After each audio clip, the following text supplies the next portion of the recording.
The new monkey had more courage to want to climb the ladder, but the old monkeys ensured that they never climbed the ladder. Thank you. Okay, thank you so much for this opportunity. Good morning, everyone. So I'm going to be speaking from the angle of relationship, your circle. It's very, very important. I stumbled on a post 2 days ago, and the guy was talking about borrowed fear. He said that he wanted borrowed fear. Yes, he wanted to send someone on an errand because he I had hope you know that most fear is borrowed.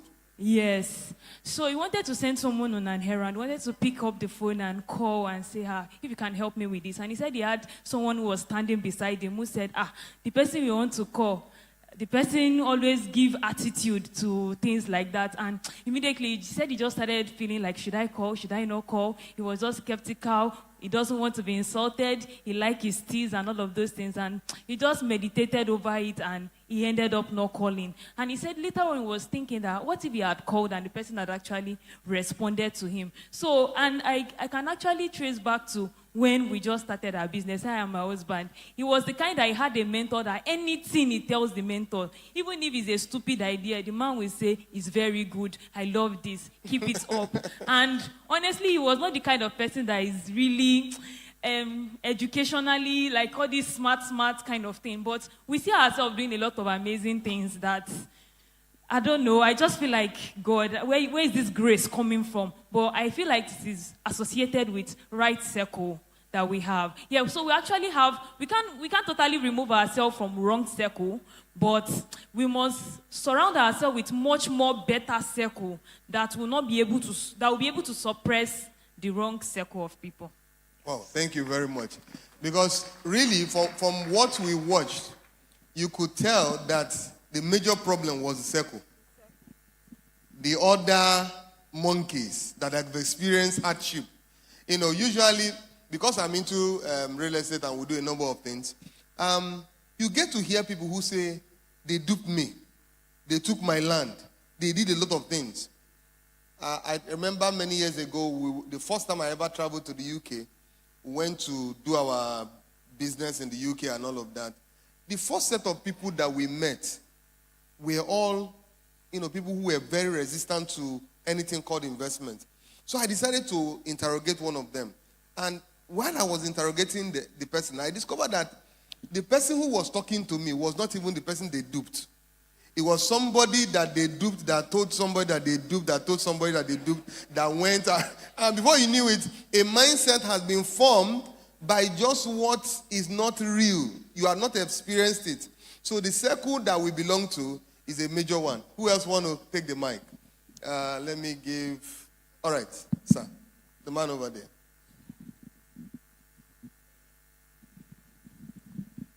Good morning, everyone. Happy New Year to you all. My name is Mr. Ikotun Christopher. I'll cut mine short because the two last people has really touched some points. But what I learned really is that where it touches me or what it reminds me was when I was about to go for an apprenticeship. My father told me that, no, that place you want to go, that business is not meant for poor people like us. I'm telling you, it was a fact. When I insisted on going, it's not okay. Go. After some months, come back. That you need to be on a provision store so that if we are to establish you, it's something I can use small money to establish you in one corner of the village here. In case if anything happened with you and your master, so that I'll be able to afford it. Are you getting the point? Now, I agreed. Okay, I said, no problem. I will go. I will come back, as you have said. Because he's my father, I cannot argue with him. But when I went, I never came back. Because I know that you are a disobedient child. Yes, but it was a holy disobedience, sir. So, I knew what I needed because I needed to pull out of that circle too. Now, taking it to the Bible portion, 2 Kings, it reminds me of the 4 lepers. I would like us to have this at the back of our mind. This is that we just watch. We shouldn't just take it as, after all, like entertainment. The 4 lepers said, if we perish, we perish. If we are here, we go die. If you go to the city, we go die. But there is food in the city. Let us go there. It is better we die with the banana in the city than dying here. Correct. Thank you. It's better to die with the banana than just die with cold water. You know, sometimes, because I do a lot of counseling, I'm also a pastor. A woman came one time and she was talking about her son, how that the guy is so radical, he's always doing one or two things and all of that. And she kept coming. Anytime we talk, she will always talk about the son. And I asked her, I said, come, do you want, what kind of son do you want? She said, who is calm, by the time she finished describing, I said, you just described a robot. That you just described a robot. Because if your son becomes that kind of person, you won't even like your son. Son, go and get me plate. Thank you, mom. Yes, mom. Carry the plate, bring. Son, go and sweep the house. Yes, mom. Go and sweep the house, come back. Son, sit down. Yes, mom. You will sit down till you come back. That's a robot. Sometimes there's a little element of stubbornness that is required. I remember when we were going through tough time, and it was in this same church. They made an announcement. I just started my business and we're struggling, really struggling. Even to eat was a problem. But I was committed to the business. When we were walking down home, we followed one street here. My house was not too far from the church. My wife asked me one question. She said, did you hear the announcement in church? I said, I heard the announcement. I said, which of the announcements? He said, they said they wanted a driver. I said, you say you can drive. I said, yes. He said, you know what? I would advise that you take that job. Even if it's just 5,000 naira you give me every month, at least I will know that something is coming. I flare up. For the first time in my life, I shouted on her. What kind of I was resisting it. It was a stubbornness that was required. And many years later, I called her. I said, my dear, I just got another job. That even if it is 50,000, I'll be giving you. She said, get away. You know, because what is the job? I said, how much would they pay you? I said, 250,000. He said, get away. Because she knows that it's no longer 250,000 naira that we're talking about. So sometimes there's an element of stubbornness that is required to break culture. Any other person? A lady now, a lady. Ladies, I need ladies to talk. Since ladies are not talking, let me get that guy. Yeah. But I want you to focus on how should we break this kind of culture? What should one of the monkeys, what did you think one of the monkeys should have done? All right. Thank you for this opportunity. My name is Timothy Akiode. Now, looking at what you asked, looking at what Daddy said there about I perish. Because from the story of the monkey, we can learn that it was a mindset thing. Because one of the things that culture does is shape your mindset. It shapes the way you think. If, as a child, I was speaking with someone yesterday, and the lady was talking about how she likes staying inside. She doesn't like discussing with people. And I asked her a question. I said, are your parents strict? She said, very strict. I said, that's the problem. That most time when parents are strict, they tend to provide and produce children that don't know how to express themselves. So that training from our childhood has created a certain kind of mindset, a certain kind of way of thinking within her, and has limited the way she can express herself. So now, back to our monkey story. When it all started, the first monkey attempted, cold water was poured on the others. That experience began to shape their mindset, their way of thinking that, okay, anytime you try to go, anytime you try to attain this level, you get punished and all of that. So that experience limited the way they dare to move out. So many people tend to fear, like they said, fear of the unknown. People that you were never wet, you were never punished. You are afraid to go because of people around you have not gone. So I think at some point we need to break that barrier and take that bold step. If I perish, I perish. If you were one of the monkeys, what would you have done differently? I think it would probably most likely be attempt to go, and if you are going to get wet, but you're going to get punished, at least make that attempt to go out. But I think many at times, many people don't really make that When you attempt. make the attempt, they will beat you. Well, The other monkeys were beating anybody who attempted to go. well, as long as you're still, as long as you've not beaten you to death, you keep trying.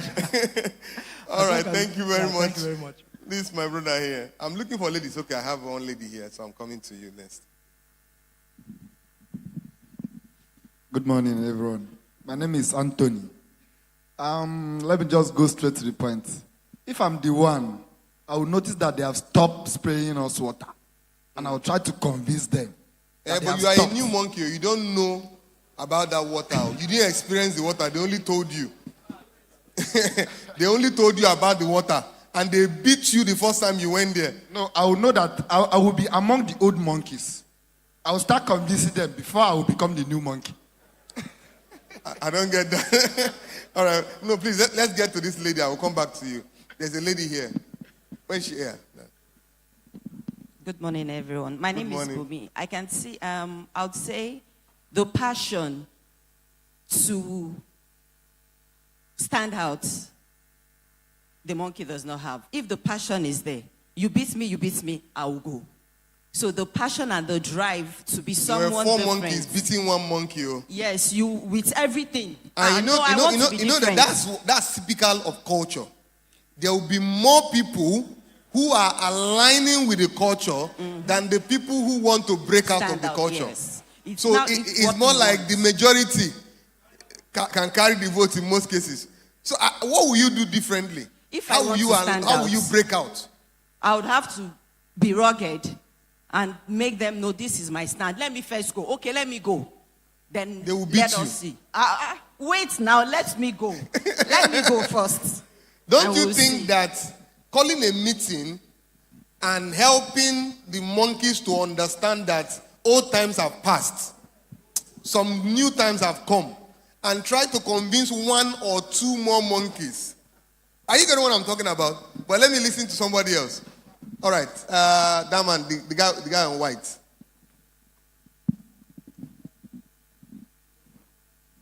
Thank you, sir.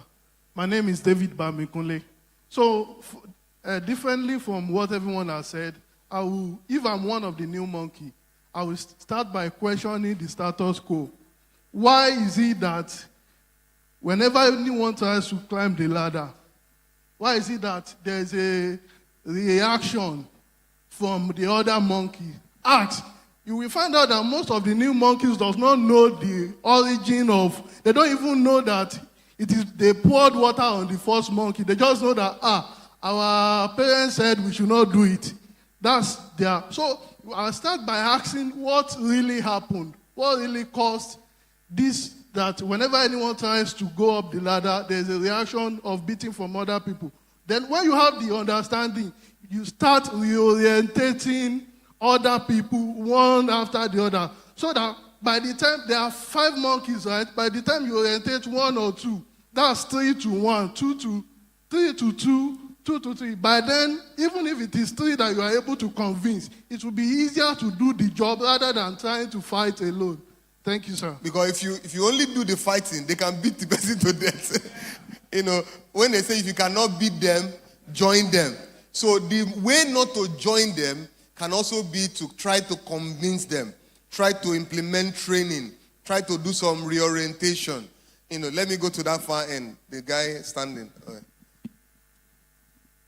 Because if you don't question culture, culture will persist.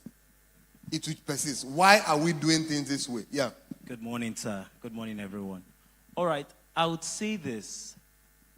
Our life moves in the direction of the quality of questions that we ask per time. Mm-hmm. Many people are not asking questions. And that is what is happening to those monkeys. They are not questioning. Why did they beat me? What happened here? How did we create this culture? So everybody believes, in fact, at that point, they are not beating each other because of the punishment. Some of them in that place is beginning to think that we are marking territory. They are because they met a culture there, they didn't even know why They have interpreted it in different ways. For some of them, we are marking territory that nobody must touch that banana. So we are here to make sure nobody touch. That's now the new interpretation that probably has cycled amongst them. And many of us are like that. We meet certain cultures. We're not asking why. How did we get here? What's the use? What's the essence of this? And you see this many times when people are trying to break out from a certain pattern. The people who advise them not to do it, for example, I'm in the real estate space, and then you see someone trying to buy land for the first time. They are the worst people to convince. Why is that so? Their circle is around people who have never bought land before. And those people will be telling them, you want to buy land. They will deceive you. Ask them who is advising them. You will see that it's mostly people who have never bought land. They are supposed to go to someone who has done it before. And then you ask them, are you aware that even while you are in this fear, like someone said, borrowed fear, you realize that every day people are still building. Are you asking yourself what they are getting right that you are not getting right? So many times it's the problem of questioning. People are not asking the right questions, and the quality of question you ask determines the quality of the life that you will live. Thank you. Thank you very much. Thank you. Let me come to this side. Anybody from here? Okay, most of them didn't hear okay, let me get this guy, then I'll come back to you. Culture. We eat strategy for breakfast anytime, any day. Okay, good morning, everyone. I think mine will be very, very different in the sense that, well, I say I'm part of that monkey that I'm not breaking from the fear. Let me put it this way.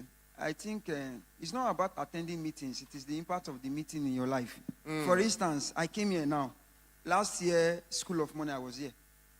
This year, School of Money, now, I'm here. Now, what is the difference between last year's School of Money and this year's School of Money in my life? So that video just explained everything to me. Number one, the first question we are going to ask, how come the banana has not spoiled from they've been changing the monkeys, but the banana has not spoiled. Now, this is how it applies to me.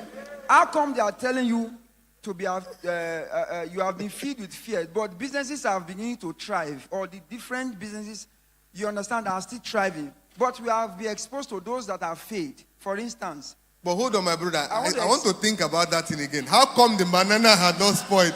Yes. And is that somebody keep changing the banana? Yeah. As a way of keeping them in the culture. Yeah. So what it implies to me is that your fear, there is when you get. Or maybe the banana has spoiled. They didn't notice. No. But they are still carrying banana in their head. No, that's not what they want to project. What they are trying to project is that if you go against your fear, it's always better at the other side. That's what they are trying to project. Now, this is how it applies to me, because we have a popular saying in Pidgin English. They say, now where they pay you, now they carry near fire. So me now, for instance, I'm an employee. And I've been working in an organization. And by grace of God, I've been doing well. Best staff of the year, you have been getting it. But how does it imply to your own life now? You have been working for your employer. You have been doing well, best staff, yes, but how does it now apply to your own life? Now, the culture of other monkeys fighting other monkeys are other employees. You are trying to sell the idea that you want to go into business. They will start telling you of only those people that have failed. Businesses that have failed. Don't you know this person invested in this, he failed. So, you understand? So those are the kind of persons I've been surrounding myself with. And they have evidence. What they are saying is on point. But I think one of the things the monkey can do is to attend School of Money. Yeah, because we are. What we are. Please put your hands together and celebrate that. What we are doing is practical. So one of the things the monkey can do is to attend Global School of Money. So even maybe one of the monkeys should have attended last year. So even, then this year we'll carry all the monkeys and come and attend. So even in that scenario, you have to change your environment. There's no way you can change your thinking without you not changing your environment. So if you are trying to preach or to sell to the idea of questioning the tradition and culture and belief, and other monkeys failed to buy the idea, first of all, you need to educate yourself first properly. Then you'll be the first to actually take the bull by the horn. Because the whole idea of the story is reality. So if you can go against your fear, it is always better. That's why the banana refused to spoil. Thank you very much. Thank you very much. I like that perspective. Now, I'm coming to you. This brings me to a particular story many years ago. This is a true life story. Now, this particular man owned a very functional company, successful company, doing very well. But he's someone that usually will come up with disruptive ideas. Just to say, if they are not disrupting us, let's disrupt ourselves before they disrupt us. Those kind of ideas. Come up with very huge, risky ideas. So in his company, he had a lawyer, he had a risk analyst, he had an auditor, an accountant. These people, whenever you are in the room with them, you are in for war. Analysis plus analysis. So every time he comes to present those, risky ideas and all of that, they will give him all forms of reason why the thing will not work. Every time he comes, he has come the first time, second time, several times. So one day, he got an inspiration. He got to the office and he was about presenting. But before he presented to them, he told them something. He said, look, this idea that I want to present to you is a very risky idea, but I want to fail with it. I want to fail, all right? I'm not doing it to succeed. I'm doing it to fail. So he presented the idea. When he was done presenting the idea, the lawyer could not talk, the risk analyst could not talk, the auditor could not talk, the accountant could not talk. Why? The man said, I want to fail. All that you have been advising me is that if we do this thing, we are going to fail. So now I want to fail. Allow me to fail. And he went on to execute that idea, and that was one of the best ideas they ever executed that brought them from where they are to a greater place. That is saying that every time we have a system working in a place, question the system. If they are not disrupting you, you disrupt yourself before they disrupt you. Or else, when they disrupt you, you may not have a business. There are many things that AI is coming to take over. In fact, they started taking over. Yesterday, I almost wrote a full book with AI. I was just prompting the thing, and the books were just coming out. All that is remaining is for me to add my own personal experience, personal story, personal testimonies into it, and a book is done. So it means that if you are what they call those people, ghostwriter, your job is almost done. It's almost done. Thank you very much. My sister, microphone.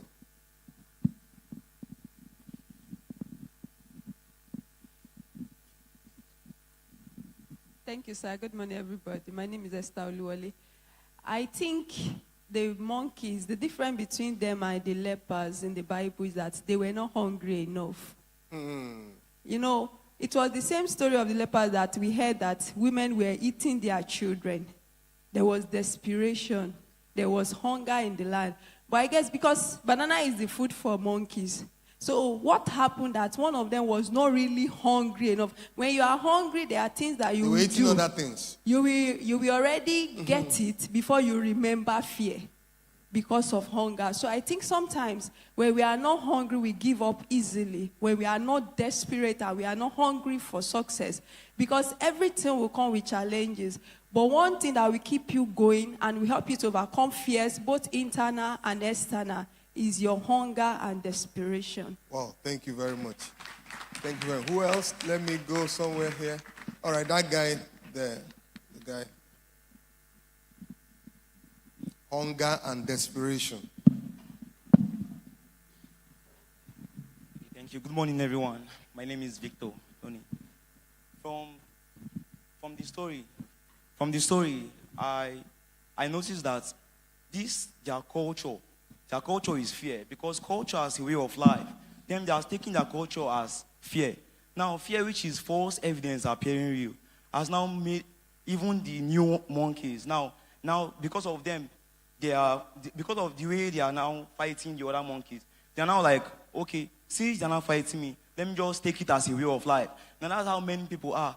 Many people are still where they are because of they are now taking fear as a way of life. Now, in order for us to break out from those limitations, we must have to take risk in life. That's what I always say. Because in order for me to bring out new innovation, we must have to take risk. Because culture is like, for me, it's like limitation. Because we are following one culture, we are limiting ourselves. But in order for us to break out, in order for us to bring out new innovation, we must have to take risk in order for us to make it. Thank you very much. I think the last set, I want us to focus it on financial culture. Wrong financial culture that we have practiced over the years. That is wrong, but many of us practice it. Can somebody speak to that? All right. The lady at the back wearing white. Good morning, everyone. My name is Aino, and I'm glad to be here. When you were talking about the monkey thing, I was going to tell you I'm not going to discuss the monkey at all. One, because I was still at the registration point when you started. But I wanted to just mention something concerning that. Fear has different interpretation. It could just mean, forget everything and run. It's still the same FEAR. Face everything and rise. It's a choice. We must learn to take risk. And I stand here to share that we just must change the way we think about money. Mm-hmm. We just have to change. I did, and the way we interpret things differs. My change started April 2020. I can't forget that till I die. And I share it when I teach people in my church. We must challenge the thinking we have. When you see somebody driving a Ferrari, for instance, that one is a thief. When you see somebody making it in life, I'm not saying you don't have robbers. I'm not saying you don't have MMM. I'm not saying you don't have people who, have eaten our money, in quotes. But I don't want to concern myself with that. It's not my business. What is my business is, what am I going to do to become like them, or even better, legit? And I stand here to share that. Last year, people shouted about, no money, it's a lie. Me, I made more investment, even in land and savings, and other investments as well. So let's change this way of thinking of, you see a big man, or they'll tell you money does not grow on trees. What our grandparents told us. Those things are lies. Money grows on trees. Yes, so it does. If you have palm tree, exactly. That's money growing on trees. Exactly. You have cocoa, let's change, money growing on tree. Let's change the way we think about money. Let's change the way we look at people who are wealthy. Let's make up our mind that I shouldn't be at the back when it comes to wealth. Mm-hmm. When people are saying things are very hard, let's be very conscious of what we listen to and what we see. I happen to be an optometrist, so I know that the number of nerves that connect your eye to your brain is more than the number of nerves that connect your brain to your ears. So which means what you see matters. I told somebody I don't watch TV anymore, like 2 years ago. I don't watch TV, I'm not interested. Because I don't want to feed my mind with negative things. All you hear is that 120-something trillion has been stolen from here. Tinubu is doing this one. I don't want to listen to that crap. I want to listen to and be regarding when they are talking about millions and billions. It is very critical. Let's change the way we think about money. Thank you. Thank you very much. I wrote a book titled, Don't Get Mad, Get Rich. And why did I write that? That's the title, Don't Get Mad, Get Rich. I see that most poor people always get mad at rich people. They pass and splash water on you, no go better for you. Thieves. When you see them blowing siren and passing, say they are all thieves, they stole money.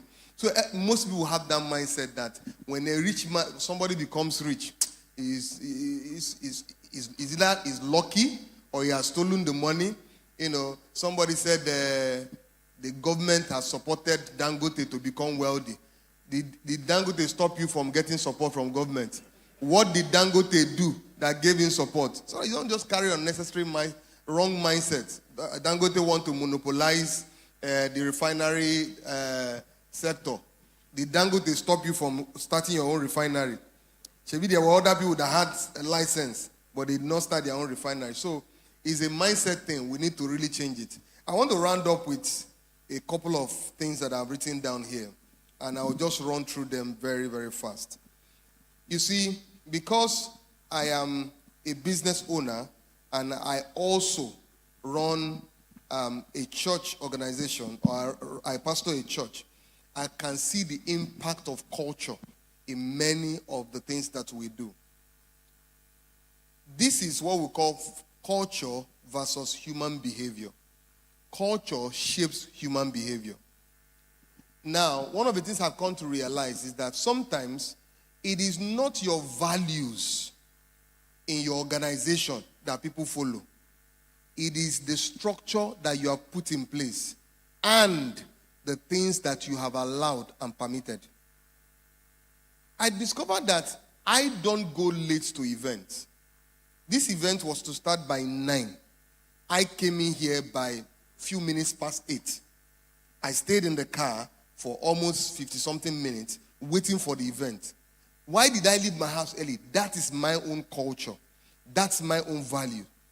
But when I come to either my organization or the church where I am pastor, I see that most people come late, especially some of the leaders.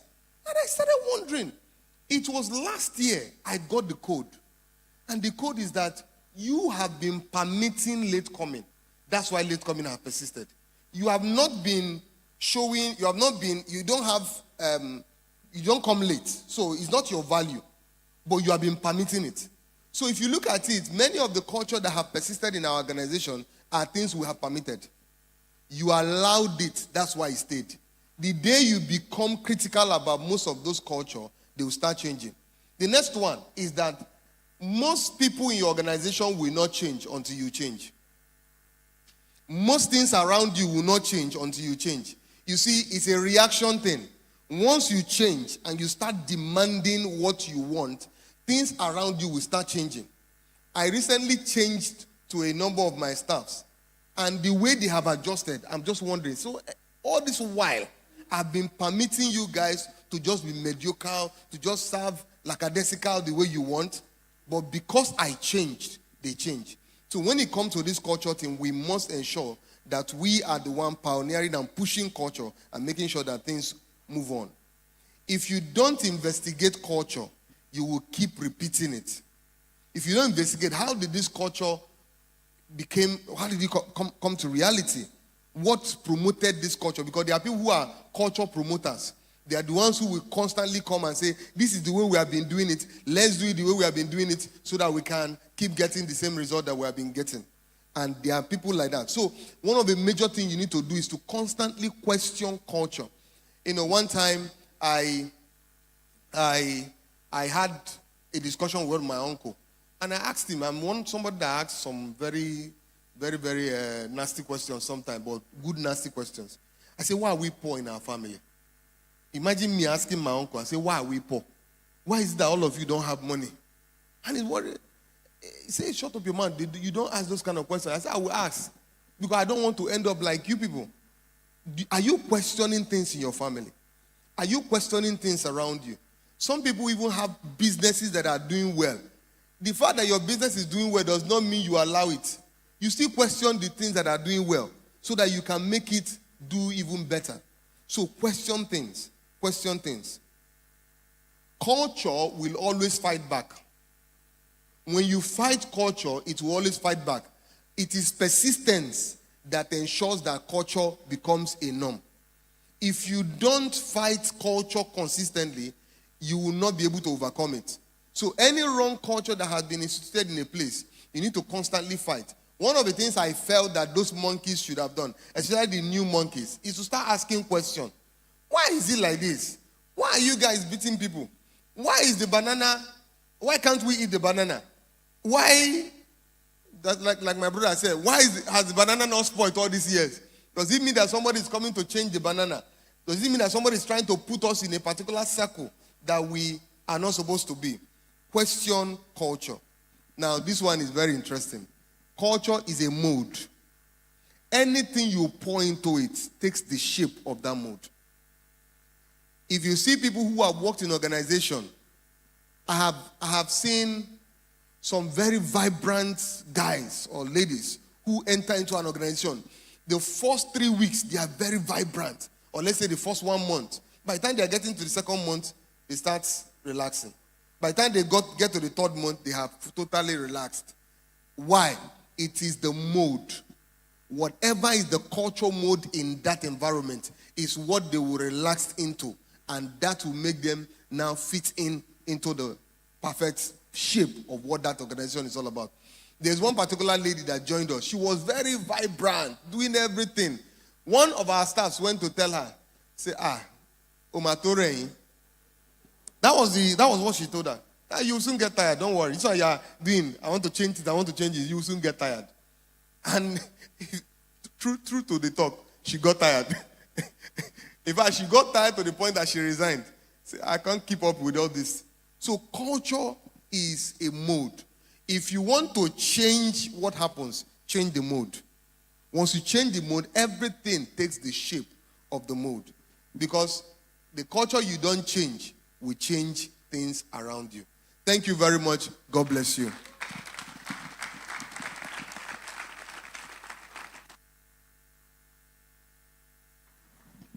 A round of applause for yourselves.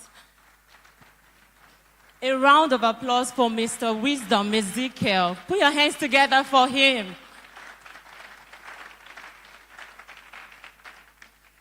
I mean, it's so good to hear intelligent conversations, intelligent contributions from different perspectives. I hope you learned something today.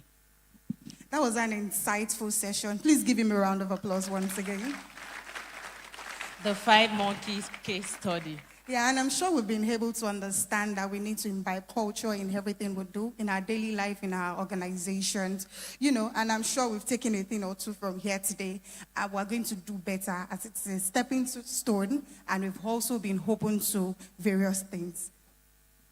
So right about now, we have a wider audience joining us, both physically and virtually. Put your hands together for yourself for joining the Global School of Money Summit 2026. A round of applause for yourselves.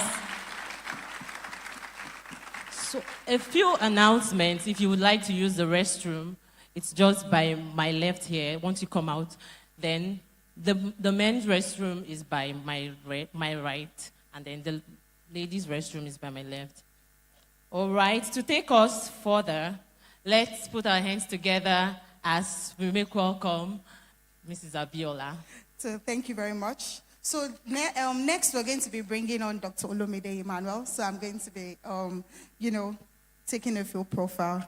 So in case you don't have the brochure, the newsletter, please indicate so that our team can share it, which is important that we all have that. Okay, Mrs. Gift, please help me pass the brochures around. Thank you. All right. Dr. Olumide Emmanuel, the Common Sense Guru, Global Chairman, Common Sense Madiba Global, President, the Bologna's Conclave, founder, the Entrepreneurship Academy, is a Nigerian transformational leader, wealth creation strategist, serial entrepreneur, author, and philanthropist, known for his influence across both religious and secular spheres. With an executive master's degree in business administration from University of Huddersfield in the UK, and a real estate executive certificate with a special focus on capital markets, project finance, and business strategy from the prestigious Harvard Business School in the United States. Dr. Olumide Emmanuel is a leading voice of personal, corporate, and national transformation. He is the best-selling author of over 30 books, a media personality, and a global footprint. His work spans continents and industries to empower individuals and institutions. He is widely recognized for advocating practical wisdom in wealth creation, leadership, and life success. No one encounters him and remains the same. I'm sure we can testify or attest to that. Please, with a standing ovation, join me in welcoming Dr. Olumide Emmanuel. Put your hands together for him as he comes forward.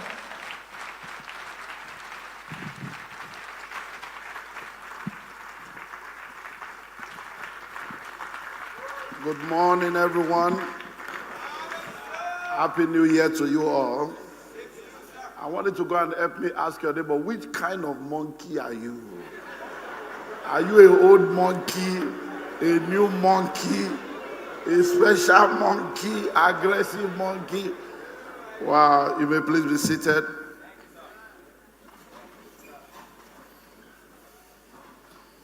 I hope you don't have a monkey in your household. Okay. Let me tell anybody, say, neighbor, the poor don't want you to leave them. And the rich don't want you to join them. The choice is yours. To break free from the poor and break forth into the rich. So you're all welcome. Thanks for taking time out in this special season to be a part of the Global School of Money. We have people joining us online on different platforms. I want to welcome every one of you. Once again, let's appreciate Wisdom Ezekiel for helping us with that first session.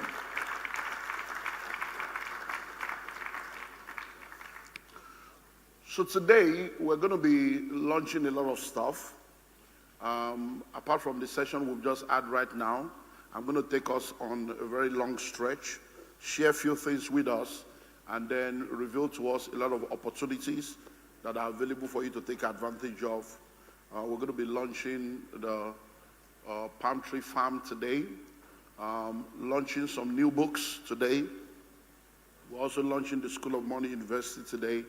And then a lot of offers that we have available, we'll let you know about them. And once I'm done with my session, we'll go on a 30 minutes break so that you can go and get the materials, because we have some offers that are time bound. And it's very, very important for people to be able to take advantage of that. Then once we're done with the break, we'll come back. We're going to be having a panel session, and it's going to be an amazing time. I've been trying. Is Moreni Karam? Which one of you is a hand? Okay, good, good. So I have one of my mentees. You know, whenever we talk about fractional ownership, putting resources together, many times a lot of people don't understand that that's the way to go, like I'll share later on. So she's here today, and they've had an investment club, and they've been on for like 15 years or more, putting resources together, investing together, and then want to learn from them, because that's what many of you need to do. Because like I've said over and over again, it is better to own 10% of $1 billion than to own 100% of 1,000. There are many things you may not be able to achieve on your own, but if we come together, our grandparents did it, they did the susu, they did that job, but today now, you find it difficult to come together. And many of you are trying to raise 5 million. And before you raise the 5 million, what is 5 million is now 7 million. But with your 1 million, you can look for 4 other people. And we have the 5 million today. So we're going to be discussing a lot of things, and then they will be joining me in the panel session. Also joining me will be Rotimi, the CEO of Assets Rise. And we're going to be having that panel session together. And then we'll take questions and we'll close. We're hoping that maximum by 3 o'clock, all things being equal, we should be out of here, but we'll see if we can work with 2 p.m. Okay, now let's be sure you all have what you're supposed to have. So please check to confirm that you have the School of Money newsletter.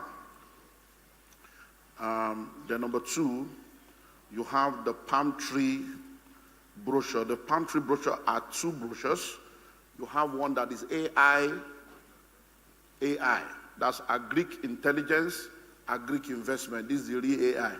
So AI brochure, and then you have the frequently asked question, FAQ. So be sure you have those 2, and then we have Ignite 2026. Ignite 2026. So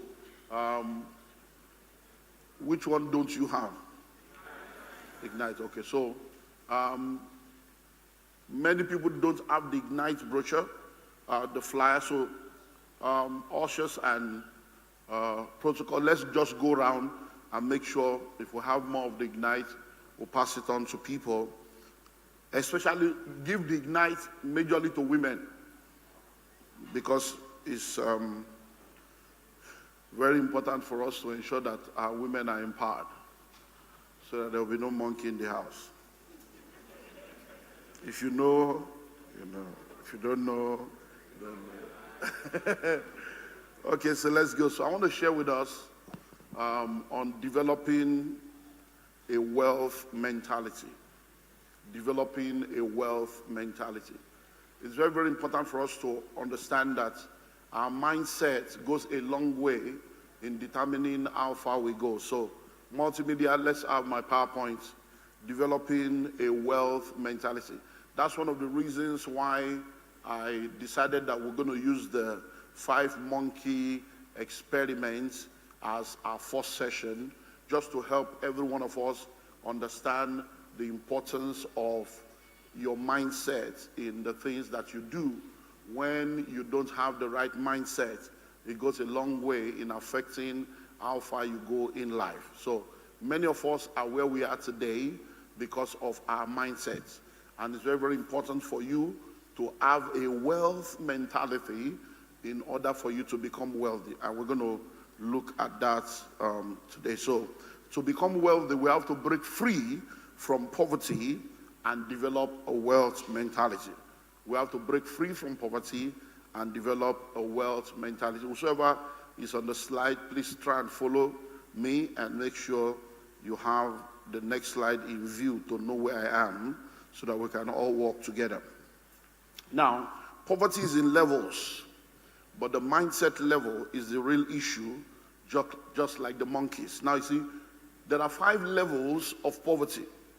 And if you understand in the new book, The Pathway to Wealth, the book we're launching today, I wrote the book 20 years ago, and what I've done is last year, I was inspired that it was time for the book to be updated, and it's been 20 years. And reading the book and updating the book, it's amazing how things have changed in 20 years. I'm telling you, it's amazing how things have changed. 20 years ago, 1 million naira was $7,000. Can you imagine? 1 million naira was $7,000. And now it's less than $700 in 20 years. So writing the book again, reading the book, I'm like, wow, this book needs to upgrade, true. I've seen, so 20 years ago is different from where we are right now. But you see, poverty. So in the book, what I've done is I've upgraded the book, and then I added 8 new chapters to the book. And one of the things I did was to expand the poverty curriculum. So in the previous book, poverty was maybe just 1 chapter. Now we have 4 chapters. So we now deal with the anatomy of poverty. We deal with decoding poverty, the trinity of poverty, deal with different things. You see, poverty is in 5 levels. At the top is one, at the bottom is another. But there are 3 in the middle. So poverty is a spirit. Poverty is a mindset. Poverty is an habit. Poverty is a lifestyle. Poverty is a state. So when you come in contact with an individual, the first thing you see that helps you to know that that person is poor is their state. So when you meet people, you see the state of poverty. The state of poverty is a state of lack, hardship, insufficiency. So they lack a good look. You look at them, you can see the holes in their neck, you can see their skin, you know that this one, they chop well. You look at their clothes, you look at their shoes, you can see that, poverty there, their shirts are, the collar is dirty, the shoes are worn out, the wristwatch, the leather is dead. Even if they have wristwatch, they are looking haggard and tagged. You can see the state of poverty. When you see where they live, they don't even have a car. You know that this person is poor. But you see, most of the time, that state that you are seeing is nothing but the symptom and the manifestation. That's not the root. And most of the time, the reason why a lot of people remain poor is because we deal with fruits instead of roots. And when you deal with fruits, the roots will spring forth again. That's why when we look at things from the covenant and revelation dimension, the axe is at the root of the tree. You must identify the root issue. Because guess what? There is hope for a tree when it is cut down at the scent of water. It will rise again. So if you don't understand the fruit and the root issue, you will realize that you'll be in the perpetual cycle dealing with fruits because you didn't go to the root of the matter. So when you see people in that state, it's the manifestation. That's not the root of the matter. But guess what happens? What now happens is most of the time, these individuals now come in contact with religion. I say, as a pastor, I can tell you for free, in 2024, I celebrated 25 years in full-time. So I'm now doing like 27 years in full-time ministry this year. So I've been around for a while. And I can tell you for free that religion is more dangerous than the devil. Religion has caused more trouble for people than the devil himself. And guess what? Christianity is not a religion. It's a relationship with your Creator. When you practice Christianity as a religion, you are going to be a pawn in the hands of charlatans behind the pulpit that will tell you one thing today, tell you another thing tomorrow, because you don't know God for yourself. If you practice Christianity as a religion, you're going to be a victim of the myopic, inexperienced, inexposed interpretation of the scripture of the people you listen to. So when that man in the state of poverty comes in contact with religion, religion will now jump from level 1 to level 5 and say, this your problem is spiritual. So let us deal with the spirit of poverty. You need to do 3 days dry.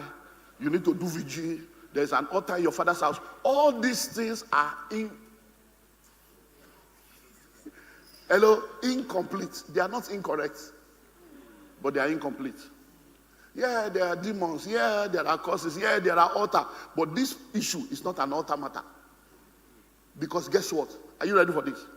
The spirit of poverty is not omnipotent, it's not omnipresent, and it's not omniscient. So if there is a spiritual matter, once we have prayed and done what we need to do, it means that the spirit has been dealt with. Have you wondered? I'm a pastor. Have you noticed that if you are a Christian and you go to church, when the pastor begins to say the power of God is here, it's the same people falling down. The same people shaking. In fact, you will know some people, sister Emmanuel, you will know some people. It's as if you can't go there. Anytime you go there, you know the hand. So me 10 years in church, that demon has not left you. Who is fooling who now? Hello? So you need to understand that ignorance is not a demon. You can't cast it out. So many of the issues, they are not spiritual matter. The demon has gone. The demon of poverty is not omnipresent. So what the demon of poverty or the spirit of poverty does, you will see all this is in the new book now, is that when that spirit comes, it will now install software and program into people, and the demon or spirit will go to another place. So most of the time, the demon you are fighting, as you will be shocked that devil may not have visited Nigeria for the past 300 years. I'm telling you, if you see devil now, he will tell, Nigeria, how is Nigeria now?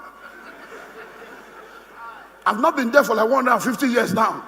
I hope my guys are doing well. He has installed software. And there are now people that are propagating and perpetuating the software. Hello?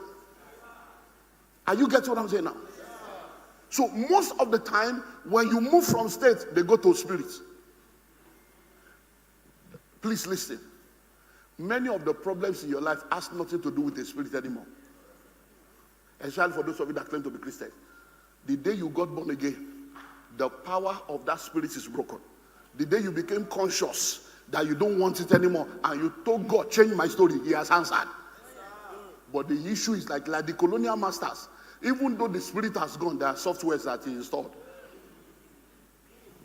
Those softwares, those programs that have been programmed into you is what is running your life. That's what the monkeys were experiencing. I hope you know that the person pouring water has gone. Yes, sir. The person may have even died. But the people that encountered the water, fingers are not equal. Are you a finger? Are you a finger? Fingers may not be equal, but destinies are equal in God. Hello? Are you getting something? So, poverty is what? A spirit, a mindset, an habit, a lifestyle, and a state.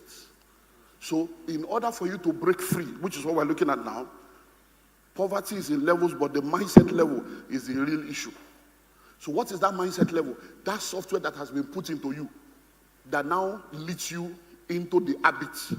It is that mindset that makes you to have the habit of not saving.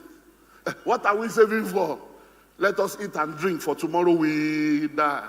Nino Lowo is a mindset that led to that habit. So, are you seeing where poverty comes from now? So, the spirit is no more there. Oh. But now, your mindset leads to habits. Come and invest. Hey, you want me to dupe you? All these people that lie, it's fake. Oh. Everything na lie, na lie, na lie. My mother will always say, if you say you will close your eyes for evil people to pass by, good people will also pass by without you knowing. So you become pessimistic. You become a negative person. You fight everything. You fight rich people. Have you seen how people are angry with the rich? Anytime you see the people, all these rich people, you are just angry. Whatever you fight, you cannot attract. You can't. That's why I have problem with people talking against Nigeria. Hey, shit country, stupid country. You mean you are in a stupid country? You are in a God-forsaken country? How can you curse a nation and the nation you curse produce for you? The same Nigeria that you say is bad, people are doing billions every year. Banana no spoil, it remain. Hello, banana no spoil, it did there. So it is that mindset that we need to deal with. Because you cannot pray your way out of a problem that you behaved your way into. By Monday now, we are starting 40 days of fasting and prayer in this church. But guess what? I know enough to be balanced. That's why we will do prayer, but we are starting another series on Sunday morning. How to create your success story. 25 weeks. So as we are fasting and praying, we are bringing the super on the natural. Because the super remains super without the natural. Natural will remain natural without the super. Is a combination, collaboration, connection between the super and the natural that produces supernatural results. You cannot build something on nothing. Hello? Are you getting me now? If you put $1 million and a bunch of banana in front of a monkey, the monkey will choose banana all the times. Are you seeing how powerful mindset are? These monkey people. Put $1 million here now, and then put a bunch of banana here, and open the door for monkeys to come. They will all leave the $1 million. They will be fighting over the banana. But if that monkey can just realize that, come on, if I get this $1 million, I can plant a whole orchard and plantation, and I can have enough banana for my generation. While other people are fighting for the banana, he will go for the money. Have you ever heard of the bumblebee? The bumblebee. You know the bumblebee has a very big body, but a small head. According to science, the bumblebee is not supposed to be able to fly. Because in the calculation of wingspan, wing weight, body weight, bumblebee is not supposed to fly. So there is no science that could have allowed the bumblebee to fly. But do you know why the bumblebee is able to fly? He's not aware of the calculation. He's not aware. So as long as the bumblebee is not aware that it's not supposed to fly, it's flying. There are many things you can do, but they have told you you cannot. And because they told you cannot, is not somebody like you. Who do you think you are? When Jide did it, he failed. Shakira tried it, she failed. They have told you so many things, so you have borrowed fear. And the fear you borrow has kept you where you are. If you don't step out of the boat, you will not walk on water. But I'm happy to announce to you that this year, 2026, you are stepping out. Amen. You are stepping out, because this year is all-round newness, new beginning, new testimony, new song, new level, new platform. So the foundation for building true and lasting wealth is developing a wealth mentality, because it will help you to create wealth and to attract wealth. Now, you need to become wealthy in order to attract wealth. You need to become wealthy in order to attract wealth. A lot of people are always concerned about what they need to do instead of who they need to become. So the question many people ask is, what must I do? What can I do? What should I do? We are focusing on do. But it's not about what you do. It's about who you are. So you have to become it to attract it. Hello? Now, a man comes to Jesus. I'm going to Bible now. And he says to Jesus, "Sir, what must I do to inherit eternal life?" It's a simple question. But when Jesus was there to answer, he said, "Except a man be." Oga, kill him down. I said, "What must I do?" You are saying, "Except I be." It's because he was solving the real problem. It's not about what you do. It's about who you become. I hope you know, if you pick an electrical appliance with on button, off button, forward, pause, rewind, and you start pressing all the button without plugging the appliance to electricity, I hope you know that all the button will not work. There is nothing wrong with the button, but there is no connection. So most of the time, when you are talking about what must I do, you are asking for the buttons, but you are supposed to be connected first. The buttons are not useless. So when you see people say, "Hey, all these things is a scam," all this motivational speaker, aspire to Akaya, and then, I don't have to, no problem. If you don't want to be motivated, be demotivated. It's your choice. All these people, they are just using you. No problem. If you don't want to be used, be useless. It's your choice. Hello? But you need to understand that principles are universal. But the application of those principles, they are personal, contextual, and geographical. The fact that you applied it and it did not work does not make the principle to be fake. It means there is an underlying factor. Hello? So, except a man be. So, you have to become wealthy to attract wealth. So, being is the first thing. When you become the kind of person that can be trusted with wealth, when you become the kind of person that can undo what you are looking for, you are now in a better position to begin to do what needs to be done. So you will be, then you do, then you have. So repeat after me. Being comes before doing, and doing comes before having. So you have to become wealthy to attract wealth. It's an inside job. It's an inside job. Now, let me share a few things with you.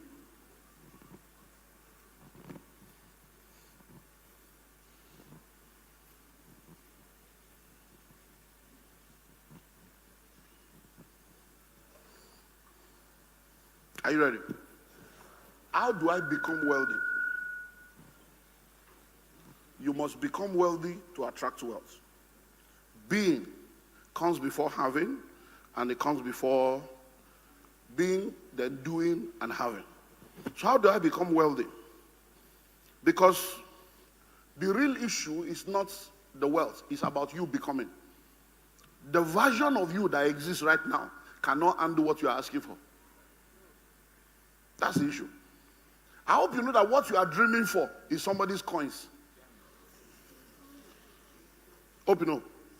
You are looking for 10 million. There are people that will give you 10 million and they won't even know that it is missing. There are people that have in their wardrobe, in their ceiling, they have like $3 million sitting down in the wardrobe somewhere.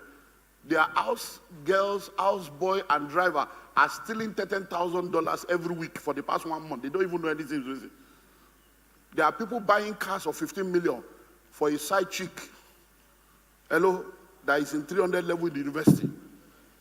Hello? There are people that will use 5 million to just say, use for weekend. So all the things you are dreaming for is somebody else's coins. Hello? So how do you become? Because I want to make money. I want to make money. If I give you 1 billion now, what will you do with it? That's why you will know that you are not even ready for what you're asking for. I hope you know that some of you, if you have 10 million cash now, cash before a cash, you will not sleep till tomorrow. Even carrying the money, you'll be thinking that now everybody's looking at you. Nobody's looking at you because you'll be thinking, therefore anybody come, you'll be looking at it. It's as if they are following you. Nobody is following you. It's just showing that you are not there yet. When you get home, you will lock door, lock room, under the bed, you put it there, you will close window, you will just be under bondage because you have, that's why you will know that money is a spirit. If you close your eyes, you wake up, you go under again. You start dreaming that somebody has collected the money. That's when you will realize that you are not there yet. Hello? Dangote said in order for him to be sure that he's rich, he went to the bank. He withdrew the money. Said, give me cash. He carried it home. Nobody followed him. That is a process. He carried the money home, slept till the next day. Said, so they didn't pursue me. They didn't come to collect it. It's my own. He now went back and dropped it. He said, hey, now I know. Not that I have money in the spirit. In all of you that are doing crypto. Who are you? Crypto. Say you are crypto. You have money in the spirit realm. And you are poor in the physical.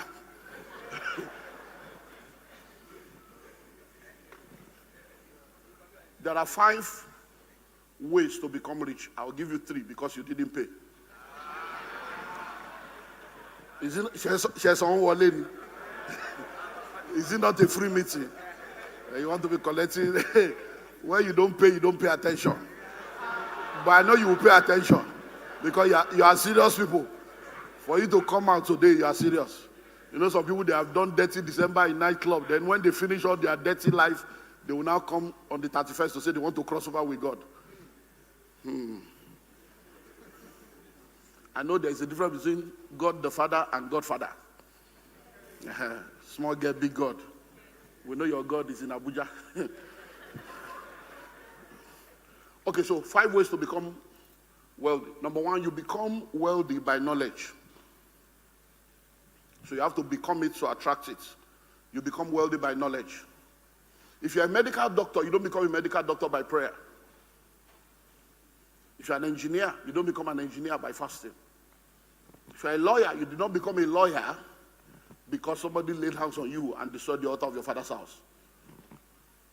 The way you became a lawyer, a doctor, an engineer, a pilot is because you gave attention to a body of knowledge consistently for a period of time, and when you came out on the other side, you became somebody else. So when you resume school, year 1, your name is John Adeni. Your name is Shade Omokudu. By the time you graduated, when they say, hello, how are you? What's the name? You say, I am Barrister Shade. Shade Lurukwe. How did you become Barrister Shade? It's because over a period of time, you gave attention to it. But when you came out on the other side, you could not even tell us your name again without telling us who you have become. When you were entering that medical school, you were Thomas Uchendu. By the time you graduate, and you start pressing, hello, how are you? So what's the name? I'm Dr. Thomas. Who asked you? Your name is not Dr. Thomas. Your name is Thomas. Doctor is what you do. Thomas is who you are. But you can no more separate it again because you have become. So if you want to become wealthy, read books. Enter into the school of money and begin to grind. Guess what? The uniqueness of the school of money is that there's no graduation. Because the day you stop learning, you start dying. So you keep learning, you keep learning. You see, by the time you learn and learn and learn and learn, you read books, you attend conferences, you attend seminars, you go for training, you go for coaching, you submit to mentorship. One day you just discover that you have become. Your account may not have changed, there will be no money, but you just know that you know that you know that something has changed. So you become by what? By knowledge. So you have to make personal development a project. You have to be committed to your personal development. And I say it this way, you must read the number of books commensurate to your age in any area where you want to become successful. So if you are 35 years old and you want to break free financially, go and gather 35 books on finances. So as you are doing your 10 days fasting, 14 days, 21 days, 40 days, 100 days, I don't know how many one your pastor will measure for you. So whatever your pastor measure for you, whatever your church measure for you, or whatever God measure for you by yourself, as you are doing that and reading the Bible, be reading something that makes you a better person. Listen to me, when we were growing up, by the time you carry books on healing, Charles and Francis Hunter, how to heal the sick, or you carry books on deliverance, B. Subrisky, how to cast out demons, by the time you focus on one area of reading, if it's healing, everywhere you go, you will just believe that you will be floating like this. Good morning, Holy Spirit. You will float by you. When you see somebody that is say the devil is a liar, let us pray. I lay my hands on you, demon of blindness, because you have read something, you have become something. If it's deliverance, when you say it's a demonic matter, we cast out devil. The stranger shall hear my voice. Why? Because you have eaten something. If you eat money like that, and you eat wealth creation like that, everywhere you go, when people see problem, you see opportunity. Everywhere you go and say it's not working, say, money hides in problems. That problem is money. Hello? So you become by what? Number 2. You become by losses. You won't see this anywhere. It's in the new book now. I'm bringing it out. You become by losses. You lose. You know why many of you are where you are? When you lost money, you say, I will not do it again. Many of you lost money in the stock market. You have not returned. But in the last 3 years, the stock market in Nigeria is one of the best in the world. In the last 2 years. How many of you know that? But many of you have not tried again because you are a monkey in 2008 monkey. What is more less? What happened? 2008. I will never do stocks again in my life. But you say you will not do stocks, but you did MMM. You say you will never do it again, but you did CBES. Eh? Vex. As people they vex for CBES. Who send you message? When you refuse to learn. Hello? You become by losses. What do I mean by that? Listen and listen well. In every educational level you go through, you have to pay what is called a school fees. But guess what? When you now graduate, many of us think that because we have graduated now, we are no more in school. We don't need to pay school fees. Life is a school. And you are forever learning and never graduating. But moving from one dimension to the other. So the losses I'm talking about, they are the school fees that life will charge you for the lessons it will teach you. So when you invested 600,000, your friend came with a very powerful business idea. He said, let us put money together. And everything looked good on paper. You put 600,000 till tomorrow. 6,000 has not come out. Your 600,000 has entered voicemail. So I would never trust anybody again in my life, no matter what they say. No, it's called a business plan. It's a plan. Someone say plan. There is no business plan that goes according to plan. That's why it is called a plan. Because there are factors you cannot control. But it does not mean that when you now see the next one, you say, no, you keep doing. So listen and listen well. Those money you lose is not really a loss, it's school fees. Because the lessons you learn through the losses you make are the wealth of experience that brings wealth into your life. So when you call us now to come and be a consultant, how am I going to consult for you in something I have never been through? It's because I have an area view. Because I've been there before. I can now look at your case and say, I know where the problem is. Don't worry, pay us 60 million and then we'll do this, it will happen here. Don't worry. Because we have been there. So it is through consulting, we'll now collect back all the money we lost. Hello? So you become by what? By loss. How much have you ever lost money before? That's part of your training. You are becoming. Hello? You are what? You are becoming. Now let me say this. What I'm saying now, you don't need to agree. There are people that have disagreed with me. It took them 10 years to come and agree. Some 15 years. Some 2 years. No problem. I'm not God. I'm not infallible, so you can disagree. Are you ready for the next, on the same losses? You must lose. Are you ready? At the level you want to operate in. Yeah. So if you want to be a millionaire and you have never lost millions, forget it. Oh, are you ready? For you to be a millionaire, confirm, you must lose in hundreds of millions and multiple millions. You see, as you are losing millions, you will now settle in a place where millions become like nothing because you have conquered that level. If you want to now be a billionaire, you will lose in billions. So if you sit down with anybody that tells you they are rich, ask them, how much have you lost? I've never lost any money. He's a liar. Yeah, he's not. He's just faking. He's deceiving you. Sit down with anybody. Hello? Sit down with anybody. Why do you think that Dangote, have you ever heard Dangote's voice? The way you have heard his voice in the last 1 year? Everything Dangote has done all his life is for such a time as this.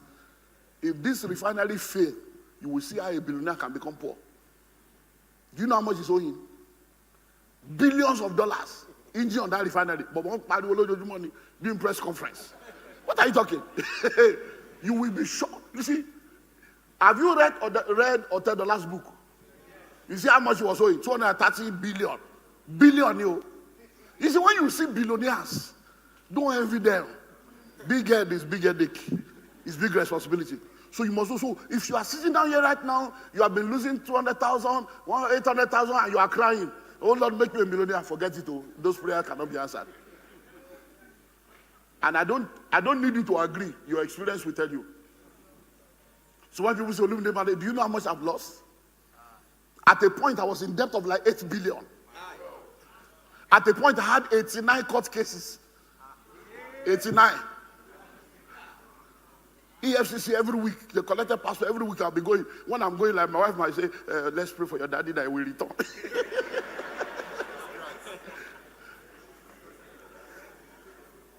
One day I sat down. I said, God, what's all this? I didn't steal anybody. I'm trying to help these people. He said, Shebi, you say you want to be a billionaire, confirm. By the time I look at the 8 billion in debt, I say, yeah. But you know, I didn't even know how rich I was until that problem came. Because you know, when you are not doing it for money, you're just doing. Then one day they said, no, we need to go and do investigation on this company. For EFCC to investigate you and say bye-bye. In fact, the man looked at me. No, it's not even the man that started. There's a lady there that was a Muslim.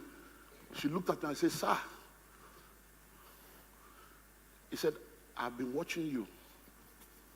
He said, I'm a Muslim. He said, I've studied the whole case and I've been watching. He said, I watch the way you come, you just sit down. You even be feeling sorry for the people. That I'm only trying to help them. You will see the truth. He said, I kept waiting. Let this be true. Because me, this pastor will show this. I said, but at the end of the day, I said, thank you. For help. He said, I'm a Muslim, but thank you for helping us to know that there are still real people in this state. Thank you. And I have customers there now that are buying. They are now my customer. They say, this is the one we want to buy. Hello? We went to anti-fraud. They now said they should go and do the research to check the whole company. By the time they did all the research, they now saw that we are owing 8-something billion in quotes. Not really owing, but you know. But the asset of the company is multiple times of that. So, if I have to say, come on, we have, if Nigeria wants to work, they work. Oh. I hope you know there's something they can plug into your account. And your accounts will drop from day one. I went to FCC, I saw a pile of like this, GCP like this. They said, forget all this one, they talk now, see your account. You open the account 2003, you open it and see everything, we don't check. The same people can say, Shebi, you say you are the owner of the company. Say, well, you have not collected any money. I say, I'm not collecting, it's my company. What am I collecting? I'm not a poor man. Hello? So when they did that, when I saw it, I got to, I said, babe, I'm a rich man. When I saw the ass, I'm like, did you know? Look, you will lose money. That's what will make you. So when I began to question God, why? He said, but it's the making of you. See, I'm making you. So now when you enter that realm, you will now begin to raise other billionaires. Then you'll be able to tell them. They will now begin to come and learn. Because see, when you go through life, I hope you know when you are in primary school, primary 1, primary 2, primary 3, GS, right? Then you do primary 2, primary 5, you come out. When you are doing the primary school, every year you are going from one class to the other. But you know that one class to the other you are going to, you will write exam. But they are all internal exam. But for you to go to secondary school, you will now write an external exam that will reveal the strength or the weakness of the curriculum of your local school. For you to move to the next level, there is a big one that comes. It's the big trouble, the big challenge, the big test. When you do secondary school, same thing. Then you now write WAEC, a big one. Then you do university, you write. So that's the way life goes. Hello? That's the way life what? 89 court cases. I won 87. And the two, they say, go and settle out of court, that there's no case here. But do you know what that does? It took me through 5 years of a wilderness experience. Because you have to settle case first before you can make. Anytime you make that, say, hey, Mr. Man, shut up. But case is there. And with the days of social media, where they will judge you before they get the facts. And by the time the facts come out, they will say it's PR. Hello? So you do what? You become by losses. So whenever you lose money, cry. But wake up quickly and try again. Don't say, I will never. No, you will. You are not a failure because you fail. You are a failure because you refuse to stand up and try again. So if you see any rich man, any wealthy man, they will tell you how they have lost money. So I recommend the third last book for you. He sold houses. I sold all my houses in America to pay debt. All. But guess what? By doing that, the land, because what led to it is simple. Bring money for us to use to buy land. And we'll give you return. That's all. I will collect money from people and we're buying the land and the lands were there. But 2014 happened. Naira. We're all going to Dubai. We were at the airport that day and we're looking at the list. Dollar was 160 naira to $1. We did not know that in less than 3 months it will go to 400 and something. And that's how debt came because of foreign exchange.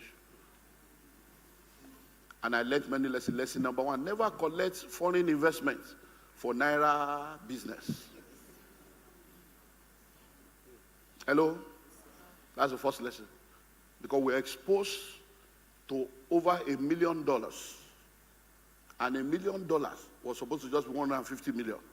Because $100,000 was 50 million.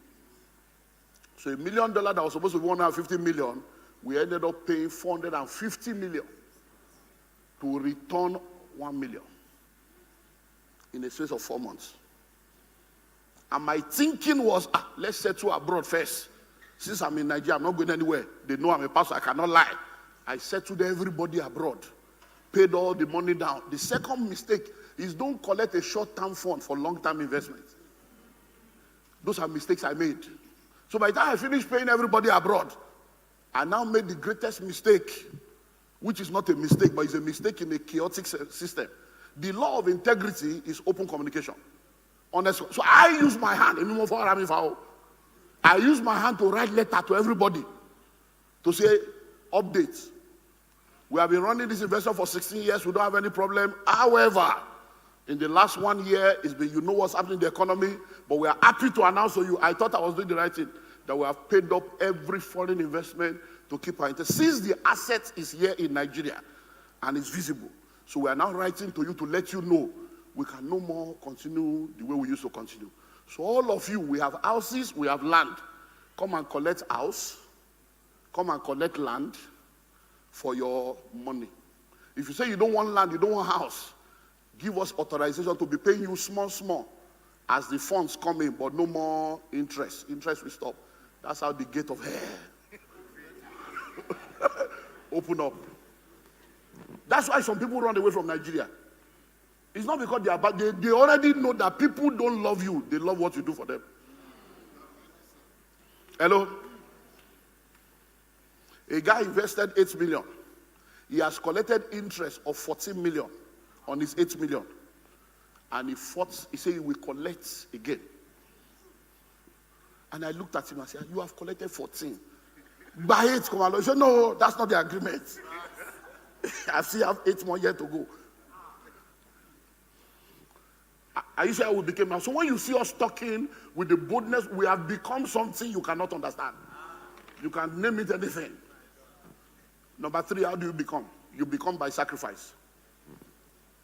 You become by sacrifice. You see, whenever you see people arguing, all this argument about giving, about tithing, and no problem, it's poor people's discussion. It's poor people's discussion. You want to become, you become by sacrifice. What you are willing to walk away from is a proof of what you have conquered. Giving and investing is the same psychological process. Hello? I hope you don't want you invest, you walk away. open it will produce. When you drop your offering too, you walk away. It's the same psychological process. So if you don't know how to drop money and walk away, you will not be able to invest. It's the same psychological process. If the ability to take 10% of your income and drop it and move on is a challenge, you will not be able to take 10% and save it and walk away. It's the same process. So to become wealthy, you become by sacrifice. You keep giving to people. You keep giving to causes. You keep giving to projects. Because the ultimate of wealth is not for you to be blessed, but for you to be a blessing. To be impactful. So, let's move on. I'll give you 3. That's enough Christmas gift. 5, a little song. When you buy the book, you'll see the remaining inside. So simply put, you need to have a wealth mentality in order to become wealthy. Don't forget, that's what we're dealing with. Developing what? A wealth mentality. So now let's go into the meat of it. What then is this wealth mentality we're talking about? What is wealth mentality? Wealth mentality is a way of thinking that produces wealth in your life in 3 ways. Wealth mentality is a way of thinking that produces wealth in your life in 3 ways. We're going to look at them, but just notice when you say wealth mentality, it's a way of thinking. So your thinking matters. As he thinketh in his heart, so is he. So we talk about thinking. We talk about thinking. We need wealth mentality. So what are the 3 ways? Number 1, by supporting thoughts and behaviors directed at achieving wealth. By supporting thoughts and behavior directed at achieving wealth. So when you say you have wealth mentality, it means that you are thinking in such a way that all your thoughts, all your behavior is about achieving wealth. It's about multiplying what you have. It's about ensuring that you are not on the same level. So when money comes into your hand, you are not thinking of what to spend it on. You are thinking of what to invest it on. So it's a way of thinking that works by, number 1, supporting thoughts and behaviors directed at achieving wealth. Number 2, by compelling you to automatically think about, recognize, and take advantage of wealth building opportunity. By compelling you to automatically think about, recognize, and take advantage of wealth building opportunity. So once you get to this realm, every time you are moving around, your mind is operating in such a way that you are thinking about opportunities. You are easily able to recognize opportunities. You are able to easily take advantage of opportunities. We have said over and over again, the word poor is an acronym for passing over opportunities repeatedly. Passing over opportunities repeatedly. So when you see poor people, one of the characteristics of the poor is that they sneer at opportunity. They are pessimistic about opportunity. Every opportunity they see what will go wrong instead of what will go right. And what if it does not work? What if it works? Even if it does not work, at least you now know what will not work. You know better. So it's very, very important for you to know that this is part of the wealth building mindset. A wealth mentality, you're always thinking about. You are able to easily identify opportunity. You're able to easily recognize opportunity. And I can tell you, in the journey of life, many of the things that we have been privileged to produce is because we saw opportunities where others saw challenges. Money hides in problems. You should know that by now. So most of what people are calling a problem, that's actually money. If you're able to solve the problem, you become the solution provider, because money flows in exchange for goods and services and in exchange for products. I was in the UK Many years ago, sitting down watching the TV, Ibis Hotel, 1 Rumford Road, Stratford. And I was watching the TV, and the news was going on. And while the news was going on, they said that this company has folded up, that company has folded up, they are filed for bankruptcy, and the camera was showing all the offices and everything. This is what wealth mentality does. I was not hearing the news, I was seeing the opportunities. So I'm like, I saw this company now have folded up. Look at that computer, look at that television, look at that duplicate. So all these things that they have, what will now happen to it? Do you understand? My mind was seeing what others were not seeing. So I called one of my friends, I say, man of God, on the company to fold up, say, since all those things, well, I say, auction, I'm going to say auction warehouse. That there's an auction warehouse where they can auction it, they'll just sell it anyhow. I say, can I go to? He said, no, you have to have auction license. You know this UK. I said, okay, do you know anybody that has? That's how the journey started though. Because what you are looking for, you will find. When the student is ready, the teacher will show up. The person I was asking has been in UK for years. He didn't understand what I was understanding. That singular news and what I saw shifted the game. Hello? It shifted the game. That's how I started buying things. I went there and I saw that there is this particular set of duplicator that you can even use to write a book, everything.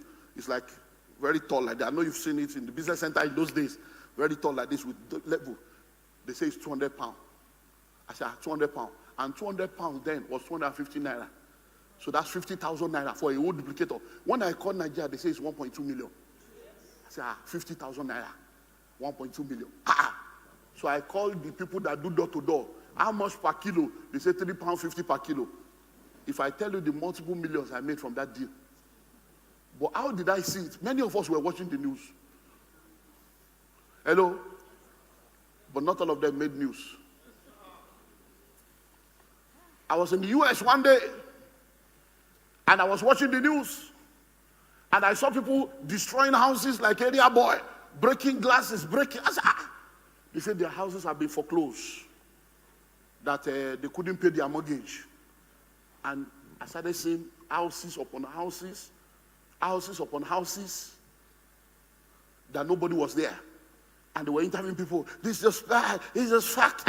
Even I don't know what's happening. You know, I paid for 12 years now, and now they just checked me out of my house. I'm just tired of this government. I remember they were just talking. I said, I picked my phone again. All right. I'm just watching news now. Now in Florida, so all these houses, what will now happen? They say, auction, they foreclosed. Foreclosure. I say, hey, the lesson of London has prepared me for the lesson of America. Hello? They say it's auction, it's foreclosure. Thank you. It's foreclosure that the auction needs. How can I do that? You need auction license. To cut a long story short, that's how we connected. Guess what? They now made me to know that you can buy a whole house for $10,000. Now, so he shocked you, he shocked me. In Nigeria then, that $10,000 was 4.5 million. And I was telling myself, why will I be spending 4.5 million to buy land when I can use $10,000 to buy a whole house and be collecting rent? You know, sometimes you say, is it true? Is it fake? But because you have a vision. So I went to speak in the church for a weekend conference. I finished, they gave me $10,000 offering. I said, Oluwa, it's working. When I finished, I said, did they buy my book? They said they bought book about $3,000. In one place, I got $13,000 for a 3 days job. I did all my covenant obligation. I said, hey, guy, that house. That's how I bought the first house. $10,400. $10,400. How much are we going to repair it? $4,000. We repaired. That house started bringing $750 every month. 2009 to date. That's how I started gathering people. At a point, we had 42 of those houses. What if I didn't buy them? When trouble came, it was the same houses. I was able to now sell at $100,000, $200,000 to settle debt. But the debt I was settling, you know what it was doing? I was settling. The land that people would have collected for 200,000, for 500,000, the land is still there now, 15 million, 20 million, sitting down. You see, don't think that you are going through a trouble. It's a process. Hello? Do you know what happened? I now came back to Nigeria. I said, my people must be free. Buy a house in America for 5 million naira. You can go online, you'll see it on Facebook. 2009, 2010, 2011, 2012. I was paying money in Sheraton, paying money in Abuja, paying money in Port Harcourt, doing seminar everywhere for people to come and buy a house in America. Nobody bought. Not one person. Every advert I do, fake pastor. Face your ministry. Who do you want to deceive? Are you a pastor or a businessman? 5 million naira for a house in America. Or today. Nobody believed because it was too ridiculous to be believed. Hello? I will do seminar, pay for hotel, book. One seminar I went to, nobody came. Yeah, Sheraton Hotel, nobody. And our guys. So we just gisted for like 3 hours, gisted, then we closed, I went. I went to one in Abuja, 6 people. In a hall of 100 people, 6 people. Said, we just came to check. So, where is the house? I said, no, there is no house. I just want to give you the information. This is how we're going to go. We'll now order. So you will first pay. I said, it's auction. You have to pay NS money deposit. You first drop 1,000 in the escrow. I was explaining language that the escrow called. He was Pablo Escabo.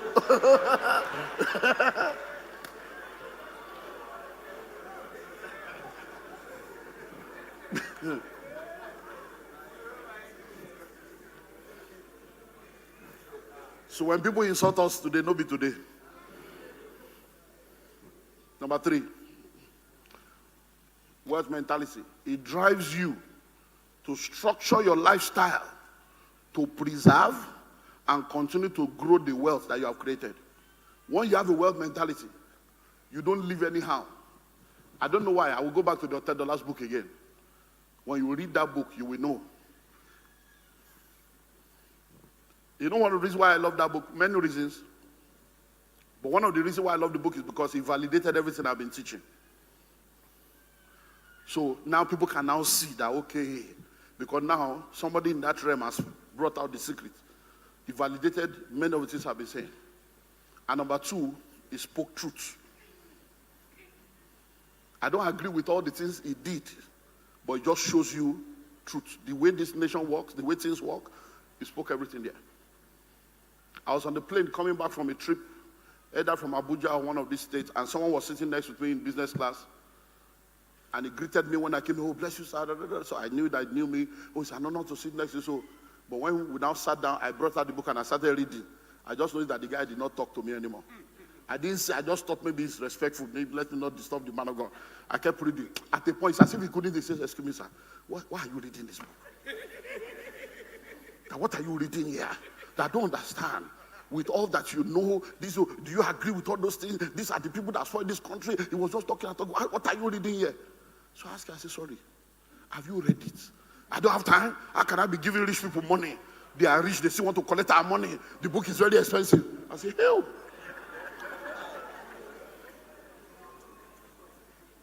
I said, the book is actually a very fantastic book. So I began to share some things with him. Why am I reading it? I said, because that's what I do for a living. I'm into the financial sector. I mentor people. I need to know what's happening. I need to know. So I'm reading it, and in reading it, I'm like, wow, this is a good book. So I began to share some things with him. But he was feeling that. And that's how many poor people behave. So all these people, they don't get money. They'll come sell book again. I'll come buy book again. They'll come add to their riches. No problem. Keep your poverty. It's okay. By driving you, wealth mentality, to structure your lifestyle, to preserve and continue to grow the wealth you have created. He bought houses upon houses upon houses. It was all those 120-something luxury apartments that he now sold, if you read the book, to now pay his debt and settle himself in income. He said he could have bought a private jet but he chose not to. He was now grateful that he did not buy private jets. Let me tell you something for free. Whenever you see people flaunting money, they are poor. So when you see all those people that will put dollar on the table or put money and they'll be sharing money on social media, they are mentally poor people. You see, there is a kind of money you labor for that you don't spend like that. But you see, because many of you don't understand that there is even fake money and there is ambi money. Flyer, ambi, you don't know. You think it's real money, so you are just killing yourself for nothing. When you have wealth mentality, you don't live anyhow. Many of you have more clothes than I have. You have more shoes than I have. Because you are trying to prove a point that does not exist. Hello? If you spend every money now, my wife knows, my children know, my small boy knows that we are not poor, but the fact that the money is available does not mean it must be spent. So one of my joys when my son said, "Hey, Dad, this I need this. Can it fit into the budget? Is it the budget?" I said, "No, it's not in the budget. It's not happening." We still had a discussion about something. He was asking for this money. He said, "I said, no, don't be in a hurry." He said, "You promise." I said, "When did I promise?" He said, "You promised that when I'm 13." I said, "Are you 13? I said, "Why are you in a hurry? You have 4 months to go. We are already in the 2026. Relax." Hello? Structure, look. The kind of blessing that God has blessed me with, I cannot operate the way some of my friends are operating. You know why? Most of my friends are older than me. Most of my friends did not have the experience that I have. You know why? Many of my friends, they are in what we call empty nest. All their children have graduated university. Some of them are already grandparents. Me, I have a 12-year-old boy. Don't deceive yourself. School fees cheap on Waju. So even if I have the money, when I sit down and I ask her, because you see, your last born plus 20 years is your deliverance. You that you are giving birth, your wife is getting pregnant every year. You are giving birth like sardine, as if you are trying to win an award. Just they play, go on song. So the day you give birth to your last born, add 20 years to your life. That's the day you'll be free, potentially, not fully free, potentially free from school fees. And many of you have not even started paying school fees. And many of you are praying that your children will go and school abroad and you don't have any dollar investment. Are you seeing your... Think about it. 1 million naira in 2005, 2006 was $7,000. Look at the difference now. So imagine if in that 2006, you invested $7,000 instead of 1 million. And that 1 million equivalent is bringing dollars for you. Do you know what the difference will be? The house of $10,400 is now $380,000. Hello? But the land of 4.5 million then is also over 200 million now. Are you seeing the difference? Time. So I don't compare myself with anybody. So if you are sitting down here right now, you are 40, and your wife is still about to get pregnant for another one. By the time they now give birth to the child at 41, it means that at the age of 61, mama say PTA, you'll be going for PTA meeting. You don't understand. You have no idea. I'm telling you, you have no idea.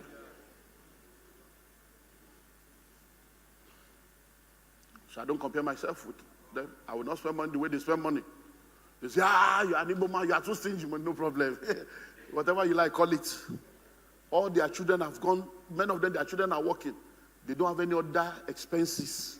No responsibility, no nothing. They have their house, they have everything. You now want to compare yourself with me that still have GSS boy. As you might say GSS, as you might say SS, as you might say university, as you might say masters. That's what wealth mentality does. It helps you to structure your life in such a way. This palm tree we are doing now, ask anybody. As I say, you see this palm tree thing? Palm tree will take 5 years to grow. And once it grows after 5 years, it will be producing money for the next 70 years. I said, do you think I'm going to sit down with you people to be discussing palm tree matter. I say, add 10 years to my life. You think I'll be talking palm tree? No. I said, all of you have to grow up, we'll structure it very well, and everything has to be working. You people will be the MD, you'll be the CEO. You think I'll be sitting down with you people for the next 40 years, come back with palm tree? Hello? I will put money in the palm tree so that the palm tree will pay the school fees of, by the time the guy is entering university, the palm tree no matter what school here. So let's begin to move towards the end of this, my first session. What are the 4 underlying factors? 4 underlying factors of a wealth mentality. 4 underlying factors. Number 1, it enables wealth-building actions to become habitual.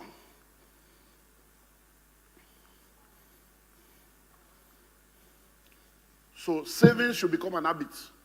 Investment should become an habit.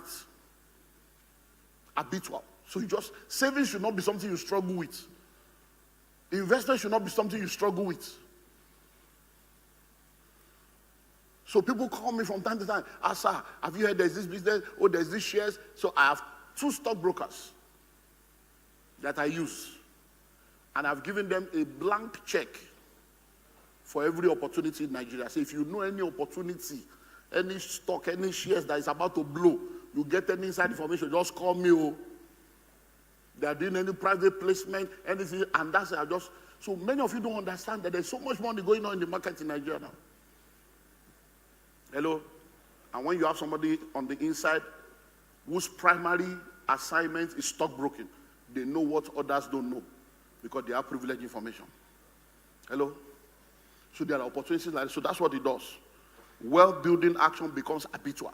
Nobody needs to tell you to save. It's autoresponder. Every month you just know that this is an account. Every money there is for saving. It's for investment. So you already have the money waiting for the opportunity. Number 2, it prevents self-sabotage and wasteful lifestyle. Many of you are self-sabotaging. Your bungalow is in your wardrobe. You fix eyelashes, you fix nails, you fix hair. They are not fixing your life. Bone straight. Your life is not straight. Bag and shoe to match. Your destiny is not matching your bank account. See all these guys, they'll be wearing sneakers of $700 with the Nimewa. What do you call baleti? $700 sneakers times 10. That's $7,000. And 1 plot of land you don't have. Go to the gym, muscular prosperity, 6-pack. You don't have 6 figure. You wear 3-piece suit with bow tie like a penguin. You don't have 3 plot of land. That's how many sisters have been deceived. You know, some of these guys almost starch, white starch. The shirt is very arrogant. Fine guys, with bearded gang. Then when you marry them, you bear the pain.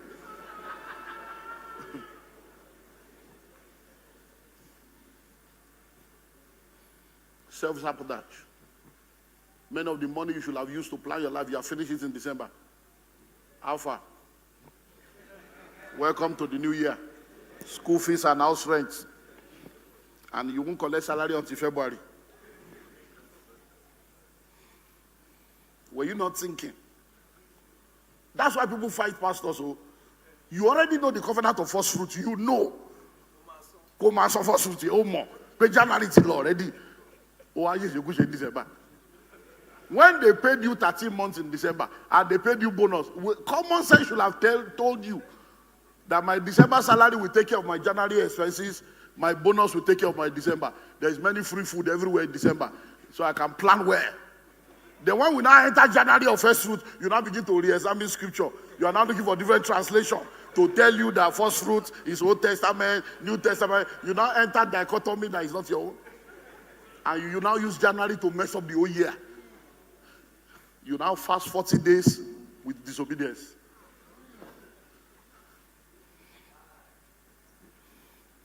Number 3, the wealth mentality prevents you from being a victim of change. Changes will always come. When COVID came, many of you saw what happened. But for some of us, it was not a problem. Because by virtue of wealth mentality, we already saved So we already know that you have to have between 6 to 8 months of your living expenses saved up in cash. We already knew that you have to have multiple streams of income. We already knew that you have to have money in foreign currency.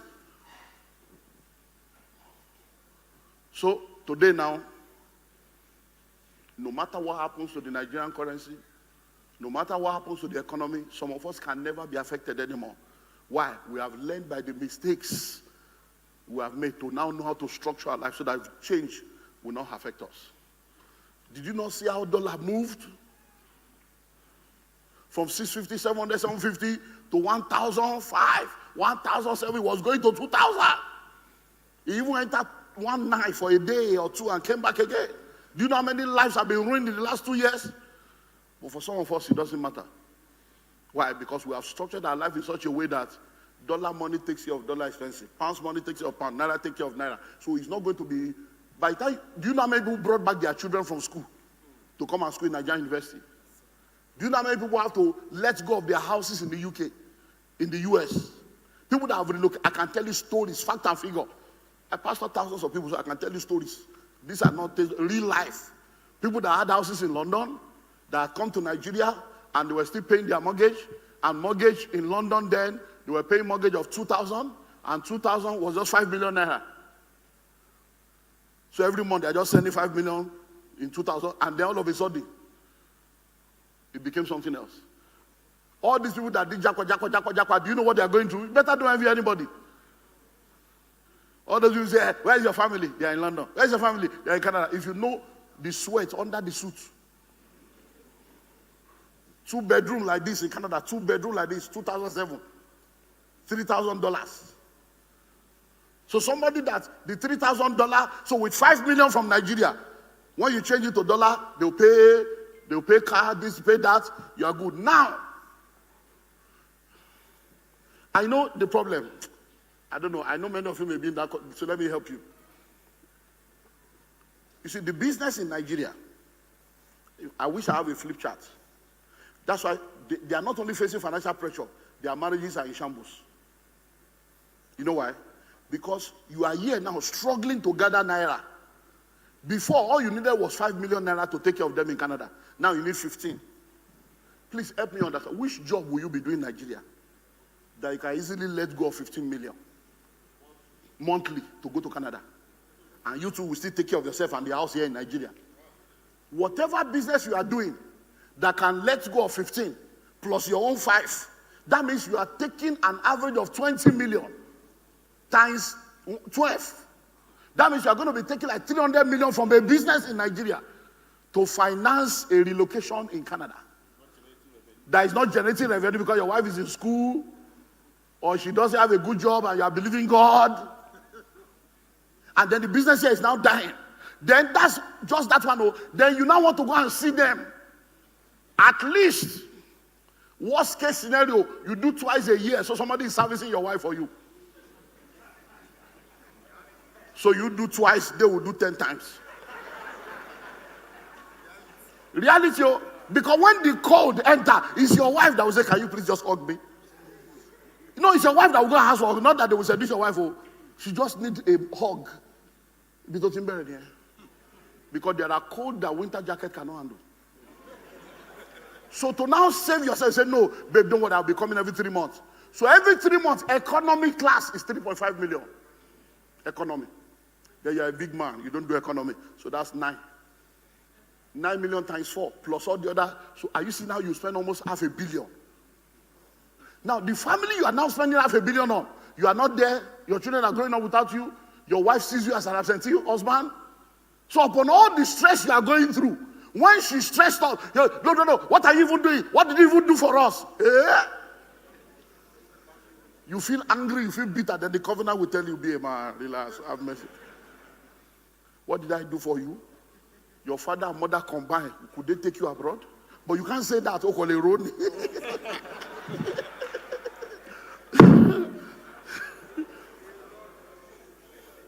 Hello? Then you now finally say, okay, maybe I will go twice. And that twice, maybe it's 2 weeks. You now land. The day you land, you are coming with fire to enter the website. And she's waiting to tell you all the problem that has happened before you came. So when you now call my baby, is that why you came? Is that why you came? You're not even asking, everything is sex. Is it food? Now food though. I'm telling you things we have to be dealing with in counseling. So for the first 1 week, you are keeping malice. You are fighting. How can you talk to me like that? Am I not your husband? It's my conjugal right. You are arguing Boromiro.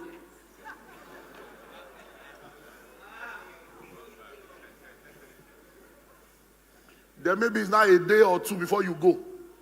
You now say, let's do so that you not say I didn't give you. It's not as if they are doing you a favor. As if you are now one useless boy. The humiliation of marriage. And that's what you are envying. You will now return, that you get to the office, there are breasts everywhere. Everywhere you go, everything they are giving you, they are serving you on the platter, and somebody is depriving you of something. Hello? You have no idea what people are going through.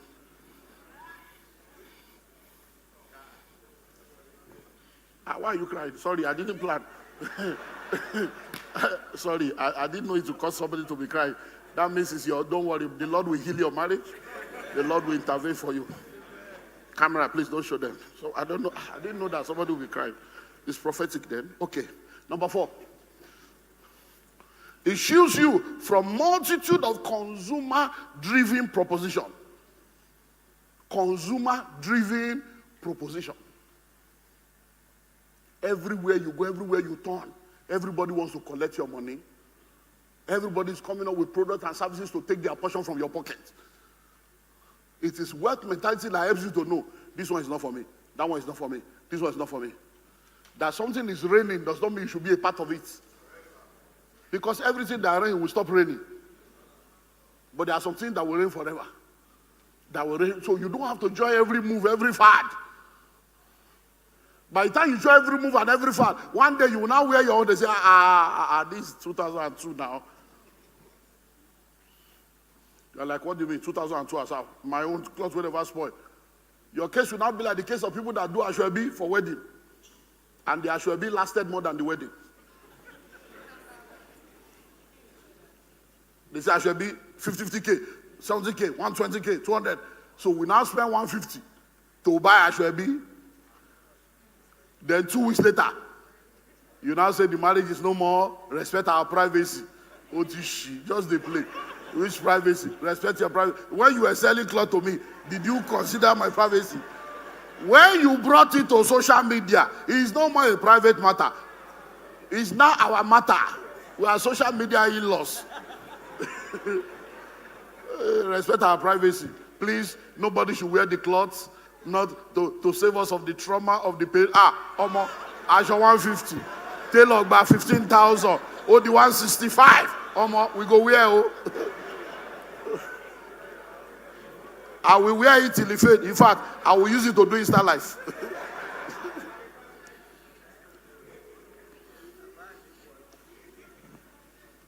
So when we talk about wealth,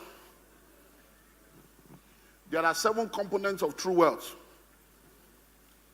Riches are cash-based, but wealth is asset-based. So, developing a wealth mentality, you need to understand what real wealth is. Wealth is not about cash or money. That's just one out of the 7 dimensions. When you say a man is rich, it's because he has money. When you say a man is wealthy, it's because he has assets. Any fool can be rich. Some people are so poor, all they have is money. You can be a kidnapper and have money. You can sell human organ and have money. You can be an armed robber and have money. You will be rich, but that doesn't make you a wealthy person. So riches are cash-based, but wealth is asset-based. So let's look at the 7 components of true wealth. 7 components of true wealth. Number 1, strategic relationship. Strategic relationships. Multimedia, are you people on break? Strategic relationship. Now, please listen. Who are your friends? Which monkey is in your cage? Hello? Now, choose your monkey. Tell them, say, choose your monkey.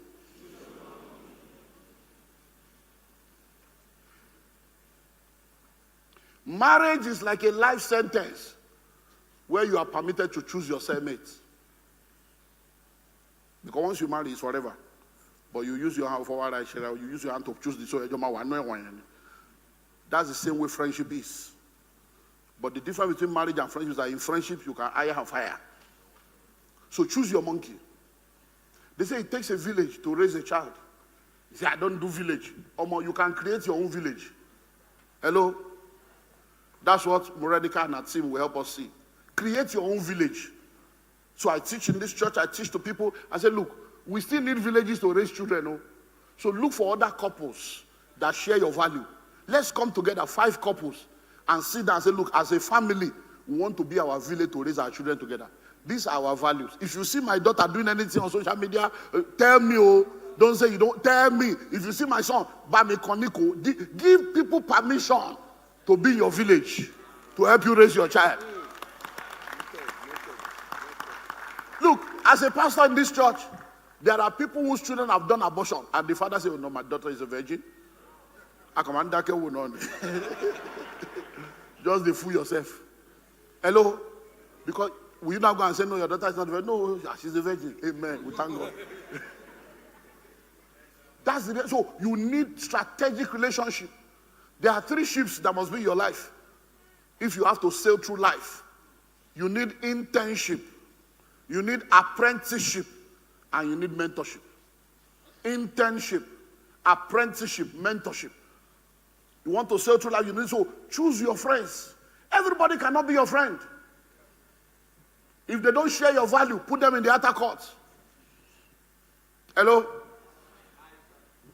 We had a meeting a few hours ago called the crossover service. The whole of this hall was full, gallery was full, outside was full, like overflow 1, overflow 2, overflow 3, everywhere was full. Listen to me. There are some people that should be in the overflow. Don't give them front seats. There are some people that are supposed to be sitting in the gallery of your destiny. You give them VIP sitting. It's your fault. Because you allowed people into your inner circle that should be checking from the window. So number 1 is strategic relationship. If you need 1 million now, who will you call? Hello? My story started in 1997, you know. There was something that took place that would have led to medical crisis for my first child in this life. My first fruit. That is now 27 years old, will be 28 years old. And as I was thinking, that's where my depression started from. Okay, what if this has happened now? And I needed 100,000. Olumide, do you have anybody in your life that can give you 100,000? So I started thinking, my father cannot give me, my mother cannot give me, my sibling cannot give me. So I realized that my family cannot help me. Then I moved to my friends. All my friends are looking up to me. I realized that I'm in the wrong circle. I looked to the church. Even the church cannot raise it. Instead of being, I now got angry at God, saying, so what are you trying to say? After serving you all this life, should I not be able to raise 100? But many of you are sitting down here right now. If you have cancer now, and all we need is 1 million, you will just die a useless death. Because all your family combined only raise 50K. Oh, Lord, hey, girlfriend, you are just a fool. Moving with useless people. New year don't come. Delete them from your life. We are going to talk palm tree now. We're going to talk land now. They say it's too expensive. We launch book. Oh, when you measure the price, this book is 50,000. They say, it's not a problem. It just shows your level. The university is 200,000. It just shows your level. Hello? Don't look. If you be angry, you know your anger doesn't move me. Just be angry and change. Ask yourself now, if they kidnap you, and they say, now 5 million, will your family pay? Do you have people that can pay 5 million on your head? That's how you just die in Sambisa Forest. Think. Oh, lowo otuleyon. Double jeopardy. Money you don't have. Relationship you don't have. Hey girlfriend. My guy. Number 2, assets. What assets do you have in your life? What asset do you have? You know, we were deceived in school. They told us an asset is anything you buy with money. So when they say assets, you write my shoe, my wall clock, my mattress. It will shock you. Assets. Hello? What's an asset? Anything that appreciates in value. What's an asset? Anything that produces cash flow. So sit down and ask yourself, do I have assets in my life? So that when you have opportunity, you start acquiring assets. If you buy one plot per annum or build one house every 5 years, you can never be poor for the rest of your life. Never. Where you are now, we bought this land 70,000. First 4 plots, 70,000, 280. That's 280,000. We raise the money, we levy people per family by force. This one is not free will offering. By fire, by force. 280, everybody not pay. Hello? The next set we bought at 100,000. The next set we bought, final set, we bought at 250 for 4 plots. 1 million. And we gave the man a car. Somebody sold the seed of a car. So we gave the car plus money to pay. Then I came to the people and said, people, if you know what this place was like 20 years ago, 25 years ago, 27 years ago, this was a dunghill. You know the way Orioke was? That's where this place was. We brought trucks. We were carrying dirt away from here. This place was water. By the time you put a rod inside, it's 8.6 feet inside. It's water where you are now. People came here and said, everything is about my Paris. Who took him there? How can you go and buy? These things are on video. That this guy forgets it, he has missed it. I stood on this altar and I was telling them, Akonwojo is the next Allen Avenue. That I see skyscrapers all over. You need to plug in now. I said, this place will be a place people will come from all over the world. Oh, this pastor. We still showed this video on Sunday where I was prophesying, pouring oil. I see building. I see house. We still showed the video of 25 years ago when I was prophesying of what will happen in Akonwojo. They were looking at me. I stood on the pulpit and I told my member, I said, all the land on this street, all of you, if you have money put together, go and start buying. Because very soon, I was going to toilets. You know, all of us were sharing toilet. The toilet was behind here. We were all sharing toilet. So I went inside the toilet. They were talking about me. Say, Pastor, you come and all about Delhi on Isha. And it's really they were talking about. Oh, boy, Isha. They were talking about me. Carlo Ragbo. Over Cabon Rale, Carabu, Caliba develop. To buy answer, I did not answer the can sweat bountifully. Now, can you imagine this pastor? He's deceiving us. We should go and buy this bush. Then later, he will now come so that we can help him develop the place. Then later, he will now tell us to sow it back. Not one of my member, but from here all the way to the road, not one of my church member bought land here. From here all the way to the end, not one church member. I didn't have money too, so it's not as if I was rich. But I kept thinking, Lord, I must not miss this opportunity. So when I started making money, I started looking for land on the same street. I bought my own 500 per plot. You see a building there now. It was just last year we completed the building on it. I bought my own 2007. Almost 8 years after I told the people. Me too, I didn't have money, so it's not as if I had the money. But if you have 50 million now, you can't get a plot of land here. 70,000. And many of the people then, they are still poor till now. They are still here, they are still my member. We still see each other. They are still poor till now. Hello? Oh, yeah, wisdom, come. Let's talk your story. You see this boy, where is this? He was a bricklayer. He said he's not bricklayer, that is foreman. He was one of the bricklayers that built this building. This guy, I say, yeah.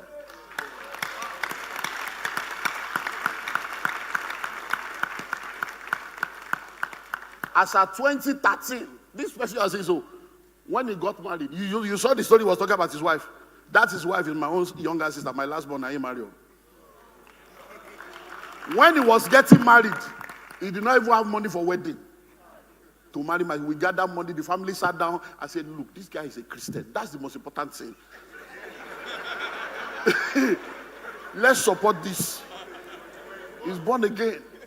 He got married. When they now had a child, they arrested both my sister and the baby at the hospital. They now started calling me. I said, at this time, I'm not doing it again. to marry, or to be more 9 months notice. He can't pay hospital bill. We still came up again, we did. Hello? By 2013, he came to me, he says, I'm tired. I've tried everything, nothing. I said, look, what we are teaching is what you will do. I said, so we have a transformation conference coming. Anything they tell you to do, just do. And then, one thing after the, so when people talk, I just laugh. Pastor Matthew raised like 4 offerings in one service. 4. 1,000 times more. Where I sat down, it was coming out for everybody. What is it? I said, does it mean you should come out for 4? You want to But immediately after that meeting, he says, sir, an idea has come. They are all my staff selling for me, agents. It's now you people call it Rehoboth. They will be selling to collect commission. He said, I have an idea. That's how they started. Today, now, as at this, now they have done multiple billions. 25 alone, multiple billions. Go and see that.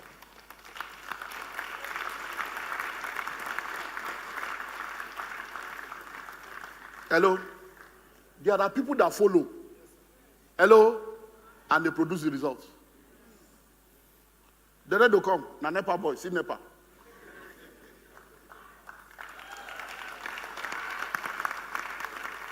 You know Nepa. You know how they pour for Nepa. In Papa, do we no make up. Into do we no make up. And then he came to this church and started flowing. So I preached one message. When kings celebrate. Destinies are open and destinies are closed. Then I preached another message. Change your vehicle. That no matter how much you pray, no matter how much you give, as long as you are a salary earner, there are things that can never flow through salary. Because in the salary scale of your company, the CEO salary is the highest. So no matter what, that means that's the highest salary you can ever make in your life. And you are not the CEO. He left NEPA. And they said, how can you leave NEPA?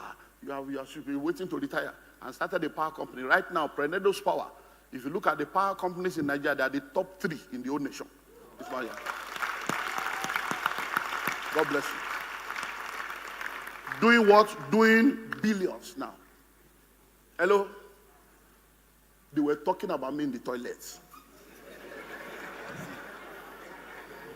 And now they are still talking. Pastor Tiblo. They are still poor.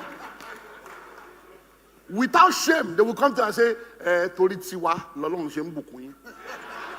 without shame, they will say it's because of us that God is blessing. They won't give you birthday gift. They won't give you Christmas gift. They will come and ask for money.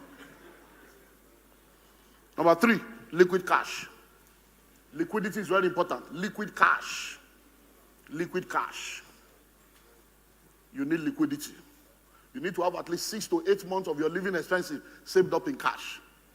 Liquidity. Very important. Because there are opportunities that will come. That is who has the money now that can grab it. If you don't have the money, that's it. Number 4, experience of life. Don't waste your pain. Don't waste your struggle. All those experiences you are going through, don't waste it. It has a purpose. Somebody broke your heart, record it. Learn the lesson. Every time you face a negative experience, there are 3 things you must do. Number 1, what went wrong? Number 2, what lessons have I learned? Number 3, what mistakes did I make? When you document it, you will not repeat history.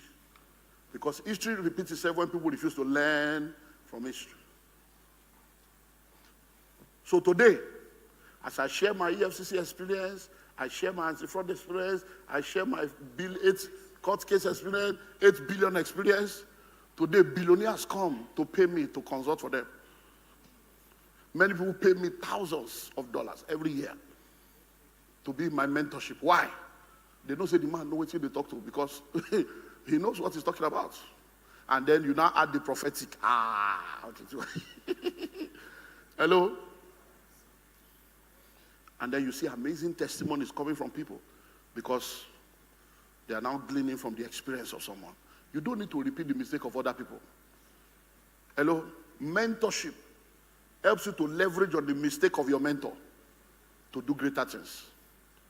I have been in real estate since Our first 50 acres was done in 2001. They started real estate after us. There are people that started after them. So there are people now, in 5 years of doing real estate, they achieve what I couldn't achieve in 25 years. Because all the mistakes I made, they didn't make it.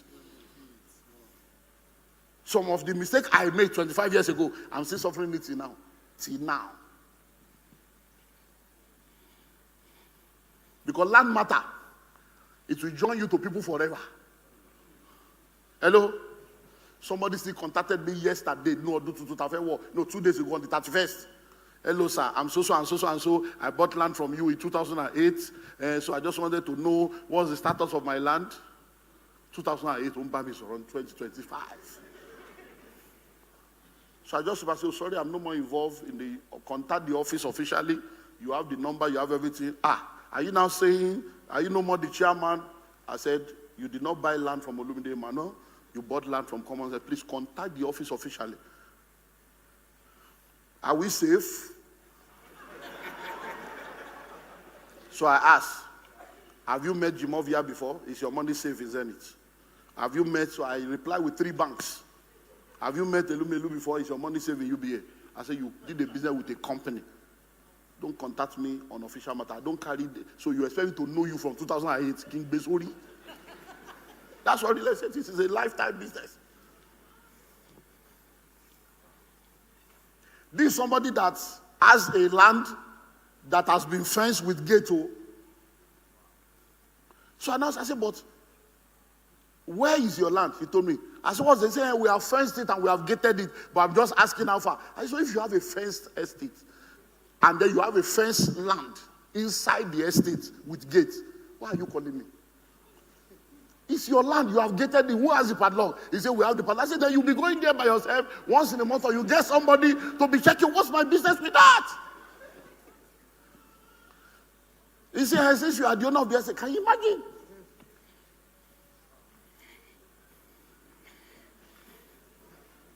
Number 5, knowledge and skill. Knowledge and what?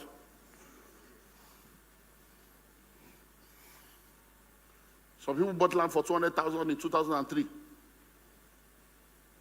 And then you get an email in 2005. Hello, I bought land from you people. How far? What's the status of my land? 2003 to 2025. That's 22 years. You have no idea what will go through in real estate though. 22 years. And you have a document in your hand that states that you have 5 years to develop your land. After 5 years, your allocation will be revoked and you will be reallocated at your own expense. And then you start paying maintenance and security fee every month. So when they now send an email, we will now reply them, your land is intact. However, according to clause 5 in your allocation paper, you have defaulted. So 22 years minus 5. So 17 years default. So it's 10,000 per month, which is 120 per annum times 17. It's documents. That's why they all lost the case in court. Oh, they win. Because he's there. He said, what are you talking about? So you left the land, so Angel will be keeping your land. And you came back 20 years later and the man said, this is your land, but you are owing and you are still coming to court? So you mean we still have this kind of people in this country? I said, yes, sir. I'm here. Because I'm a pastor, they won't kill me. Now integrity put me for trouble, but I can't change. Hello? The next email you will get, and you call yourself a pastor. How can I buy land for 200,000? And you are telling me to come and pay 5 million. They are forgetting that 22 years has passed. I went to the estate one day. A woman was pregnant when we gave her a land. We did the allocation when she was pregnant. The day I met her was 18 years later. The boy was taller than both me and her. Omoto wa know you. And then I said, my sister, I remember you. Because she looks like an Asian.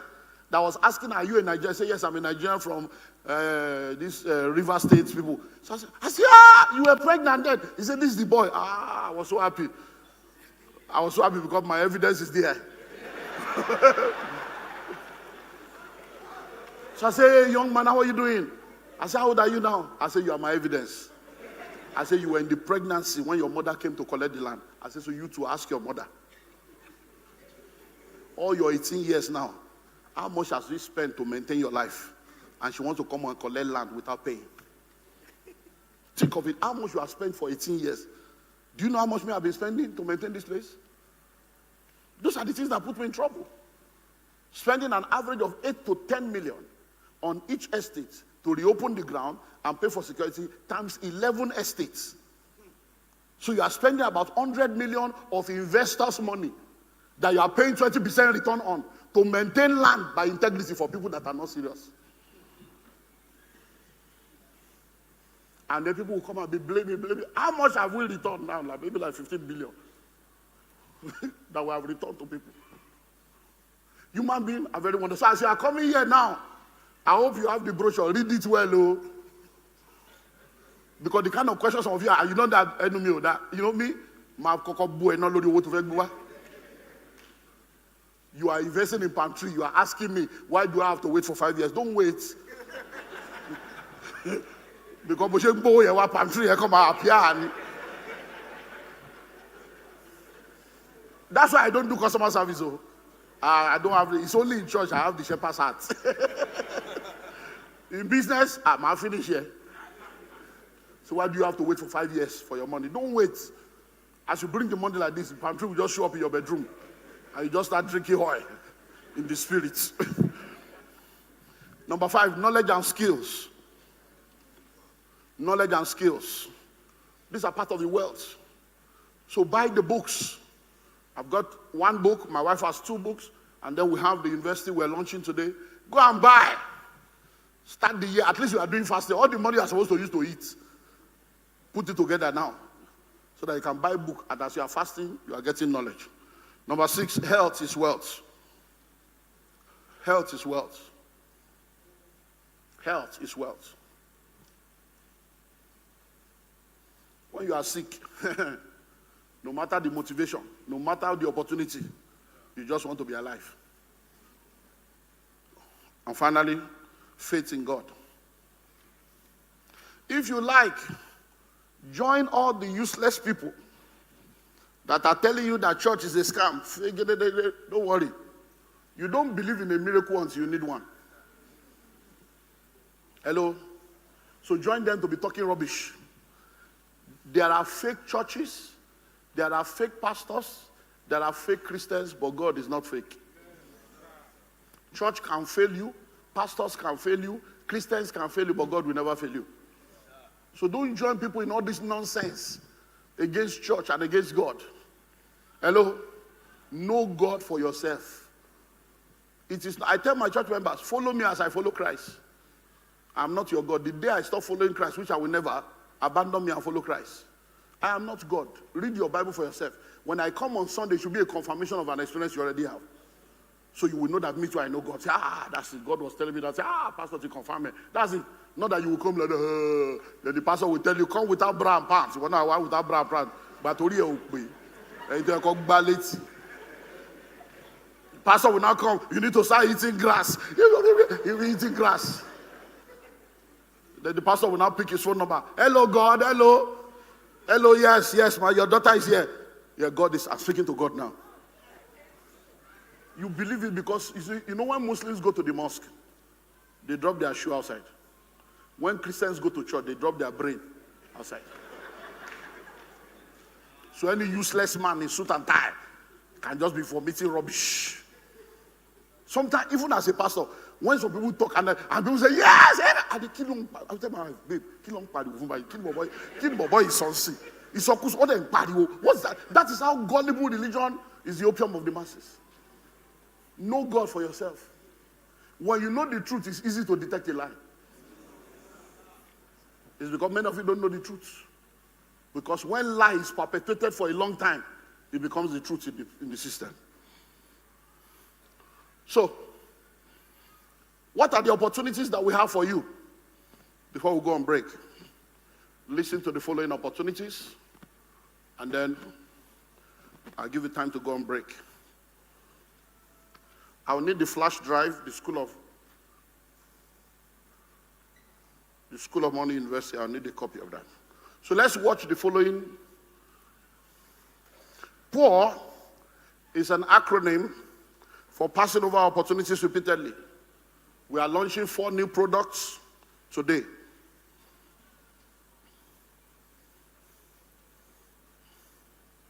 Number 1, the books.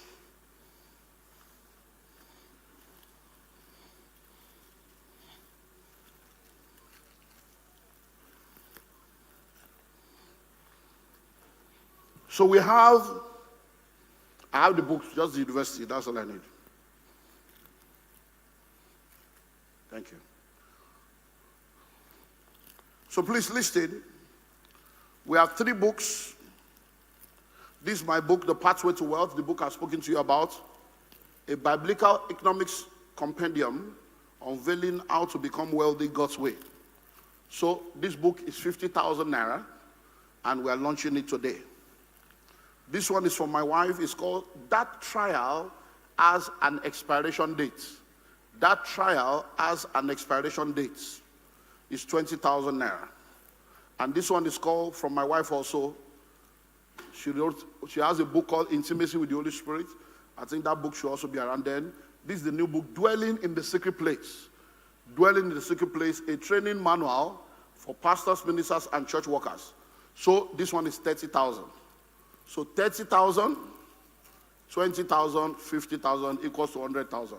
Anyone you want to buy, buy. You know by now, me, I don't force people to buy things. Neither do I beg people to buy. It's your choice to choose. But for everyone that buys anything that is up to 100,000, we have the Entrepreneurship Academy. How many of you have been to the Entrepreneurship Academy before? Are you an alumni? Wow, wonderful. So the Entrepreneurship Academy is coming up from the 19th of this month to the 24th. And it is 55,000 naira for those that can plug into the discount offer. Now, if you buy anything worth 100,000, you're going to get a free ticket to come to the Entrepreneurship Academy absolutely free.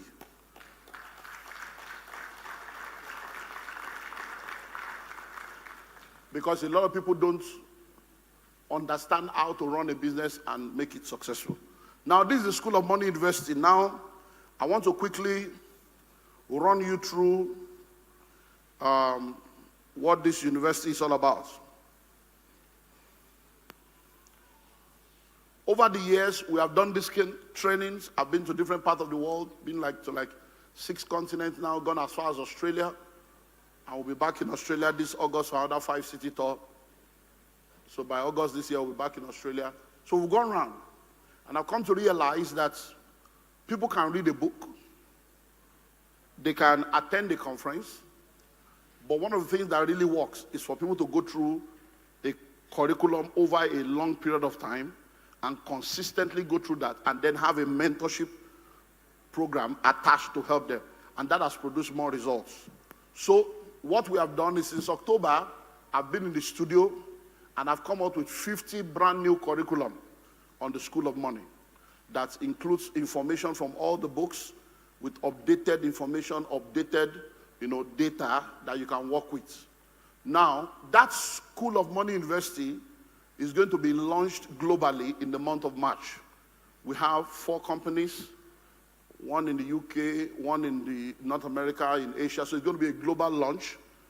And it's going to be launched, and it's going to be $100 per person to be able to attend the online version. And in that online version, they will have access to the videos and the e-copy of all these books. But because we know that some people will need something physical, they don't want the online part. So that's why we have created this. So this is the university we are launching today. And it's a flash drive. And in this flash drive, you have the entire MP3 audio of the 50 new modules. And at the back, you have a code you will scan that will take you to the 50 videos where it is archived. And then you have 14 books that are here. So this new book that we are launching at 50,000 is here already. The School of Money book that is also 50,000 is here already. The former book, Pathway to Wealth, that has now been updated, that is 20,000, is here already. How to create wealth as a career person, that is 30,000, is already here. 50 common money mistakes to avoid.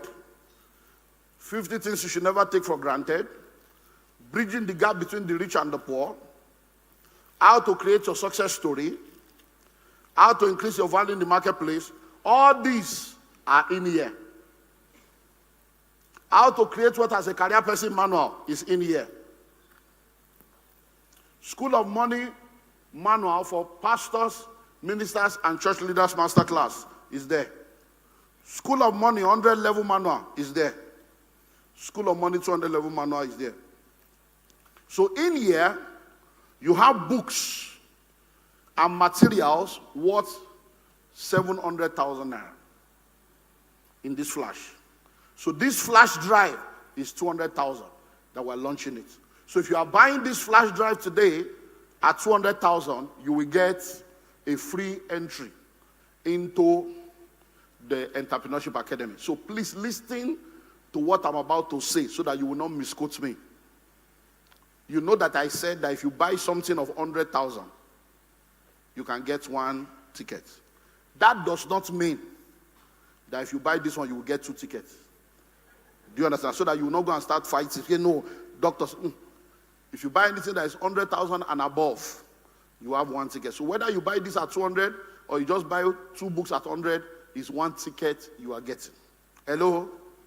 For the Entrepreneurship Academy. So that is now launched. So if you don't mind, I believe in prayer. So let us pray as we launch them. In the name of the Father, and of the Son, and of the Holy Spirit.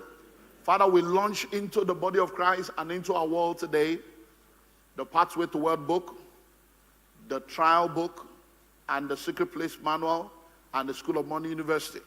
And we ask that it will break national barriers, it will break denominational barriers, it will break mental barriers, and it will be a blessing to this world and to this generation and the generation to come. In Jesus' name. Okay, so those are things we are launching. Number 3, we are launching the Madiba Palm Tree Farm. If you have any question, the brochure answers all the questions. So please, during the break, you can look at all that. So the Madiba Palm Tree Farm, we are launching today. 1 acre is 6 million naira, and that's 6 plots. 1 hectare is 15 million naira, and that's 15 plots.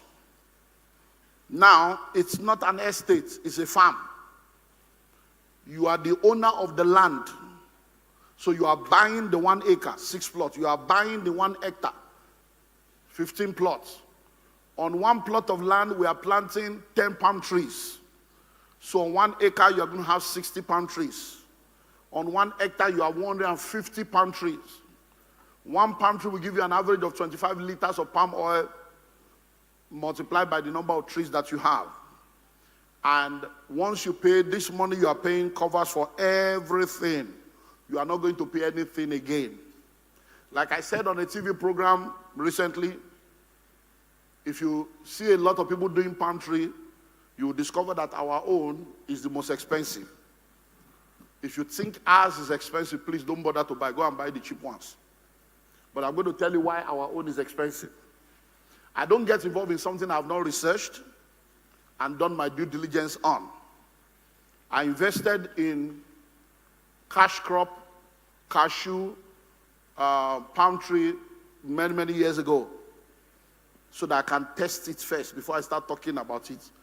And one of the things I've come to realize, which is why ours is different from others, is a lot of people don't understand all the expenses that is involved in running a palm tree project. They just buy land and start selling land, and they don't realize that palm tree is not like estate land. So when you buy the land, unlike estate, in palm tree, you have to clear the entire land completely. As in clear. Now we have 1,000 hectares in 2 places. 1,000 hectares is 2,500 acres. To clear 2,500 acres is about 1 billion naira. just to clear bush. So the person selling has not realized that he's going to spend 1 billion to clear. When they not tell him to clear, his face go on clear. When you clear the land for palm tree, it's not as if you want to build a house. After you finish clearing the land, you will start working on the land to start removing roots, to start putting manure in the soil, to start preparing the soil. That is another like 200 people working for like 3 months just to prepare ground. Hello? All that is money. Then that same land you are preparing, you will now go and prepare what is called a seedling that you will now come and plant. That seedling is either you buy it or you prepare it by yourself. If you go to Naifor to go and buy, and you now buy all the seedling and you now put it in a trailer, the trailer is now coming from Benin to Lagos and enter all the pothole.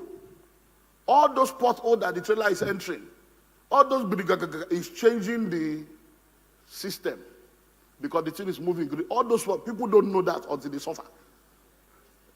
It's when they suffer the losses and they plant, the thing no grow. They will come and say, what's happened? They say, oh, that way they go down, the thing don't uproot. They will now begin to learn by fire. Now, so you prepare the nursery. Nursery alone, and then now you're like 500 million to prepare nursery. Then you now plant. You now put manure. Guess what? When you now plant, you will now wait for 4 to 5 years. Don't forget, you have employed like 200 people. Where will you see salary to pay them for the next 5 years when the thing has not started producing? Hello? Then you will maintain. Then when the thing now begins to produce, you now need to build a mill with machines that you use to now process it. That mill you are going to use, if you want to do a standard mill, as we are talking today now, 2026, you need like 300 million. So the person selling palm tree to you cheap has not factored that in.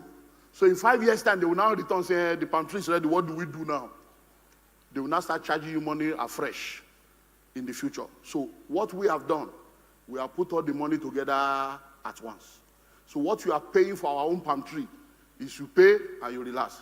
Every money, your documentation, your legal fee, your clearing of the land, nursery, manure, staffing, maintenance, or even the insurance of the crop itself, everything is included in the money you are paying.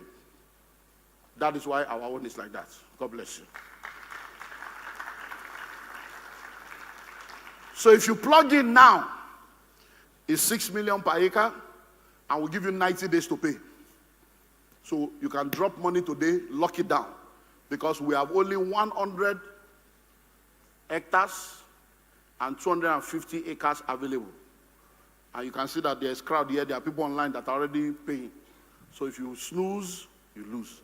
While you are still trying to ask too many questions, people don't pay. We now tell you it's finished. We did a pre-launch. People have been calling me, can I still pay for pre-launch? Sorry, you can't. So 6 million. But if you say I don't have money to pay within the next 90 days, then it will be 8 million naira per acre. Then you can pay 20% as your deposit, and then you have 6 to 12 months to pay the balance. 1 hectare is 15 plots. That's 15 million naira. And then you can then pay within 90 days. But if you say you don't have money to pay within 90 days, but you want to lock it down, that will be 20 million. You pay 20%, and you spread the balance within 6 to 12 months. Any question you have, get them ready. When we come back from the break, during the panel session, we'll be answering the question. So what we have done is, for us as a company, real estate is my core area. I have one of my sons and mentees, Rotimi of Asset Rise. He's been doing this. His father was a palm tree farmer. And when his father died, when he was still in elementary school, they thought that the world was over, but through the palm tree, he was able to grow, sent to school, went abroad, his children. So 4 generations in his family have been eating from the same 100-acre palm tree of his father. He went to London and said, how can I stay in London when palm tree sent me to London? Let me return to Nigeria and do the same thing. So I've invested in this company for about 5 years now. And when we talk about palm tree in Nigeria today, he's the #1 person that is doing it as a company, apart from the institutional people, and then many other people are learning from me. So what we did was to partner together. So he and his company are the management partner. So when the palm tree produce, we are now going to share the profit. You, the owner of the land, will give you 60% of the return. 40%, my own company, will collect 20%. His own company will collect 20%. So we are all in it together, so that everybody has a stake to put all our destiny in there to make it work. So if you are sitting down here right now, you are thinking of how to pay school fees for your children. Many of you that are working for yourself, you don't have pension, you don't have retirement. This can be your retirement. Institutional buyer, you are a pastor. Let your church come and buy 10 acres, buy 10 hectares. Because if you are waiting for tithe and offering, you go take. So make sure you prepare yourself. So you are a CEO, you have company, you are a cooperative society. We are looking more for instance. People are buying 10 acres, so we really don't want all this 1 acre because sometimes poor people, they are too much. So you need people that can buy in bulk, so that when we are talking from a wealth mentality, not somebody that will be calling you, excuse me, sir, how far with the palm tree? Or do man like hello, it don't grow? Is it growing now? Have you watered it? We don't want stressful people. I'm tired of poverty people in my life. Hello? It's a brand new year.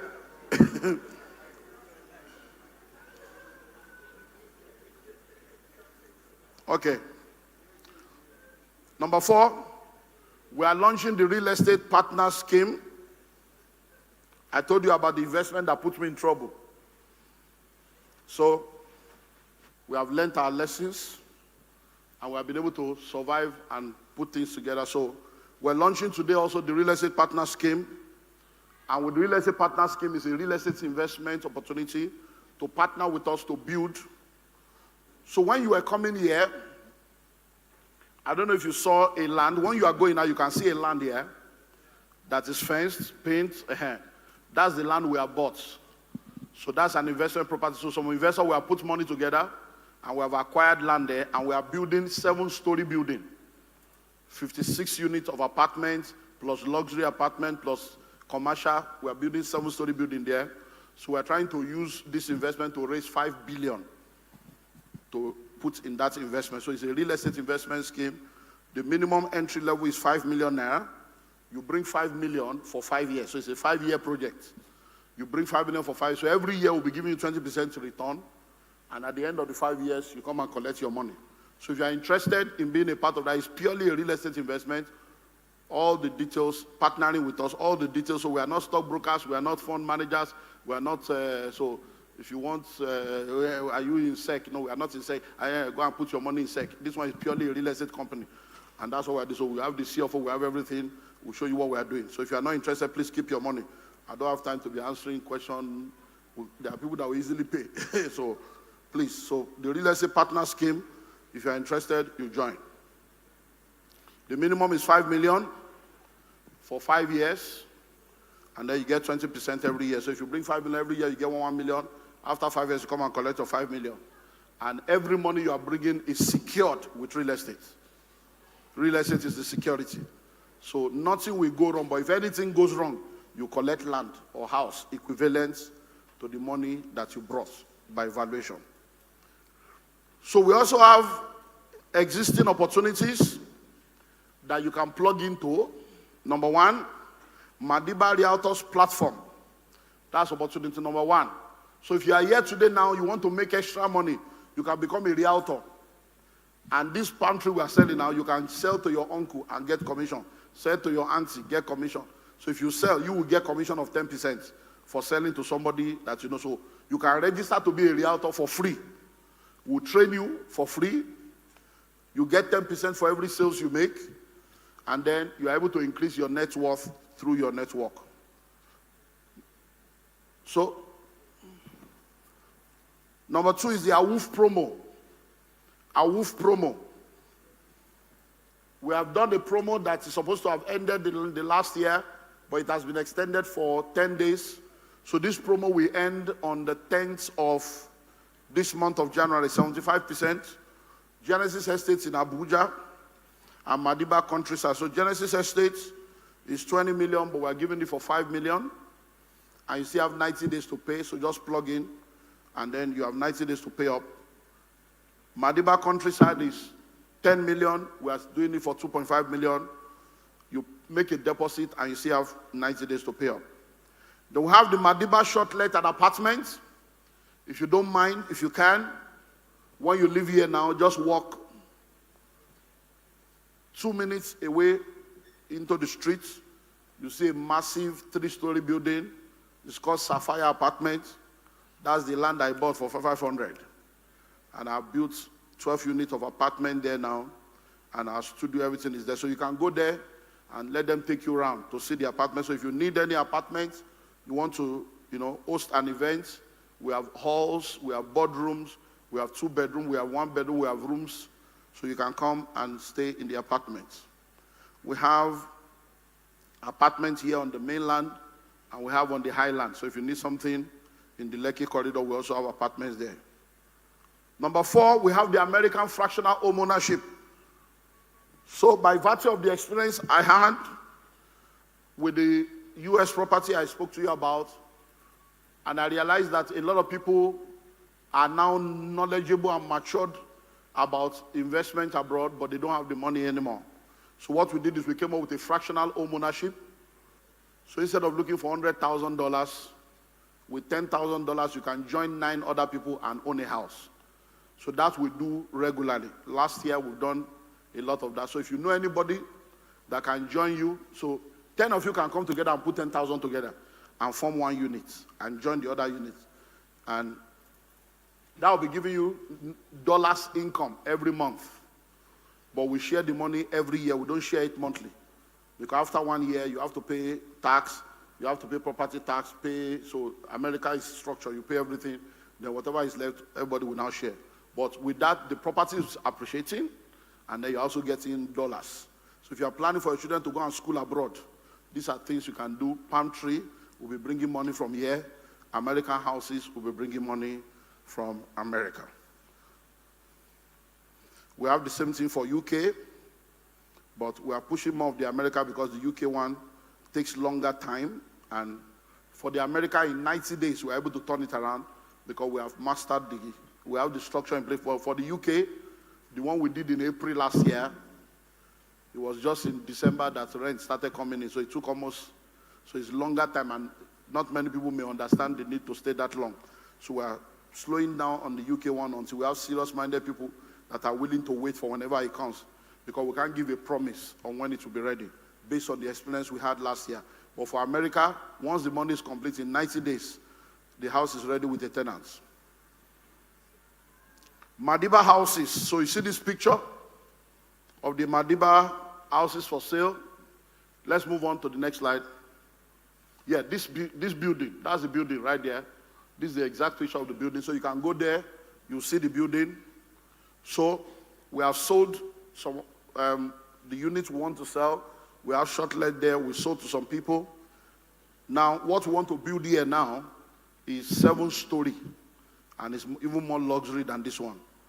But now we have houses for sale. We have houses in Atonta that is pay and parking completed. You just pay and parking with your own meter, water, everything. We've completed. We have houses in Uyo that are 90% completed. You pay, and in 30 days you park it. We have about 30 houses there. We have houses in Abuja, about 50 houses we have built. 1 bedroom, 2 bedroom, 3 bedroom, 90% completed. You pay, in 30 days you park it. So if you're interested, you can. So all this I'm saying so that when you go on break. Then opportunity 7 is the Billionaires Conclave. Many people say they want to be a part of my mentorship. Be a part of my mentorship. To be a part of my mentorship is free. All you need to do is to follow me on social media platform, and I'll be mentoring you from YouTube. And no, it's powerful mentorship. YouTube, powerful. So you don't need to pay. Just go to YouTube, follow me on anything I drop, you get it. But if you say, I want to now be in the inner circle, it's called the Billionaires Conclave. And to be a part of that, you pay individuals at $3,000 per annum. For a family, husband and wife, is $4,500. And for an organization, a company, is $10,000 per annum. Once you pay, what you get is 2 days fully residential events. So we have members in 27 countries on 6 continents. So every year we host annual events for 2 days, fully residential.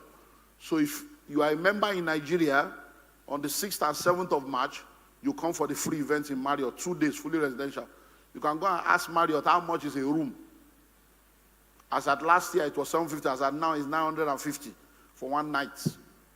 So you'll be there for 2 nights. It's free. It's part of your... So the 3,000 is not the mentorship. It's just to show that you are serious. So really, the mentorship is free. Because what we are going to give you will be more than the 3,000. But it's to show that at least you have enough understanding to value what you want to get. So the 2-day fully residential alone will cover for the money you are paying. Then we have 3 master classes that we host online 3 times in a year, January, July, and November. So we sit down together, everybody all over the world, you're able to see other people. Then we are going to put you on a platform where all the members globally are there. If you want to go to any country where the members are, you already have a family. Then we have a portal. Once you are a member, if you do the 3,000 level, you are what we call the bronze. Now, at that 3,000 level, all the master classes that we have done since the inception, when you enter the portal, you get a code. That code will give you access to the archives of all that people have been enjoying before you came so that you can catch up. If you do silver, which is 5,000, you not only get access to that portal, then all the conferences we have done in the conclave since inception, that also gives you the access to that portal. And finally, you have access to me directly all through the year. You need counsel, you need guidance on anything, you can contact me and then we can use our network to help you. We have members all over the world, so if you're interested, you can join.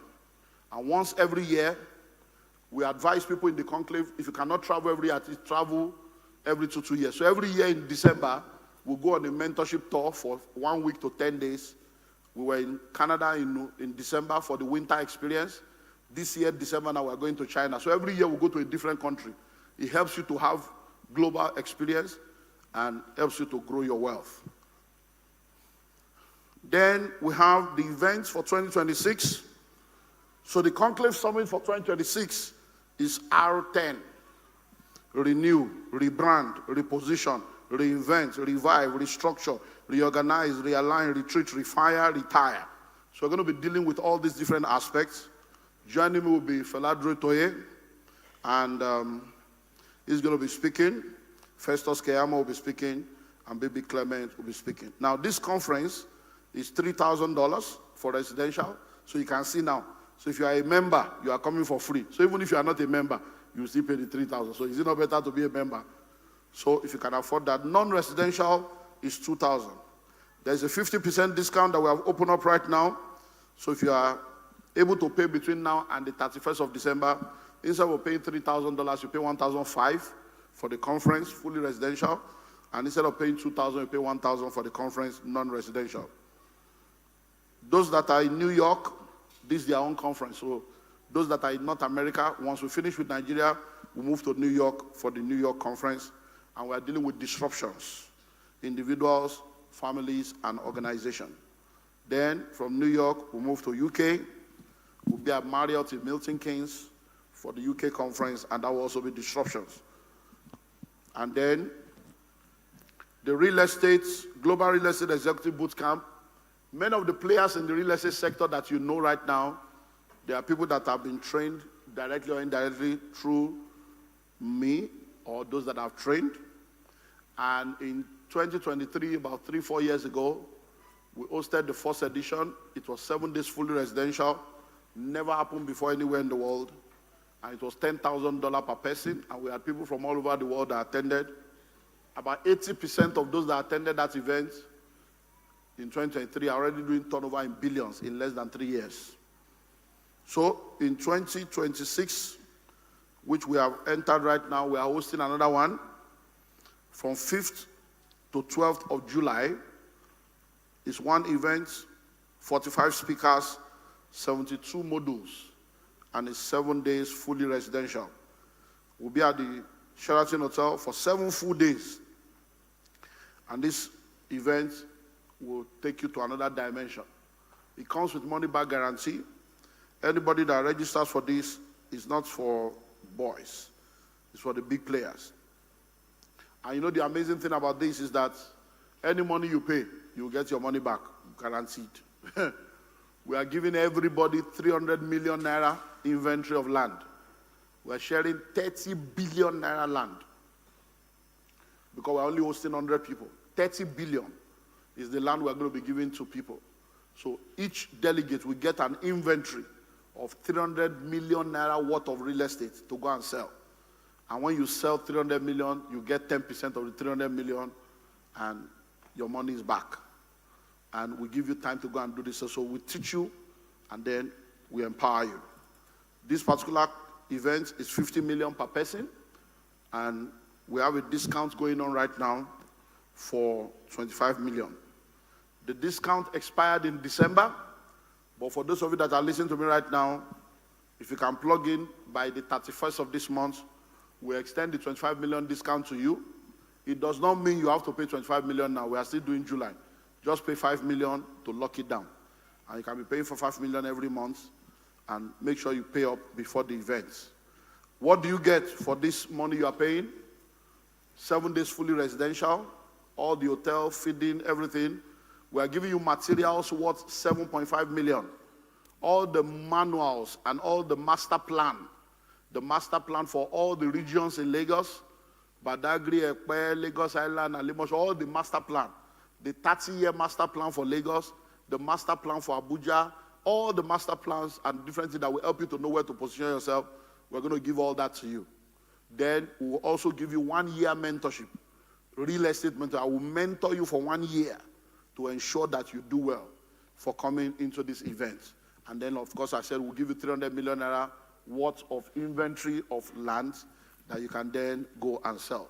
So we have 15 new modules that we are bringing on board. So we are bringing professionals. So we are doing cemetery, and we are bringing ebony casket people that are teaching us. So cemetery business, everybody is a customer. So how to make money through that, you're going to learn. We're doing cinema. We're bringing Film One. Kene is coming from Film One. Resort. We're bringing Paul from Landmark. We're doing hostels. I'm bringing Ashimolo, my boy. We're doing warehouses. So I'm bringing Theophilos. So event center, Bamora, bringing Bamora. So we're bringing practitioners. Film village, event center, shopping complex. So we have 15 new master classes that we have added. And it will be a tremendous opportunity for you to come. And then, finally, we have the Entrepreneurship Academy. Now, the Entrepreneurship Academy started in 2012. And many people that you know today, they were all students of the Entrepreneurship Academy. We've trained people that have gone on to become captains of industry, and they are doing amazingly well. So for 1 full week, from the 19th to the 24th, we're going to be here, and we're going to take you, we have world-class facilitators, world-class curriculum, and we're going to take you through that. And like I said, it's 55,000 naira. That's the discounted price. So if you want to register, you can register for that also during the break. And if you don't want to register for that, you want to get it for free, go and buy my books, buy my wife's book, buy the university. And once you buy anything that is 100,000 and above, you get a free ticket. And you're able to join us in this master class. Have you gotten value? Yes, sir. Are you sure? Yes, thank you very much.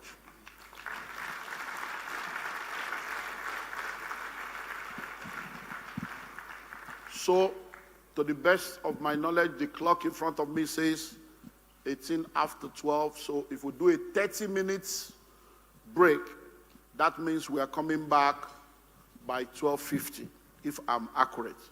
So make sure that as you go around, go and ease yourself, go get the books, get the materials. You have 30 minutes. We're just going to be playing soft music, underground, very low. You have 30 minutes to go around, buy the books, buy the university, buy everything. I will not be doing autograph until the end. So once we are back, we're going to come for the panel session. We have Rotimi here, and then we have Morenike and our team here. We're going to sit down together and just have a wonderful discussion on different things. Many of you may be sitting down here right now. You say, I don't have money. Well, there's a stand at the back there. by Asset Plus. So Asset Plus is also one of my son, Mr. Osho, and Abiodun Osho and his team, they are here.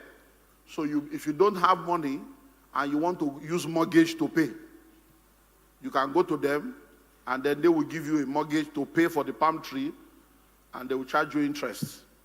So you pay them interest. So you register with them, they will pay us for the palm tree, you'll be paying them small, but we will collect our money sharp. So if you are interested, you can go and use the Asset Plus people. So Asset Rise is our palm tree partner. Asset Plus is mortgage partner. They are right there. So you have 30 minutes to do all this. Then after the panel session, we'll do question, then I'll autograph. God bless you. I'll see you in 30 minutes.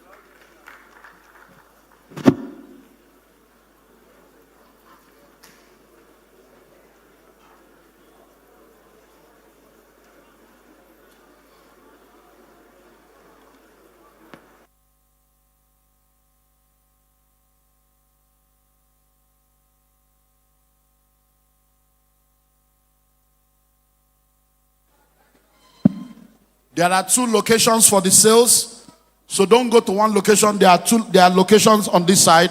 So you can go to both sides of the auditorium so that we'll not have too much crowd in only one place. There are 2 locations. You have POS. You can do transfer. You can do POS. You can do cash.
This is the day that the Lord has made.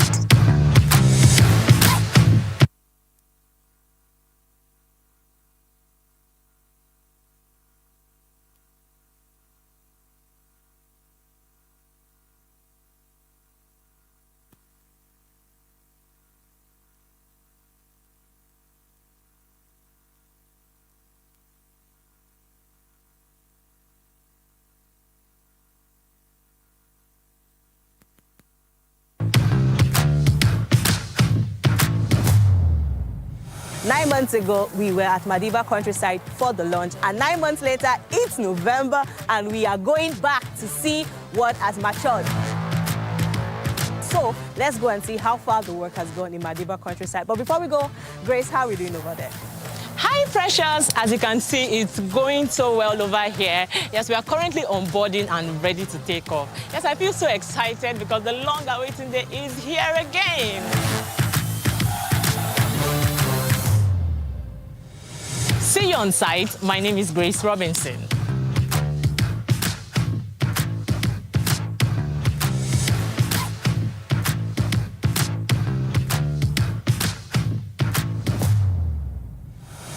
And we are live on site. And as you can see, I have kitted up. I hope you are ready.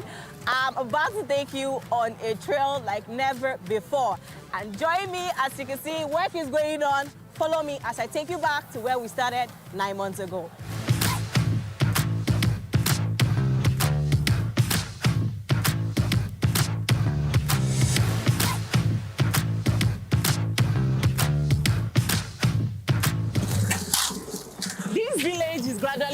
into a city.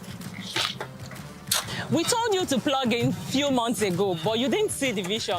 Right now, this place is fast developing. As you can see, the road layout, everything, everywhere is being developed right now. And I can assure you for free that this is the best city Nigeria has ever seen.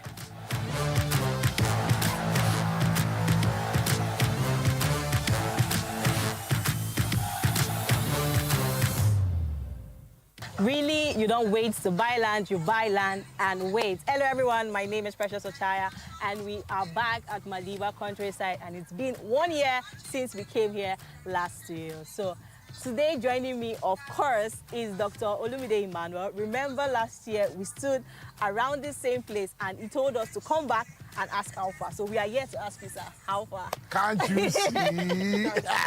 Can't you see? This one I'm talking I do. Honestly, the action now, follow. You see, it's been amazing.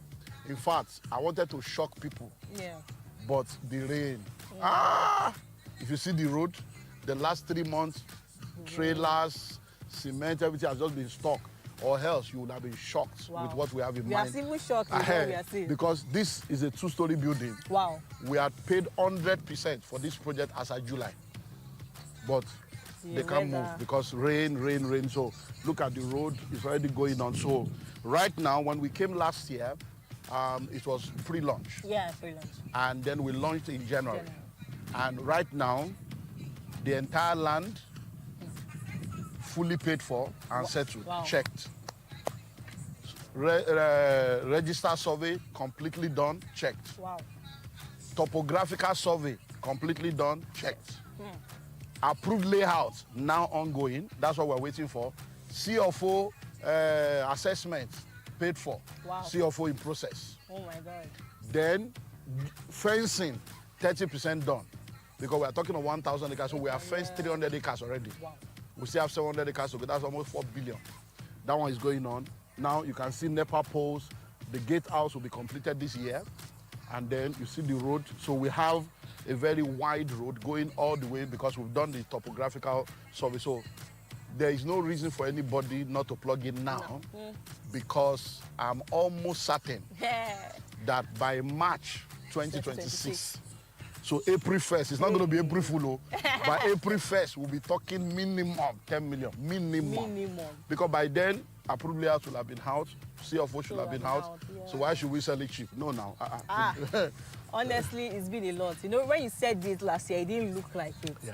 And it's one of the things you also said, that people are just, they don't believe. People don't believe. And I remember we came here in February and actually thought that, oh, we're already doing well. This is 9 months later. Yeah. And this is so far. So if I could ask, as a developer, what has changed for you in that 1 year? Developing a city this large is a whole lot of space to it develop. is actually. And one of the things I've realized is that a lot of people have been defrauded.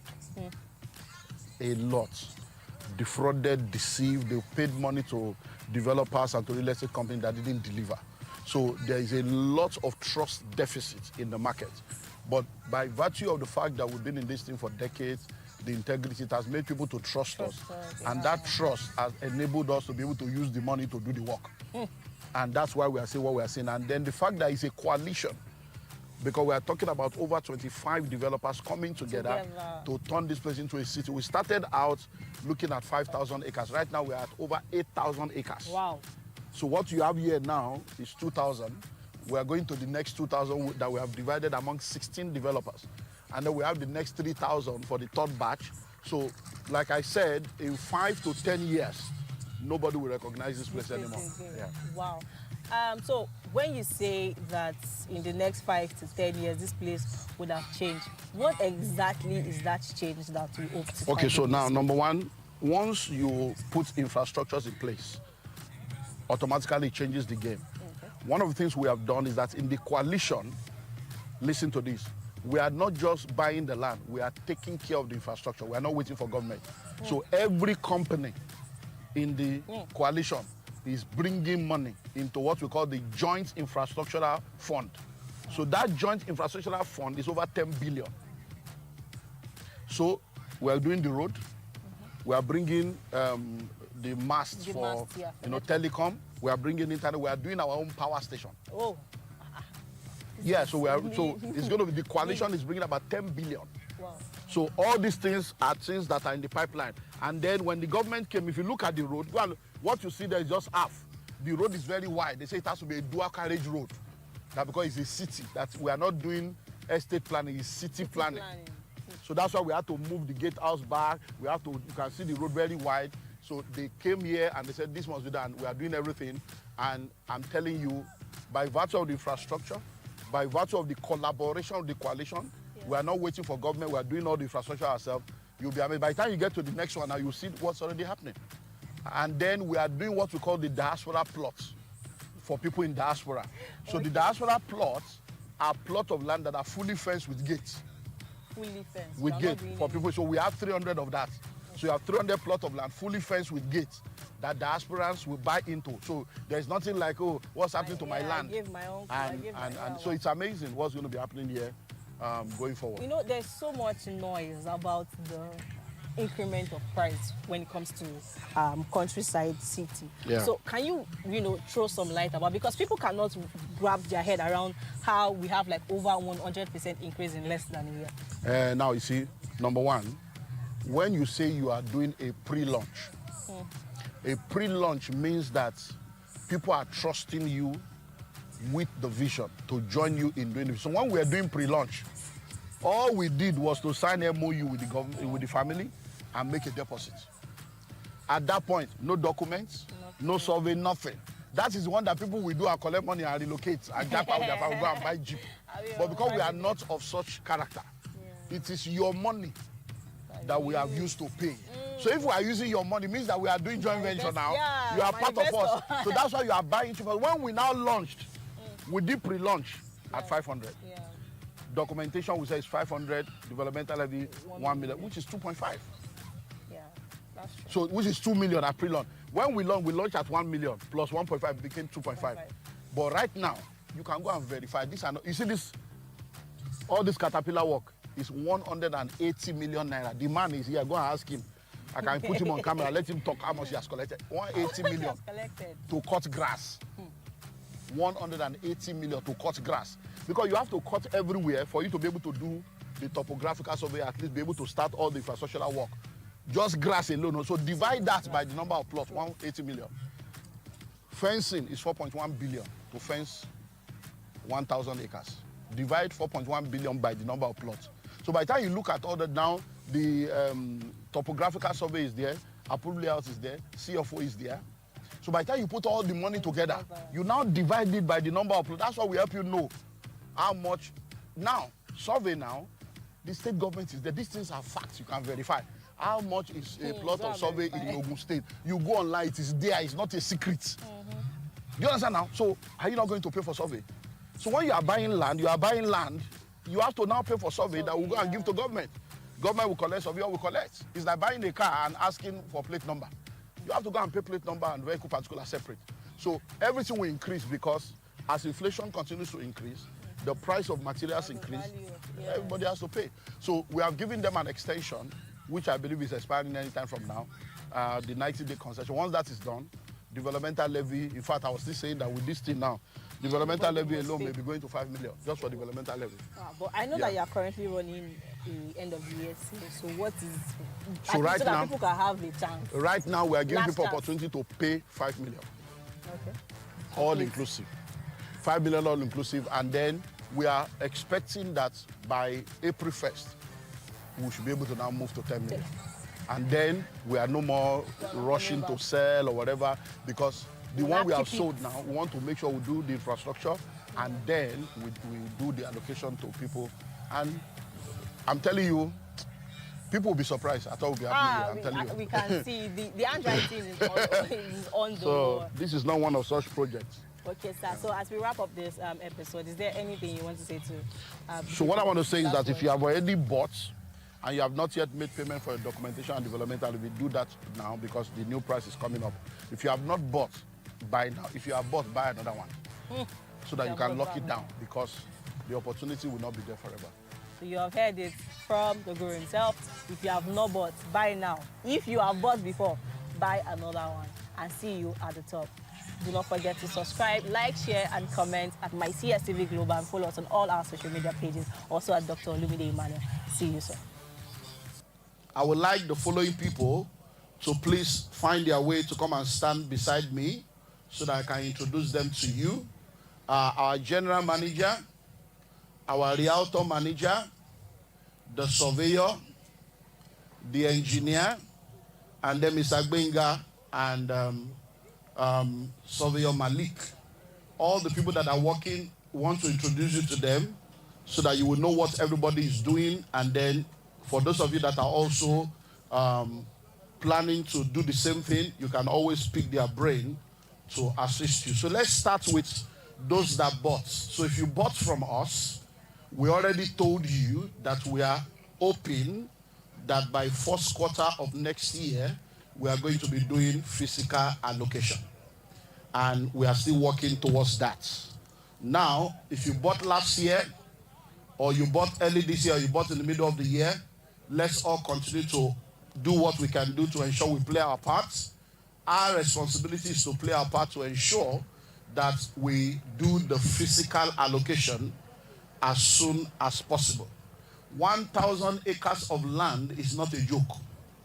And I can tell you for free, since we started November last year, we have not even been able to fence up to 300 acres. We're at about 300 acres now, and the journey is still very far. If you look at this building right now, this is supposed to be the gatehouse. It's a 2-story building. Where the engineer is here. He was paid 100% of the money for this project as of July. But you know what the rain has been doing. So it's been raining. So machine will stop on the road, caterpillar will stop. So it's not, as money is coming, we are doing the work.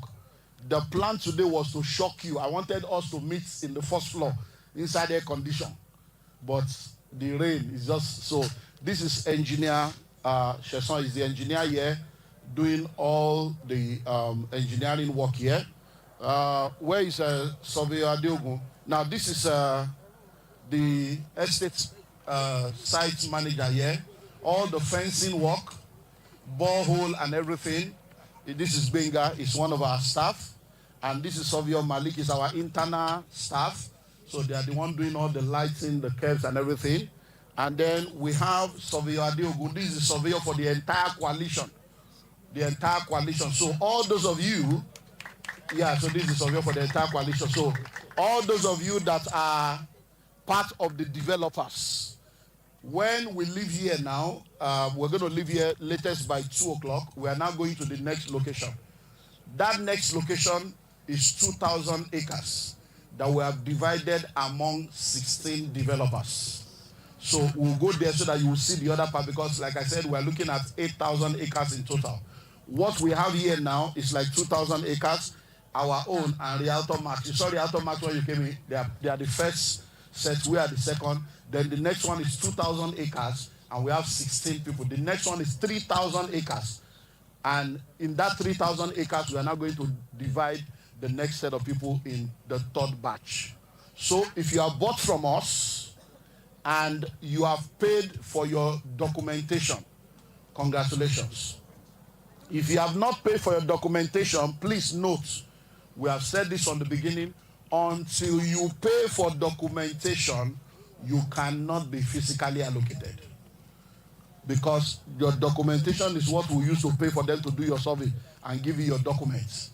So if you have not paid, we have done extension. When is the extension finishing? The 90 days. 30th of November. So let's introduce to you our general manager. I know you've heard from her before. So this is the general manager, Mrs. Abiola. And this is our realtor manager, Mrs. Gift. So these are the Ogapatapata of them all, and then they run things.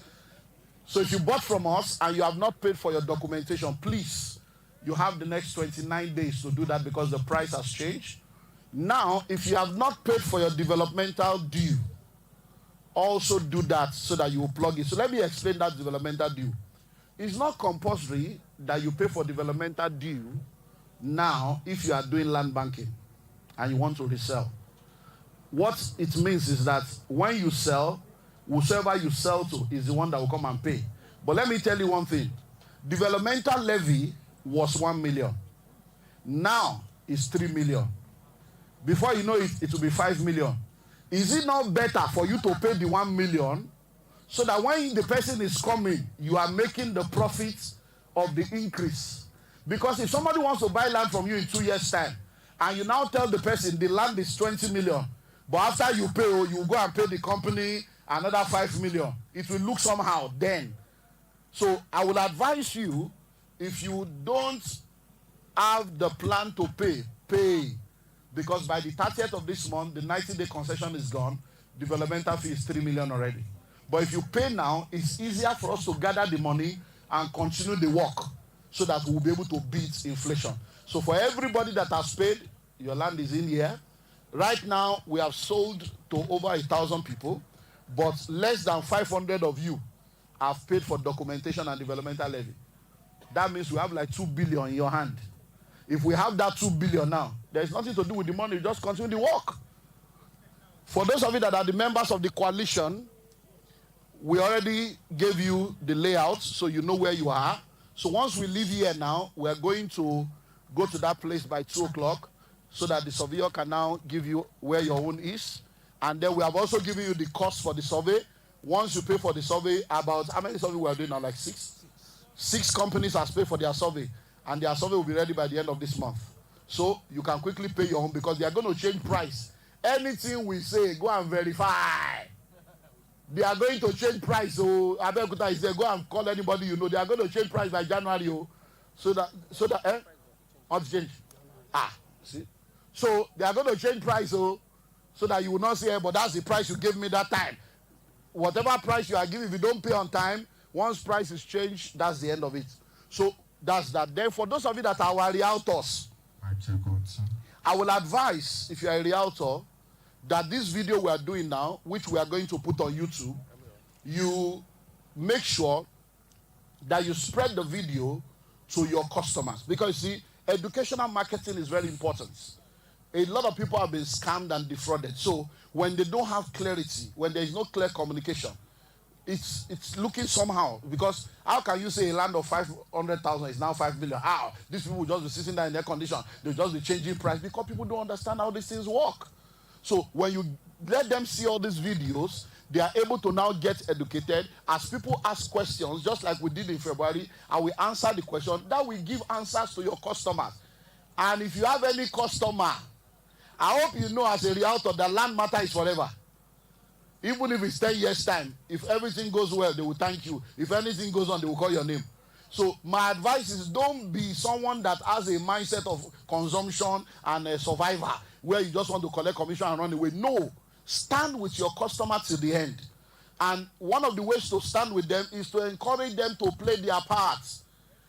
We send emails to people. They will say they don't see email. I just came in from London this morning. I was in London as at yesterday night. I just came in this morning.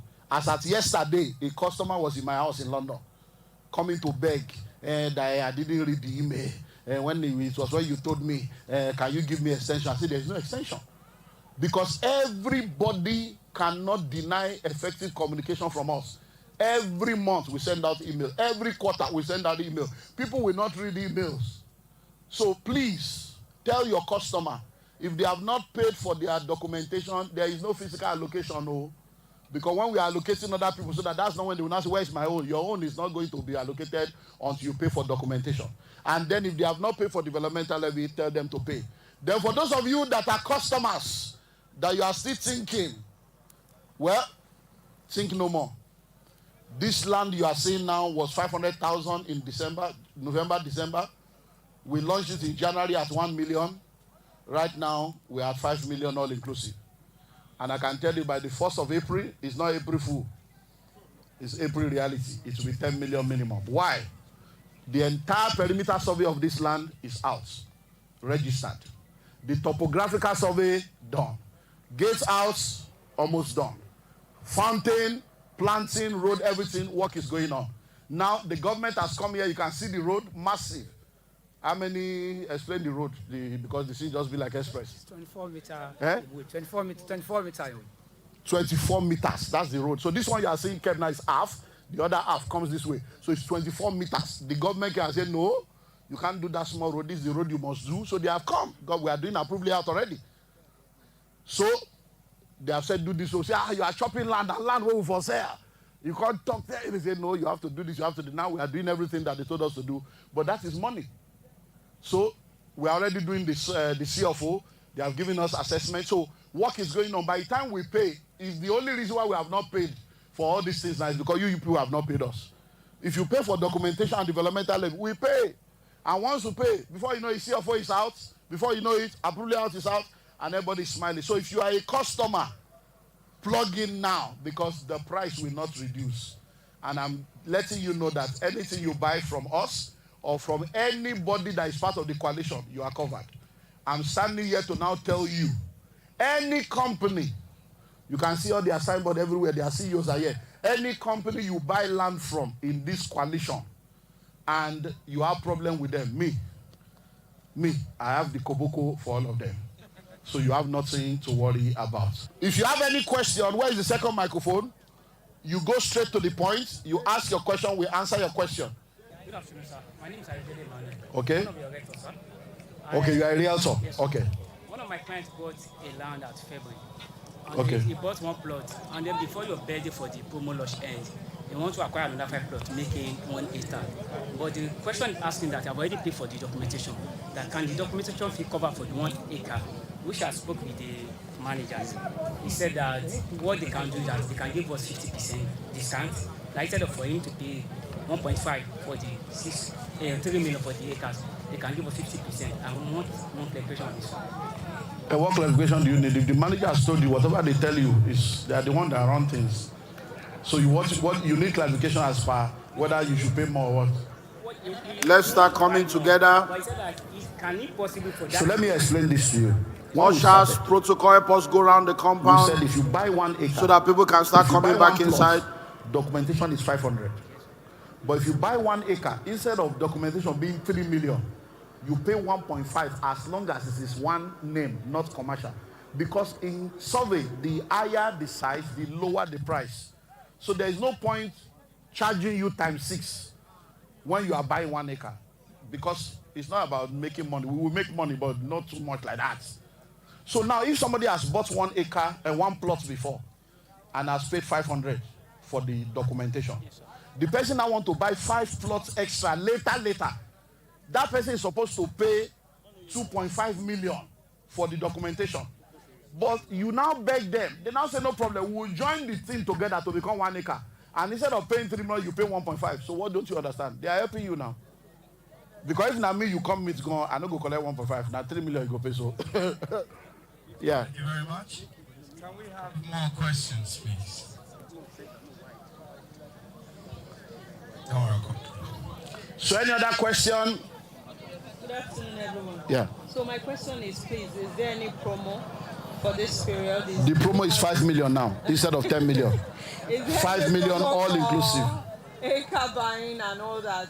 And if you are buying an acre, there is no promo, but we can give you a discount on the documentation. We'll give you discount on the documentation, but there's no promo. Even if you are buying 100 plots, you can see that work is going on. We need money. Another question? All right, we have somebody behind. Okay, yes. Good afternoon. My name is Bello Animola. And for a prospective customer and who is willing to do land banking, once you buy, does it start, your banking start immediately or it is after documentation? Now, for this estate, every land banking ends in December 2027. From January 2028, regardless of when you buy, January 2028, everybody will pay development, maintenance, and security fee monthly. From January 2028, because by then, this place will not be a place. A security consultant company came here today. We are discussing. Right now, since last year, we have been paying salary for security here. So if I pay salary for 3 years, I never try. So from January 2028, so even if you buy in December 2027, by January 2028, you start paying every month.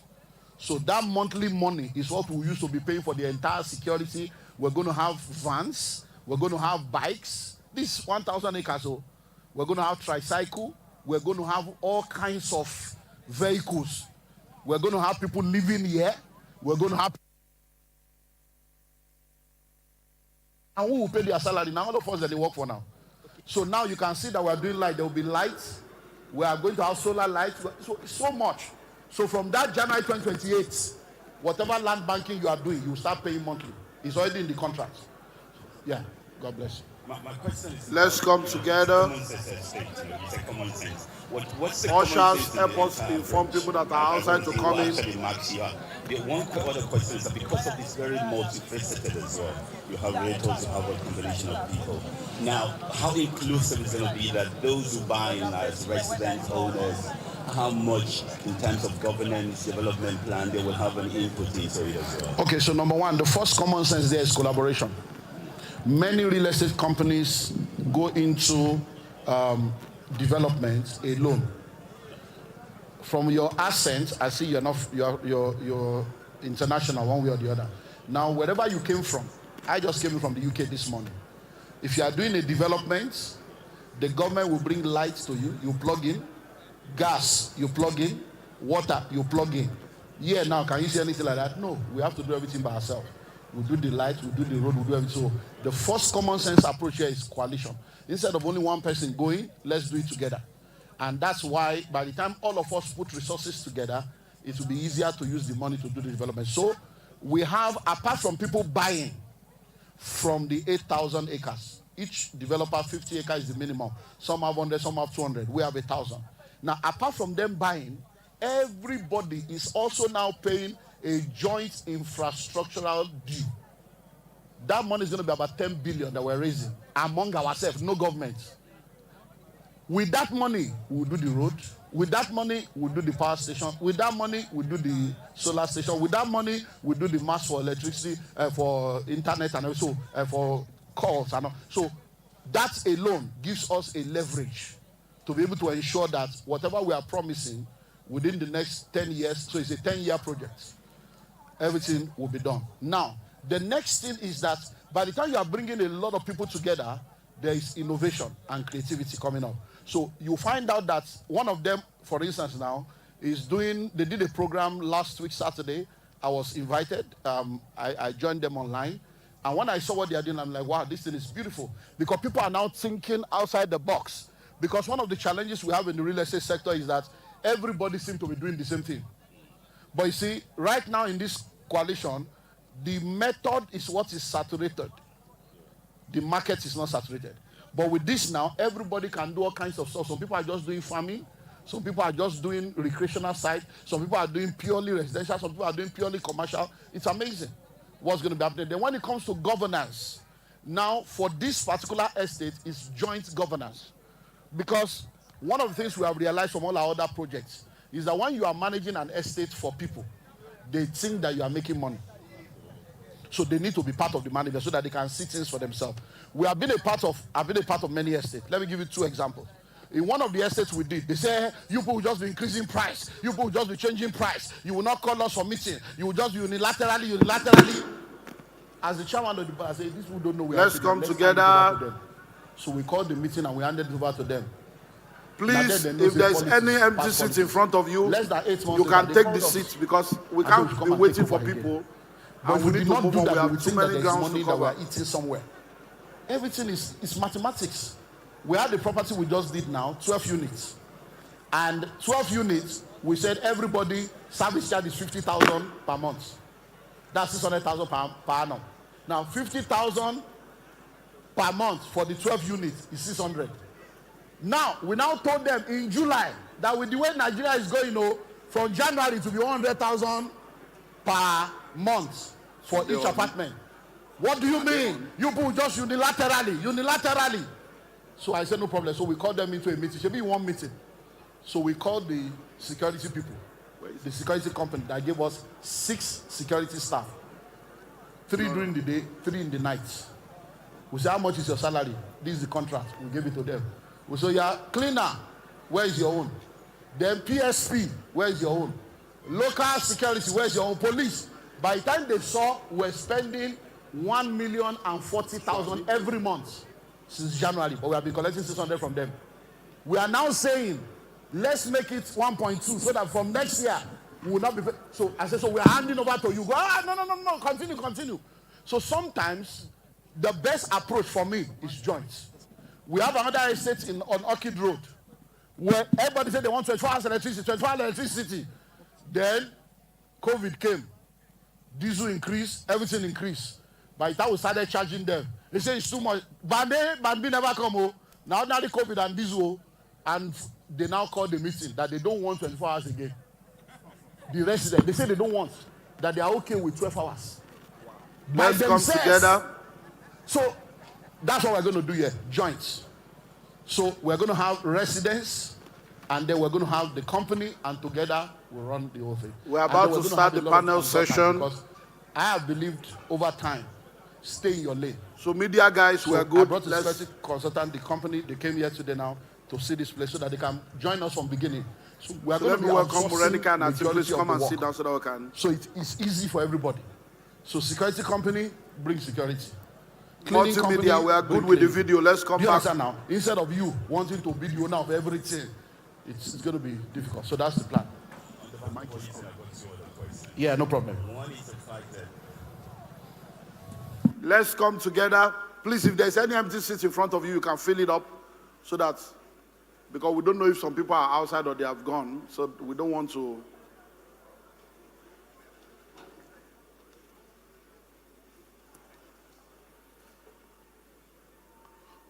So multimedia, give us 1 hour from 2 minutes, so you can put 102 now.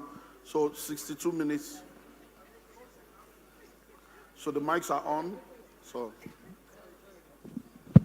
okay. Let's be sure. Okay. Good. Okay. Hello, everyone.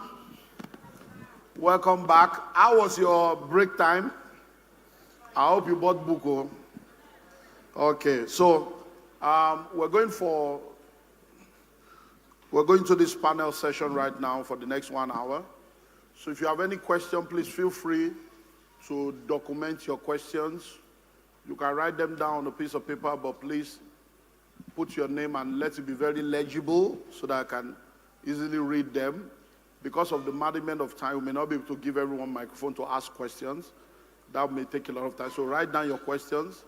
Once we are done with this panel session, in the next 1 hour, then we'll use the last 1 hour to answer questions. So if you have any question for me or any question for them, as a result of what we're going to be sharing, we'll do that for another 1 hour. And like I said earlier on, maximum by 3 we'll be out of here, but we're working with 2 p.m. so that by 2 p.m. we are done. So once we're done by 2, I will then stay behind for 1 hour to autograph, take pictures, and see anybody that wants to see me briefly. When I say briefly, it's maximum of 60 seconds. So just see me, I want to greet you. Not that you want to start canceling or you want to start pitching an idea. No, it's sharp. So then by 3, so that we can all go and rest. So once again, thank you for taking time out to come. So I have with me today, Rotimi Ojajamoye. He's the CEO of Asset Rise. He's my partner. We are partnering. He's my son, he's my mentee. But he's also my partner, my mentor in palm tree. He's been doing palm tree for a while, so I wanted him to be on this panel so that he can just share his story, share a few things about this palm tree opportunity. And then I have Morenica here. We've been talking about meeting her for the first time today. When we had a discussion a while back, and I realized that they had an investment club that have lasted for like 15 years, all women. I said, you guys come and teach us how you are doing it all. Because they say women supporting women. They say women don't do things together. When women come together, they will scatter. Only for me to come today, I realize that my sister here is one of them. I'm like, these are, so you people are the powerful women. So they are going to share their story with us, how they started, what they have done. Because one thing I want us to take away is that if you cannot do it alone, you can do it together with others. We're talking palm tree now, we're talking a lot of stuff. A group of guys in Uganda, about 25, 26 years ago, while they were still in secondary school, they all decided to put money together and to go outside of town. They learned about land banking, to go outside of town, to go and buy large expanse of land. And they agreed that no matter what happened, they were not going to sell the land. No matter how poor they were, no matter what happened, they were not going to sell the land until after 20 years. 20 years later, they've gotten married, they've got children, some of them are struggling. But by the time they sold the land, all of them became millionaires. And that's because they came together. And if they were not together, if it was only one person, they would have sold. But because there was a contract that you can't sell, so nobody can. And so you see, there's something about collaboration. We've been doing fractional ownership right now, and we have people that now own 3 properties in the US. But not that they own the property, they own 10% of 3 properties. But they are still getting something. We've done a lot, so you can do a lot together, and we're going to learn from them. And it is my desire that out of this place will come up. In the university that we have just launched now, I have 2 modules there on investment club and on collaboration and all this stuff. And I shared all the story of, many people don't know that that's what Abiola and his group did. A lot of people, they've done this for years. So people come together, they build wealth together. And as I've traveled around the world, I've been talking to people about developing wealth creation networks so that we can come together. There's a group in Tampa, Florida. They've also been doing this for about 12 years. I hope to bring them into one of my meetings sometime in the future. So I'm just trying to meet the real person that will give us the real information. So you're all welcome. So Rotimi, we want to start with you. Tell us your story. Palm tree, your father. How did you get into this palm tree stuff? Tell us your story. Yeah. Thank you. Good afternoon, everybody. Good afternoon. Thank you. It's my pleasure here. Thank you so much, sir, for the privilege. It's a great privilege to be on this seat and to appreciate Dr. Olumide Emmanuel for the opportunity. I think I stumbled upon him in 2005 while I was still quite young and trying to learn the ropes in life. And I remember coming to Lagos trying to see him by all means, and I couldn't. But years later, we're doing great stuff together now. And to me, that's a prayer coming to be. And that is also the fruit of his labor on this generation.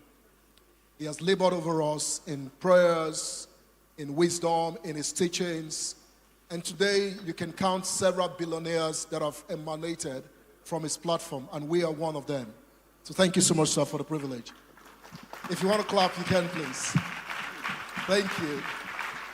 So it's good. My father's story is beautiful, but I think a lot better part of this story and the color that made it brighter was listening to Dr. Olumide Emmanuel and drinking from his word of wisdom. I mean, the ideas began to form when I began to marry all these teachings to my background.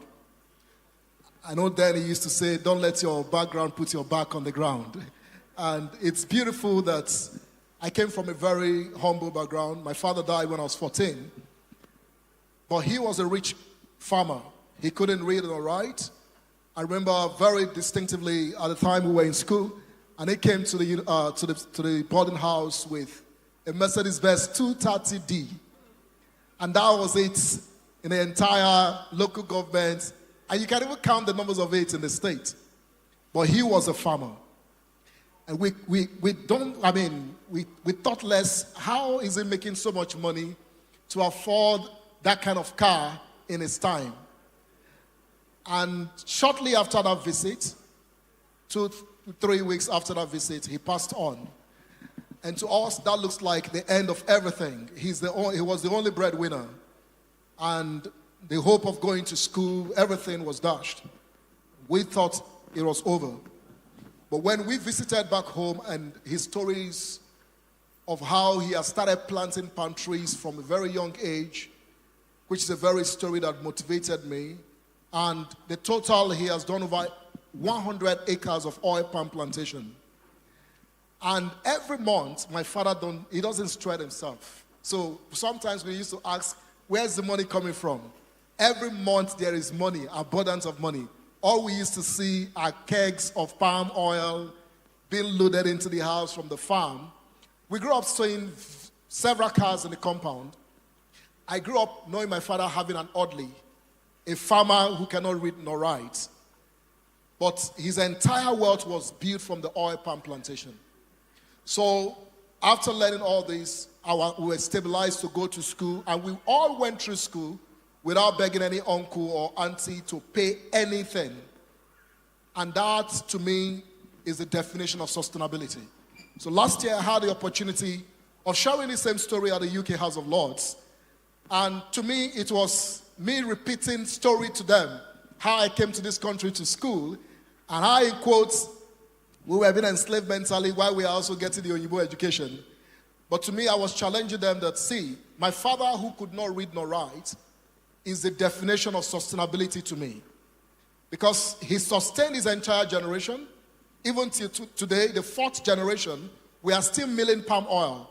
Last month, we still sold palm oil. And we still shared money from palm oil. But he's dead almost 30 years now. And that wealth still remains.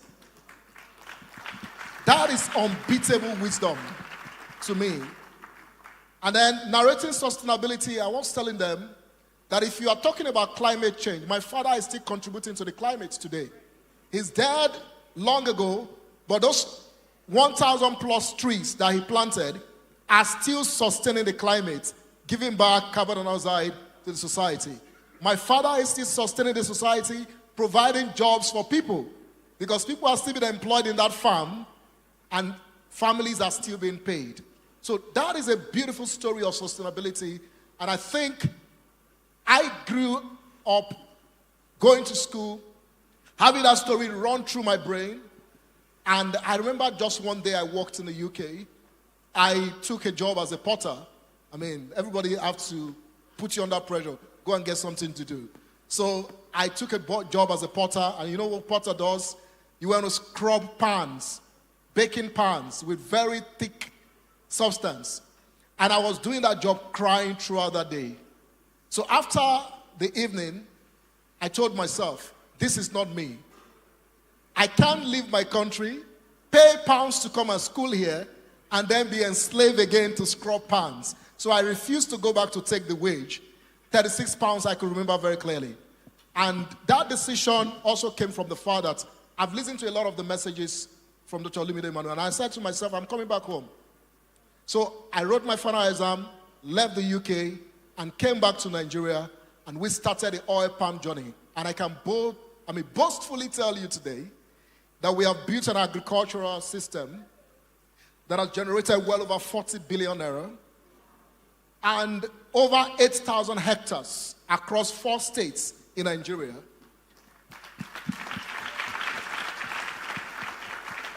And we are part of the change in the food security system.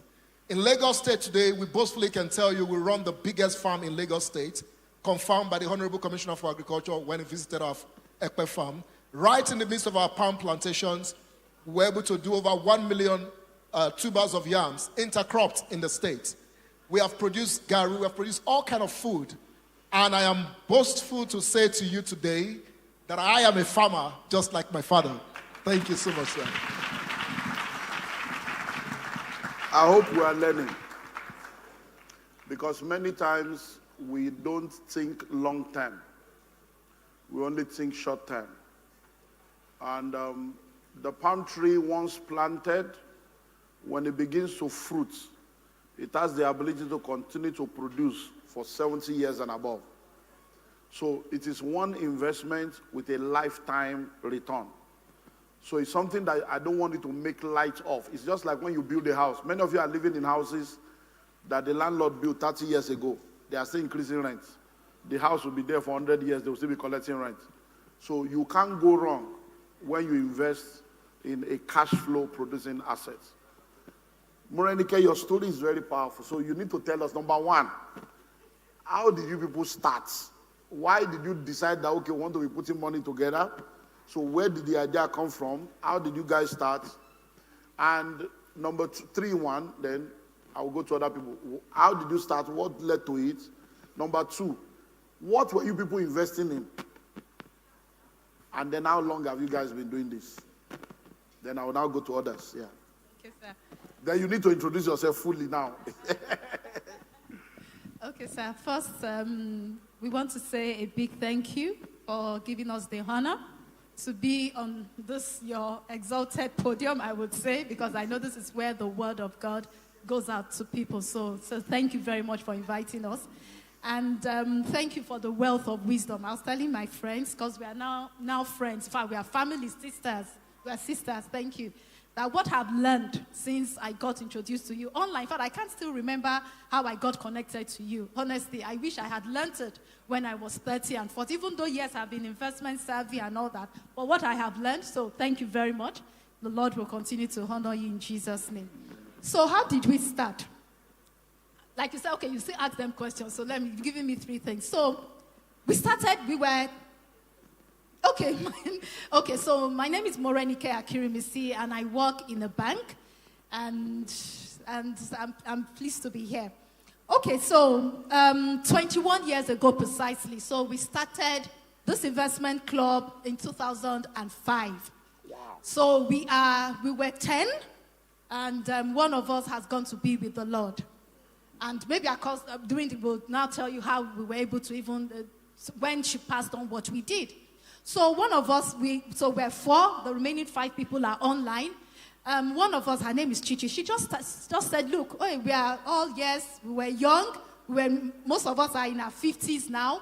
So we were young, and she just felt that, look, let's just be setting aside a certain amount every month, and we put it together. And the amount, how much was the amount then? It was 10,000 naira. That was what we started with in 2005. So we started. Then we didn't register the company. So we just used to put the funds together. And then it was a case of, okay, what do we do with the money? So we started buying shares. That was what we knew then. So it was shares that we started with over the years. And there's one thing you keep saying, and that is wealth takes time. So for us, it wasn't even a case of, okay, what were we going to do to spend? We did not say that, we were going to spend whatever we were making out of the money. No. So we just kept investing over the years. And that's where we are. So the only first time, if I remember, that we took out of it was when we celebrated our 10 years anniversary in 2019. And it was a tough call.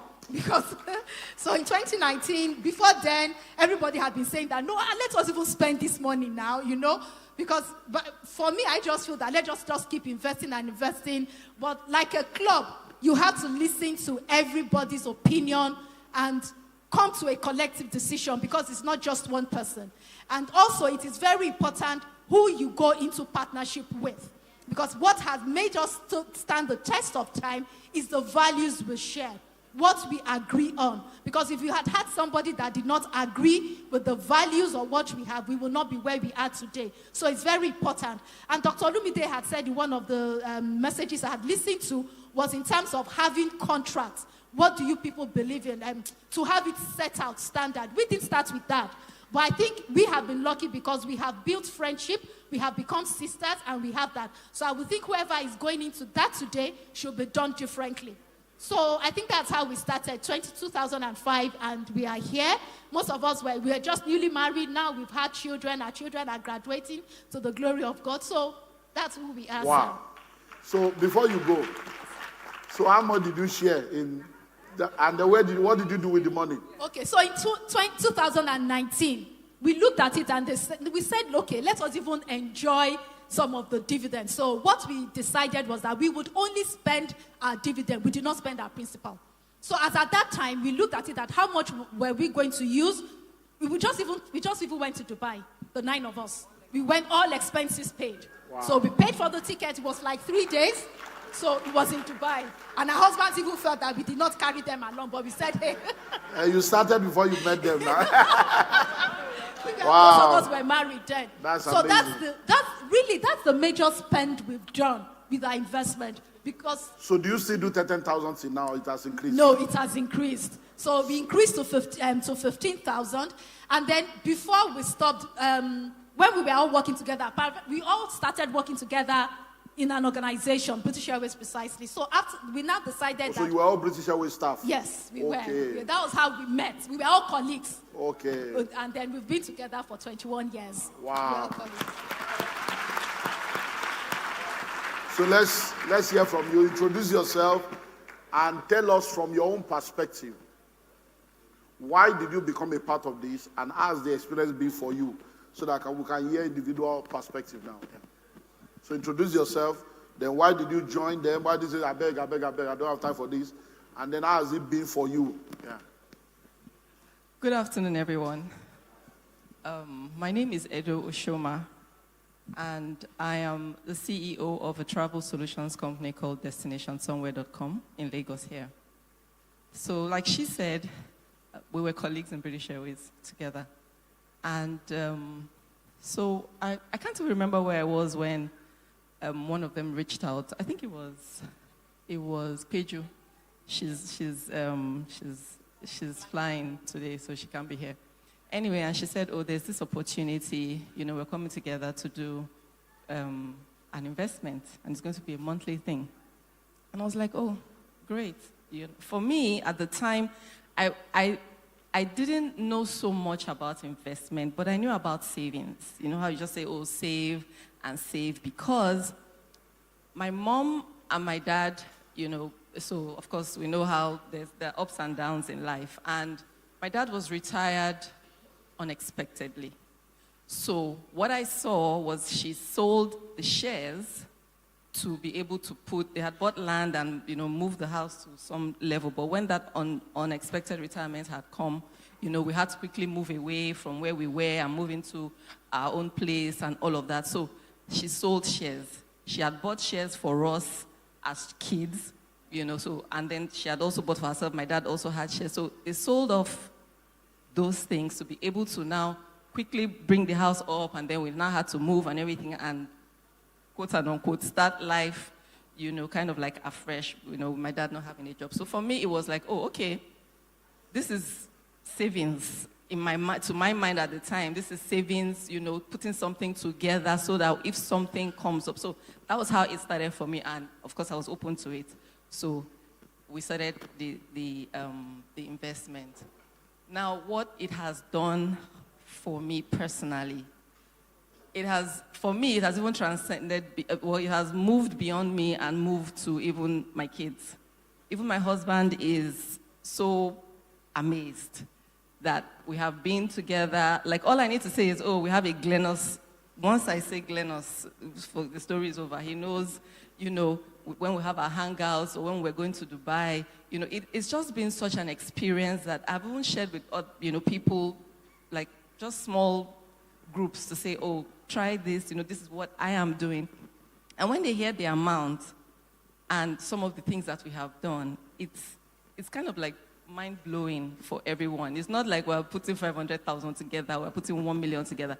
Just little monies that you won't even have known what you did with it, technically. Because like you can spend 50K and not really be able to account for that 50K, in a week, but exactly in a day, But so for me, it has been, number one, I have gained sisters that I otherwise would not have had, because like she said, it has transcended friendship. We are now sisters. We were literally doing life together. So it's not even just about investment. We share our wins, we share our sorrows, we share our everything.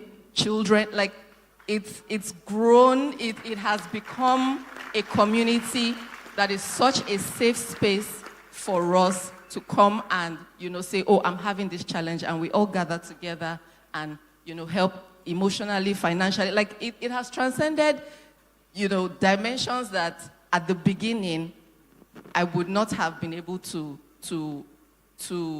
foresee, to say, oh, because it started, like I said, it started with just, we're coming to put money together.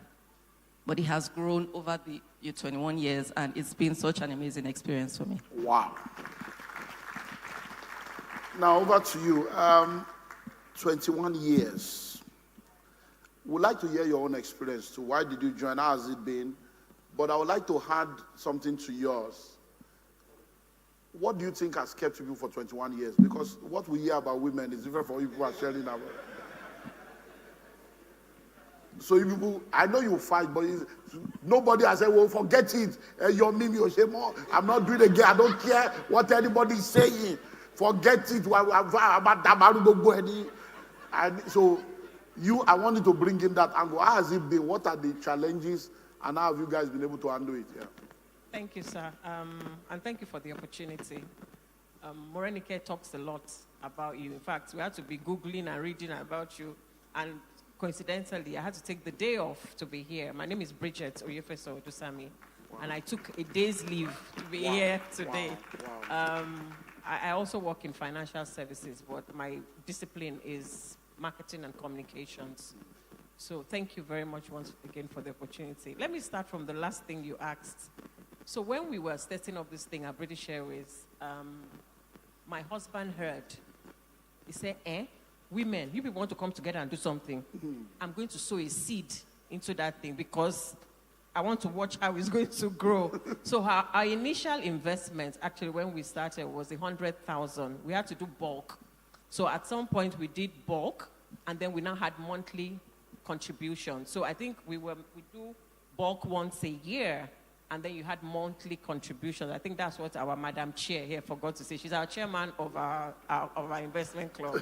Wow. So my first 100,000 contribution didn't come from my pocket, it came from my husband. So all of us were married at the time. Okay, wow. So he sowed that seed just to watch. And a lot of them, like, Edo also has said, watch us grow, our investments grow. We talk about the things we're doing, and our husbands are really perplexed. Even other, network of friends are saying, oh my God, so if you guys can do this, then it's possible. Yeah. And I think that the thing that has kept us, honestly, is understanding the reason why we're there. So we might not always agree, but our money is the reason why we're here. So, so we might not agree. And another thing Madam Chair also, didn't say is that we had a constitution. We had to set it up like a company. We registered this company. So it's an investment club corporation because we aim to be a big corporation in the future. When we retire, most of us are in our 50s, and we started when we were in our 30s. So eventually, we are hoping at 60, we begin to do other things. When we are not maybe having gainful employment where we have money to contribute, we'll start looking for other revenue streams, right? So what it is the Constitution was binding, right? This is who we are. These are the things that we would do. So we said we would invest in stocks, we would do this, we would do that. So we had to follow. And then part of the Constitution is you must have a quorum. So like I said, we don't always have to agree. But as we were 10 at the time, once we can form that quorum, we will go ahead and invest. So quorum is like 6 or 7? Yes. So again, if you are not looking at the group chats when we have to make a decision, Madam Chair will send email. Come and tell us, go and read your email. As long as we have that quorum, we move ahead. So we might be getting angry that, but I haven't voted. But again, your eye is on where our money is. So these are the things that we knew that even though we might not always agree, I go back to that, but we had something that was binding, and we kept our eyes on that. So I'm not sure we really ever had any situation where we fought. We can argue, and it's from no place of malice. It's our money. We're talking about money here. So even when you argue, remember that it's because of this money we're arguing. It has nothing to do with my personality or your personality. So I think that clear understanding was what has kept us together. Wow. Praise the Lord. And finally to you, Oga. When I say I'm like, so you two, you are part of this group. Okay, now. So you're going to introduce yourself to us. Why did you join? How has it been for you? But I want you to know, so what are you people worth now? So you now tell us, this money, is it 10 billion now? Is it 100 million? So how big is the portfolio that you people have been able to build now with 10,000 naira, 15,000 naira? Because people are watching and they can start their own now. So over to you. All right. Thank you very much. Good afternoon, everyone. My name is Folake Shueto, and I'm the CEO of Ikeja Electric. And I'm very happy to be part of this group. And I feel very honored to be able to be on this platform. So thank you very much, Dr. Emmanuel, for your words of wisdom. I think I joined the group just like every other person. Like I said, we're colleagues. It was funny when you were calling me the Oga because I'm actually the youngest of the group. They always call me the baby of the group. But they're my sisters, and they're amazing people. amazing, amazing people. One thing they didn't say, and I need to just sketch on it, is that apart from, so Bridget spoke about the transactional part, which is the focus of investment and not being distracted from the goal. But outside of that, we've lost people. We've had people who have been out of jobs in the period and they had obligations, and we had to hold forth. We've had people pray for people. We've had trauma. One of us has lost her spouse. Of course, she's remarried today. We've gone through challenges together. We've had career growth. We've had leverage on people's strengths, individual strengths. So me, even though I'm a baby, there are things I bring to the picture, and I'm making a fuss about that. And they respect that because it's not about your age, it's about the value that you bring to the organization. So I'm super proud of this. Speaking about the men, when we started 20 years ago, I remember my husband spoke about us to another group, and these are men. I say this to break this bias about women being the issue. And my husband set up this group as well. And the thing that doesn't exist today anymore. They actually fought. So, exactly. Guys, now don't fall my hand, though. But I mean, I say that to just break that bias. That really, at the end of the day, structure, vision. One thing I think Morenike also missed is when we started, I remember very well, we said we're going to get 200,000 shares of First Bank. That was the focus. It was very clear. So you're very clear. So for every money that was coming in, that was the mandate. And that was what we were going for. So even though we started with 10,000, it moved to 15,000, then to 20,000, and then the bulk money. That investment and in that focus just grew the money. And then we diversified. We went into real estate. And then at some point, our chairperson, she's a Harvard, I call her an avid investor, and she's very strict. So she doesn't like to spend money. So even when we want to jolly, she will not allow us jolly. But the reason why that was also very good that she was the one there, like I said, leverage on each person's strength. She spotted the opportunity of us using that money in terms of diversification. So at some point, we decided to take a dollar position. Not, we had real estate, we have shares, and then we changed money when it was at 400. And I'm not going to talk about the big amount, but I'm opening our minds to what our money has done. But remember how much we were putting down. And I remember that at the time she changed the money, it was 400 naira, if I remember. Morenica, remind me.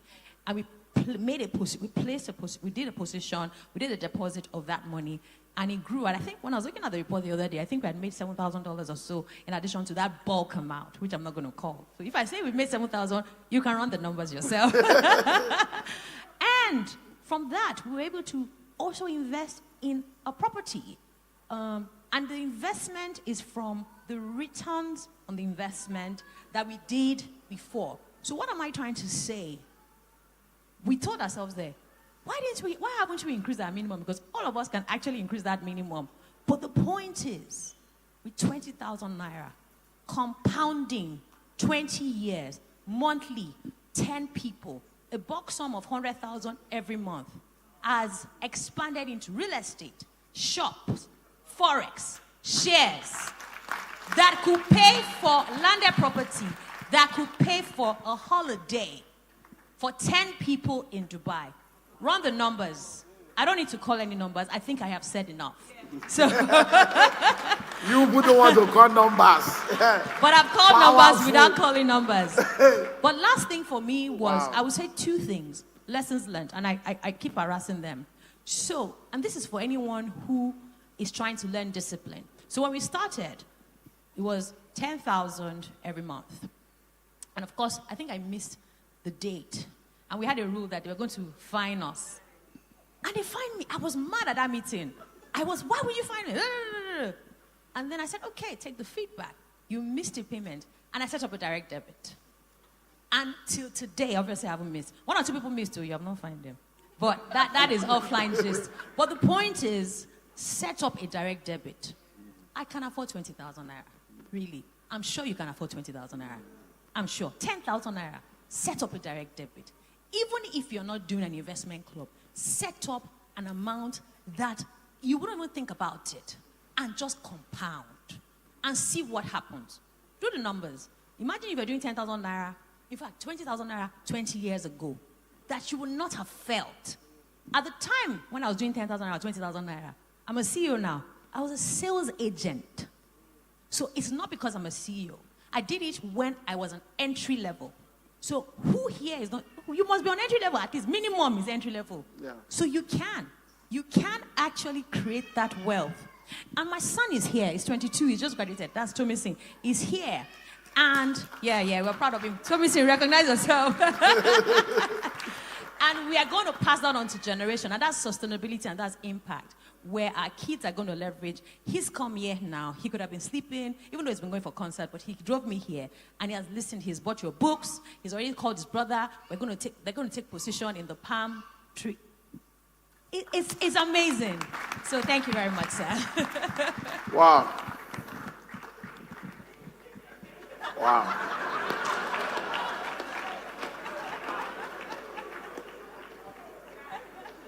So next generation is palm tree. Oh. Come on, tell them to give you your portion. Come and buy palm tree. You people should come and buy 100 hectares. Rotimi. People are listening to us. They are looking at all this. And not many people understand how powerful palm tree is, cash crop generally. But because we're talking about palm tree, I want you to help give us some, just in summary, educate us with numbers. Right now, people don't know that palm tree is more expensive than crude oil. People don't know that the two major players in the palm tree, Malaysia, Indonesia, they control about 80% of the market, but they came to Nigeria to come and collect the palm. People don't know that all the palm oil we produce in Nigeria, the whole country, is not even up to 50% of our local consumption. Not to even talk of export. So people don't know the possibilities. So run us through with data so that people can see why they need to be a part of this. Thank you, sir. So the oil palm industry is so big that Malaysia has crude oil, and you can Google that. But you can't see them displaying their crude oil because they are more focused on their oil palm, and it's big and massive. Indonesia has stopped exporting their palm oil out, and that's putting India in a big trouble because India is one of the biggest consumers in the world. Why did they stop exporting? They started converting their oil palm to biofuel.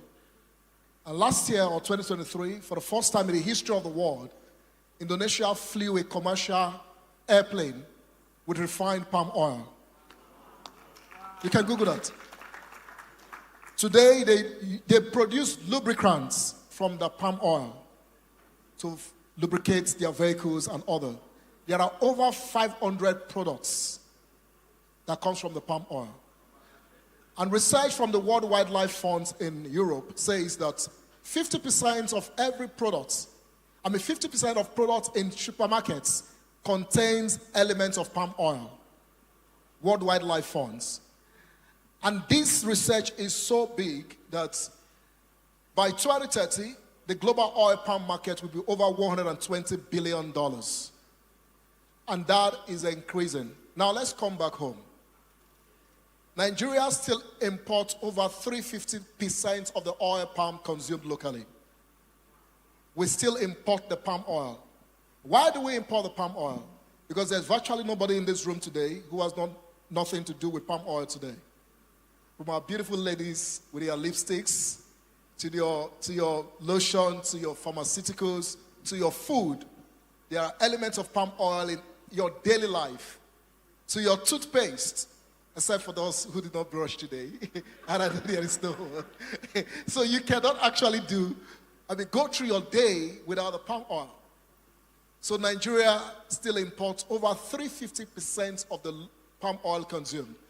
Who consumes this palm oil?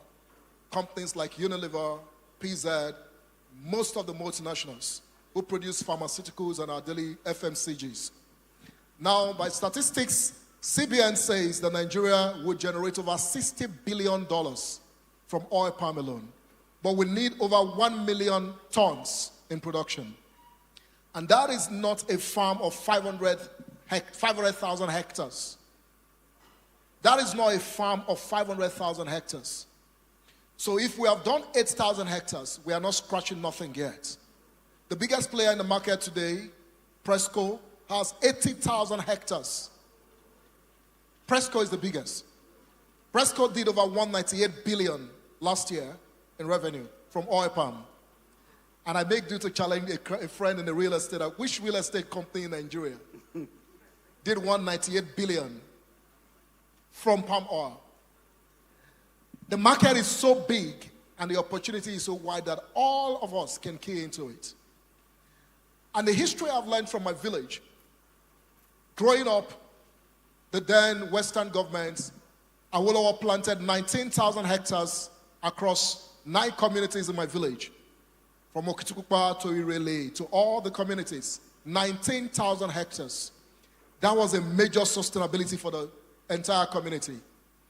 But the oil palm was abandoned when oil came. And when I came from Europe and from UK, I went to meet the government, went to the MD of the Okitukupa Oil Palm PLC and rented some part of that farm. And that's how we started revamping from. And today, those palms are back to life, abandoned over 10 years. Today, Okitukupa Oil Palm PLC is back to the Nigeria Stock Exchange after 10 years of abandonment. I may bold to also tell you that there is no business you abandon for 10 years and come back to meet it. The oil palm was abandoned for 10 years. They came back and it's still producing. Either you like it or not, the oil palm will be producing.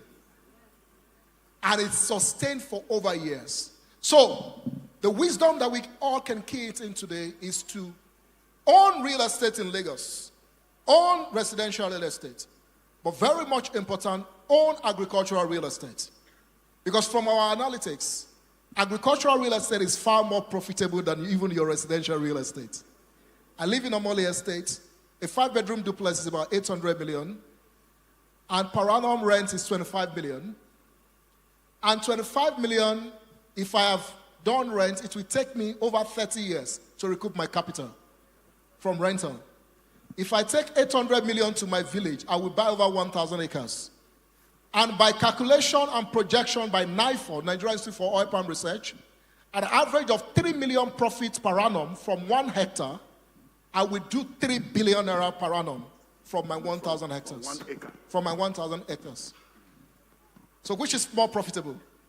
The farmer in the village, you are going home for December and you buy bread for them. 3 million from 1 acre. 3 million from 1 hectare. Not 1 hectare. No, their projection as at 2-3 years back. Okay. But as at date, it's over 6 million per hectare. So that's over 6 billion per hectare. So in my village, while you are young and you are in secondary school, your father will give you a farmland to plant oil palm. By the time you are done from secondary school, you can employ a bank manager. I can tell you. With 5 hectares, you are making a lot of money. So there's so much wealth in the oil palm industry, and it has come for long years. This industry has been sustained over 200 years. So in case we think this can fail. And lastly, let me say to this. There's risk in agriculture. We all are aware of that. But this is one of the lowest area where you have risk in agriculture. You plant once and for a lifetime. And it can fruit for over 70 years. And not just fruiting for over 70 years. This tree is so agile that it can sustain itself. Now, I knew poultries that were in that same local government when I was growing up. But I'm not sure any of them survived 5 years. And none of us who are abroad, we want to invest back home in agriculture. It's good. But what I'm trying to say is, understand the risk in agriculture before investing in agriculture. And the way you can go about the risk, invest in the lower risk area, like the oil palm. When your revenue is coming out, diversify into your passion, which is the higher risk area. So for example, if I have a 50 hectare, or let's even take a Presco. If Presco, with their 198 billion, If they decide to diversify into poultry today, they can build a 50,000 birds pen without taking loan from any bank. And they don't have any feeling if all the birds die. Because they are spending from their profits and not taking their capital to invest in a riskier portfolio in agriculture. So you can invest in oil palm sustainably and then diversify into other areas in agriculture. Thank you. Thank you. Wow.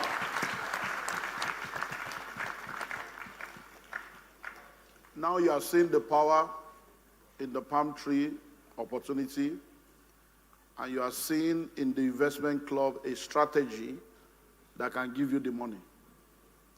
So if you are sitting down here right now and you tell me you don't have 9 people in your life that you can join together and trust, that you need deliverance, we need to hand you over to the deliverance team for 7 days dry fasting.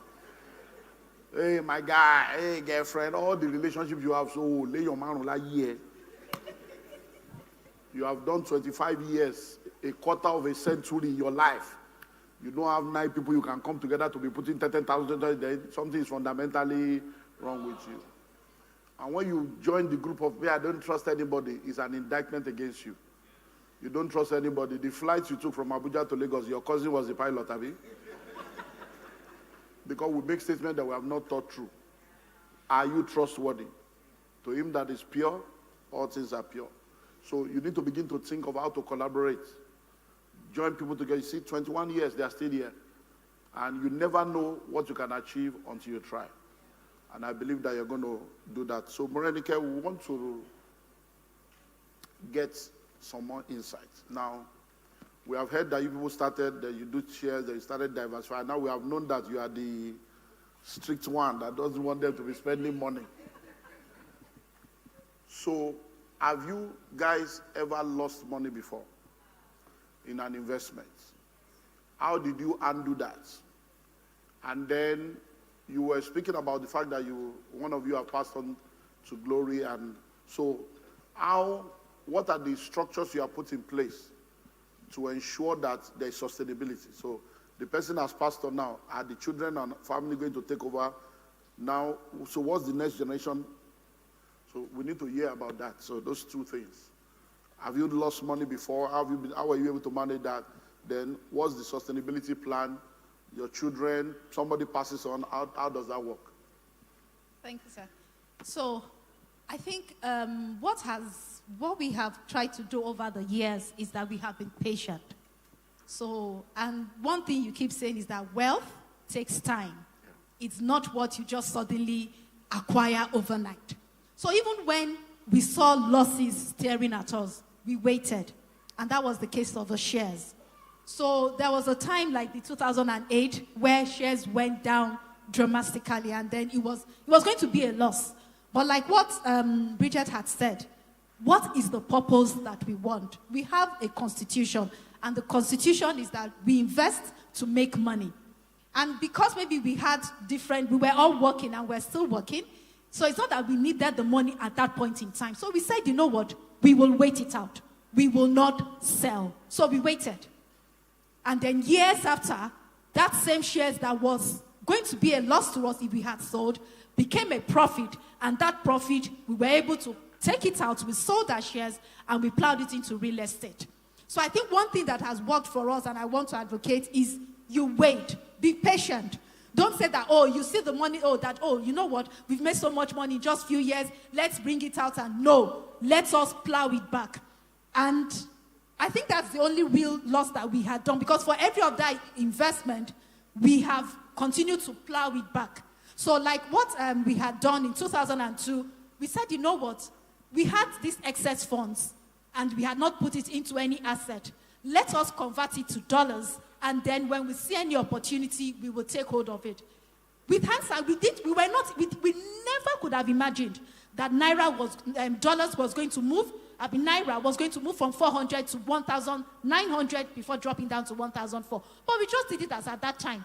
All because we all agreed we were not going to spend. So we converted those monies. So that money is what is now building other children that we are using. So over the years, we have not had such a substantial loss because of our strategy of waiting in out.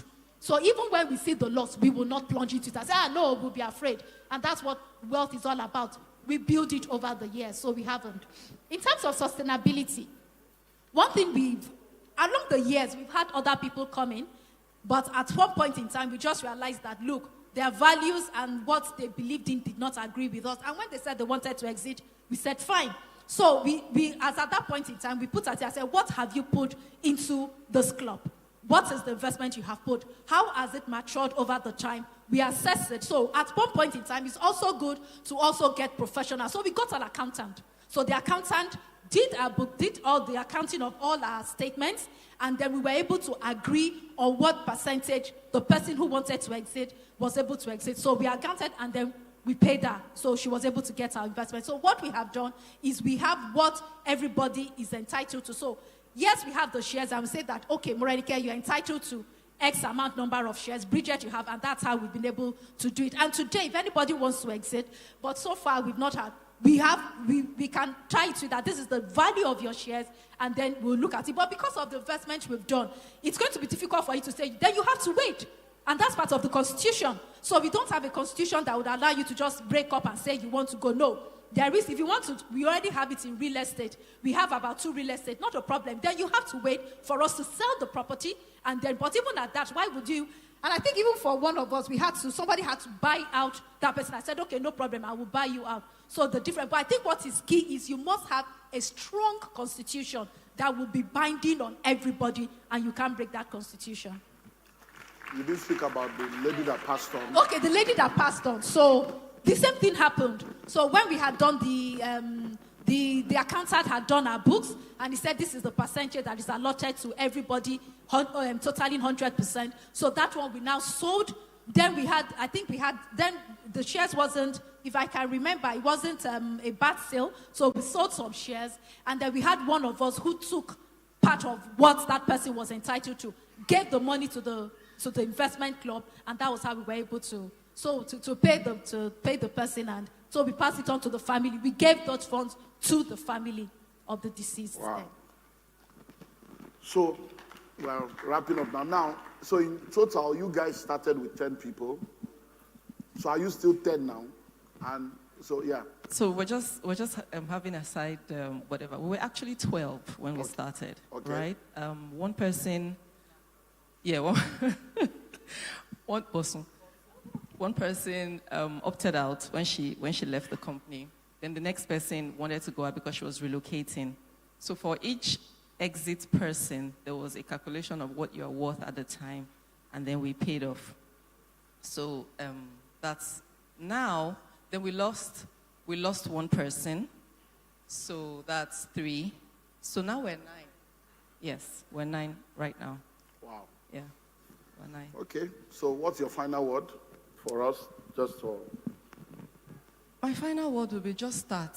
Because sometimes you think that you came to the party too late, or you think if I'd known this 3 years ago, 5 years ago, 50 years ago, whatever, I would have done better, I could have, would have, should have, but when you hear the information, it's the next best time to start.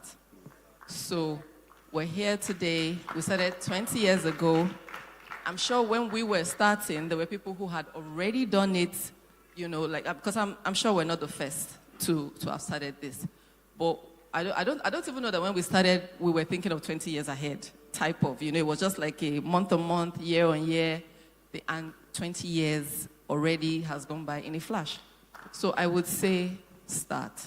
Find the people that you can trust. Find the people who have like minds with you. Find the people that you are also looking to do good things with their lives, and come together, decide what you want, and start. Because before you know it, another 20 years, literally, it would go by in a flash. And you'll be thinking, if I had done this 20 years ago, where would we be now? So just start, figure out what you want to do, and go ahead and do what you need to do. Thank you. Thank you. So now, when you guys started, you were all in one company. People have left to different companies. People have relocated.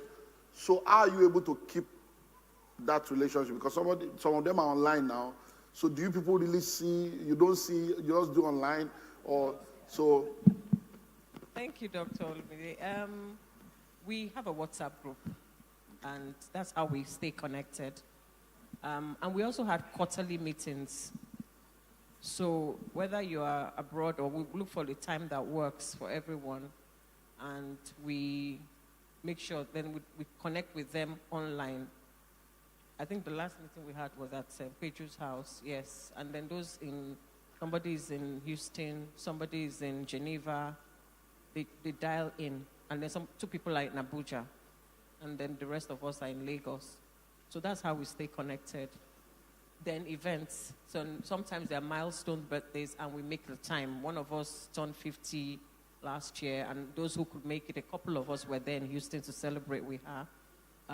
So those are the things that we do to stay connected. So that one you went to Houston now? No, our money. Chairman no go agree. She know they agree spend money. So we giving, 1 year. We can't just carry private jet and go and return. She will tell you that the amount that we used to rent that private jet, there's something to do with it. That is her reasoning. She never really allows us to spend money. Wow. So we are happy she's with us. Yeah. Because some of us will just be spending the money anyhow, but she's now the red tape. Yeah, so those are the things that we do to stay connected. I think I just want to add to the question you asked, Edo. I was looking into my phone. So because people, meet us in little buckets and ask questions. In my church, for example, I speak about this. My women's fellowship, I speak about this thing. So people come and meet you. Okay, how do we start? We share the lessons. There's another group. So I've actually sort of spread myself into, I'm in other 3 investment clubs that are younger than this. I think the other one that was set up was in 2018, was what I was looking at. So I'm the oldest in that group. They're all younger than I am. But same thing, we're trying to model the framework of what, because like Edo said, starts, when people hear the story, they're like, okay, please join us so that you can guide us. So at some point, we had to say no. I had to say no to many, because when I join you, I'm also contributing. So I'm contributing in multiple places. So I'm spreading, and I know I'd reached my limits. So I think I've done, 2 others outside of the one that is the oldest.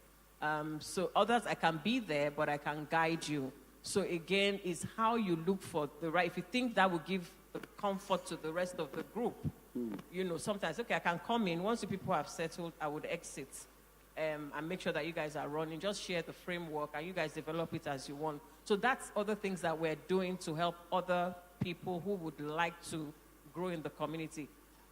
People try to join us even after we had these exits, but honestly, we just said there's really no need.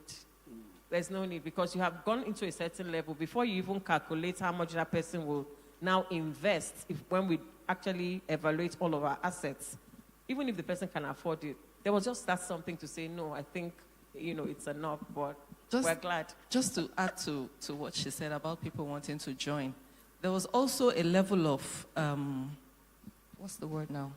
There was a connection we had that we had grown, that bringing someone in at that time would have broken it, or would have tampered it in a way that would have probably messed up what we were trying to achieve. Because we had grown, I think people started wanting to come in maybe like in the 3rd or 4th year, and we had been through a lot of, like the initial, okay, we're setting up, we're this, we're that, this is what we're going to do, this is not what we're going to do type of thing. And we had come to a point where we had all synced together. So yes, we had disagreements, but there was this sync, or there is this sync that we have. Sometimes our chairman just says, we're doing this. We will not say, yes, ma. Because we trust her enough to know that she will do right by us. Yeah, she's a fantastic one. Oh yeah, she deserves all of that and more. We trust her enough. She would have scrutinized it. She would have checked everything, and then she'll come and say, guys, I think this is a good thing. So most of the time, we don't even check too much. Maybe 1 or 2 questions, and we'll say, go ahead, chairman. And we know that it will always bring something. And even if it does, we trust her enough to know that she was not reckless with the decision. Because that's another thing. Somebody goes in good faith to do something, and it doesn't turn out right, and then you're now blaming the person, oh, you could have, should have, would have. But we have all leveraged on our strengths. We know that her strength is there. So we're giving it to her. And we keep teasing her, chairman for life. Yeah. So, yeah. Because when we started, truly, when we started, the constitution said we will rotate, offices, secretary, and all of that. We just said, you know what, this is your calling. We dash you. So yes, that's how we have been. So I just wanted to put that out there for if you're starting and all of that. Everybody, like success has many brothers, fathers, and sisters, right? So when you first of all want to start, there are going to be a lot of, do you think something, like doctor said, oh, women, can you people survive? Oh, this and that. And then when it was obvious that we are surviving, everybody now, or a lot of people now wanted to join. But at that time, you also need to decide what is working for you and what you want. Thank you. Wow, amazing. Just to say something, Doctor, to say something to what she had said. So we bought a property, and about, I think, 3-4 years, we couldn't rent out the property because there are just issues with the property and here and there. And then I think it was only last year that we were able to let out that property. It wasn't even so much, but like she said, there was no day we just felt that, why did we go into this property? But eventually we know that property is going to yield the desired expectation for us. But if you are not being if there had not be that consensus saying that, you know what, let us stay on this. Some people could have said, it was a wrong decision. But hey, 4 years, there was no income. And we have already invested. But like we say, it's a journey. Wealth building is a journey. You have to be disciplined and you have to stay on the course. Wow. Before we come to you, I just need to repeat this. In the School of Money University, there are 2 modules I created. One is how to run an investment club successfully. I put all the modules, everything, the constitution, what to look out for, how to register, everything is there. Then creating wealth creation networks. And the difference between a wealth creation network, so there are 2 modules in the School of Money University. So for those of you that got it or that will get it, you'll be able to learn all the constitution, everything you need. I put it in there in the university so that you'll be able to know how to do that. So now, finally, you guys have been talking about values. The value we share. I'm not trying, I'm a pastor. I'm not trying to say you have to be a Christian for something to work. But I would like it, what role does faith play in this? Because you guys are talking value. And sometimes we talk value because we are Christians. We don't want to be quoting scripture. We are talking. So when you say value, because somebody comes in and the person is married, but she wants to do side chick. And she's part of it. She's married, but she wants to go and do tummy talk and do lipo and do bomb. And they say, so when you say value, what are the few things that you guys hold together that are values that has kept you? And does faith have any part to play in this? Is there any one of you of a different faith? So, let's hear. All right. Thank you very much. Okay, first of all, we're all Christians, right? So I'm grateful for that. And definitely faith plays a critical role. I think I mentioned that we've gone through, so each of us have had our different challenges. And at the quarterly meetings, we're vulnerable. And in those vulnerable times, vulnerable to say this is what's going on. And the anchor we have is to pray. And we have different phases. We have the prayer warriors amongst us who say, prayer warrior, deal with this issue. So from a faith level, I'm actually very happy that we're very aligned. Even though maybe our denominations are different, but in terms of the faith and our beliefs, we're very aligned. And I think Edo said something and it just clicked in my brain. We're authentic. We're very real and true to ourselves. Maybe because we started young and we knew frailties. So there's no body carrying shoulder. You really know who each person is. So in terms of she spoke about trustworthy. I want to believe that that is the word that can be used for everyone. So there's integrity. That's one value I would say we kind of have. Integrity in the sense that even when you cannot meet an obligation, you're coming to say, I can't meet this obligation now, but this is what I'm going to do to ensure I make up for it. And that's fine and okay for us because you're upfront. In terms of how we see lives and our values, it's very similar. We believe in the same thing. So you can't have someone that's a side, I don't want to use that word, but it doesn't align.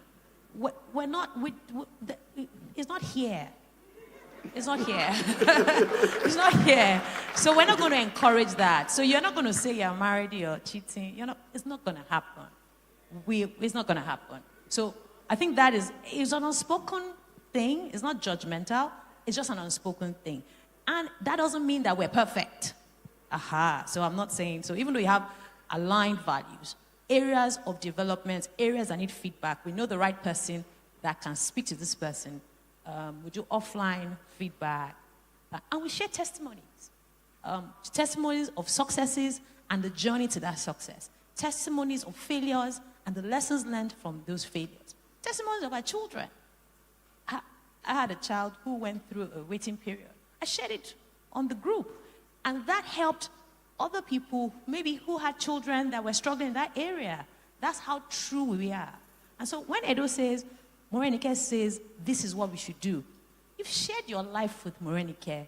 You've seen Morenike's frailties. You trust, you know she has integrity. She's going to do. If I say, Bridget, hold this money, she's going to hold it. She's not going to spend it. So those are some of the values, that we have. I mean, let's celebrate them.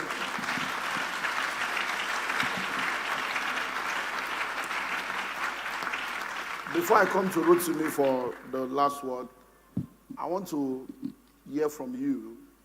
Since you are there, I want you to speak to men for me.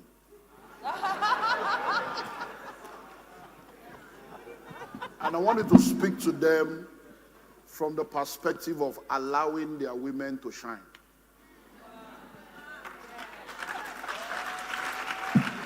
Because see, Bridget, right, was talking about how the husband sowed the seed of the first 100,000. I'm a pastor, I pastor thousands of people, and I know a lot of women whose lights have been dimmed because of the men they married. I pastor a lot of women that could have been 10 times what they presently are, but they have an insecure husband that will not allow them to shine. You guys are doing this, and of course I know, you didn't want to mention the numbers, but I know you all are, you are big, you are rich people.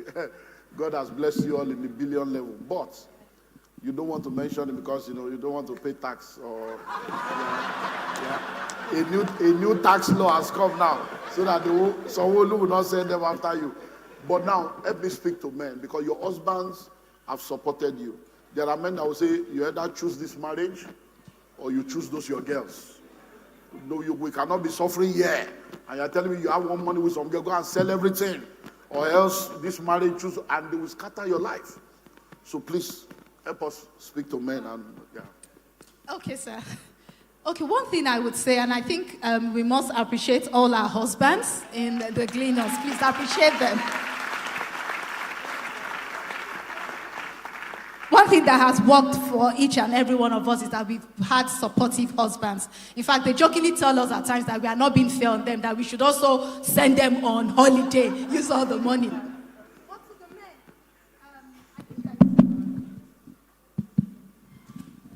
One thing I want to say is this, and my husband says this, and I think it says is that he says in a home that God said, I will bless the home.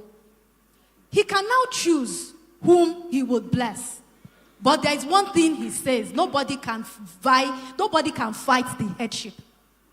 You as the man, you are the head of the house. There is no dispute about that.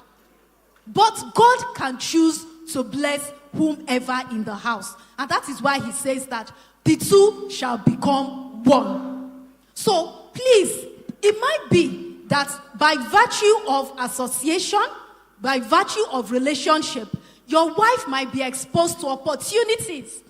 But by you saying that, no, because I'm the man, I don't want you to go ahead, invariably what you are doing is you are limiting the blessing of God upon your life. You know that times that we jokingly say, it's like, even if either of us, I know about husbands, if they say that either of us, we get we get a house and we move to Ikoyi, our husband will still be the head. It doesn't matter who has the house or who has contributed most to that to owning what you have. Because at the end of the day, and that's why to some extent, this tribe about the man is the head. There is no fight. Where a man is arguing that I'm the head of this family, there is a problem. There is a problem. Because being a man is not about money. There's so many things. Money is part of it. You take on your responsibility. But please give room to your wives to fly. Even the Bible says that whoever, he said your prayers will be answered when you make your wife happy. Give room to your wives to fly. There is somebody that, I can't remember who I read, that when you give a woman a sperm, she multiplies it. Anything you give to a woman, she multiplies it. That is how God has ordained women. Whatever you give to them, they multiply it. You give them, it comes to your children. So when you give them the responsibility of, I want you to, whatever you want to do financially, please support them. And you will see how it would multiply.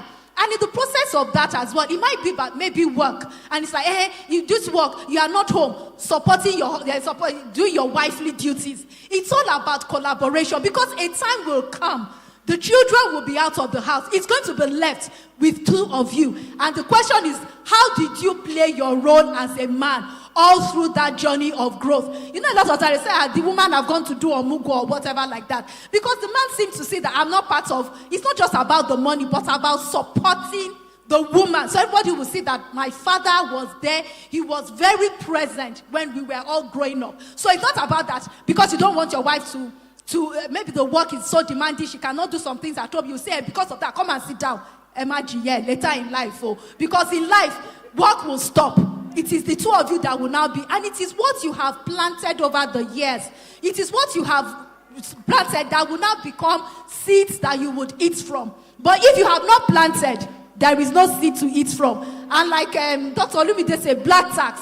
These generations of children that we have, they'll see black tax. Because even they are still trying to settle down themselves. Talk less of saying that they now want to take care of you as their parents. So please, men, allow women to fly.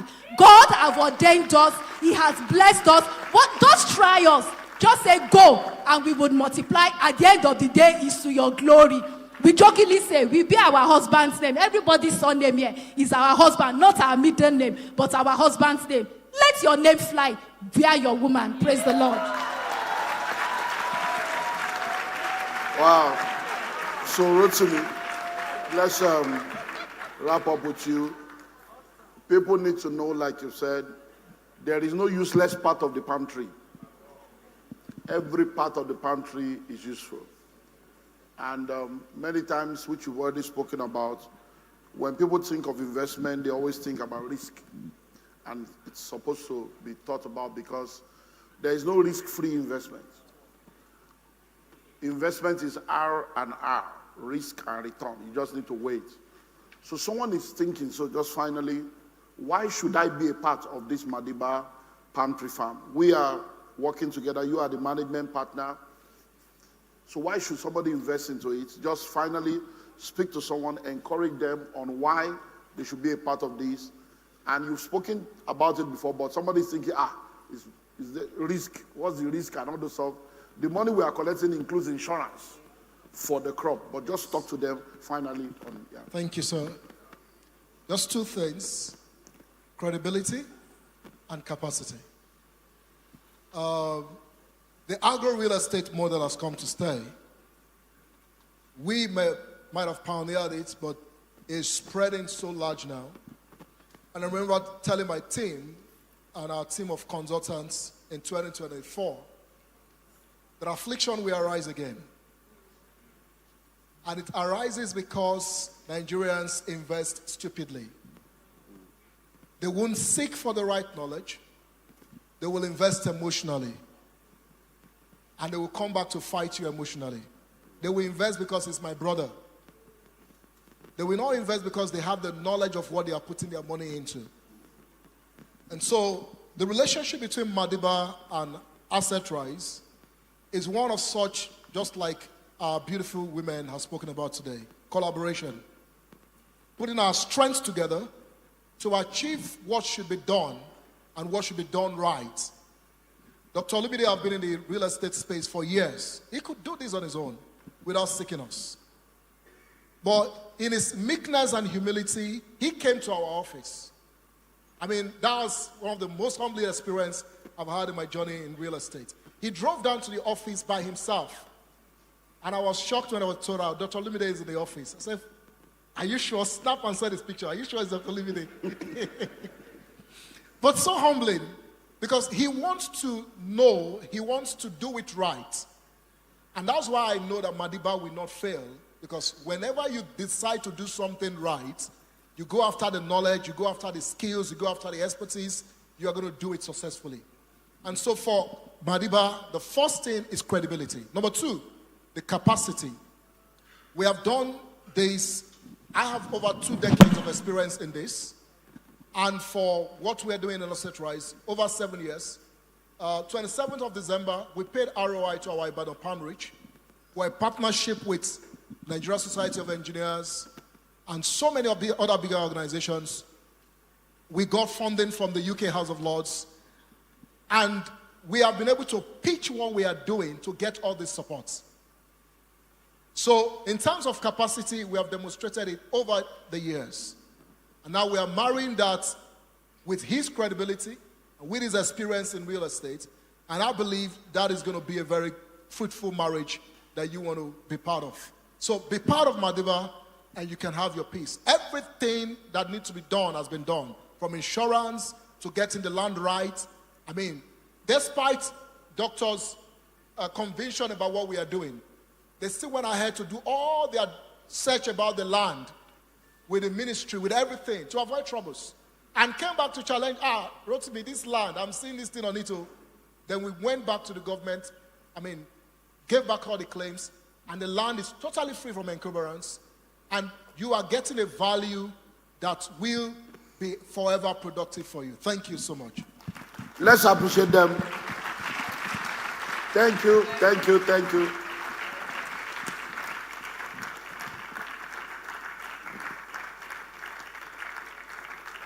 Is that the way to celebrate, celebrate, celebrate?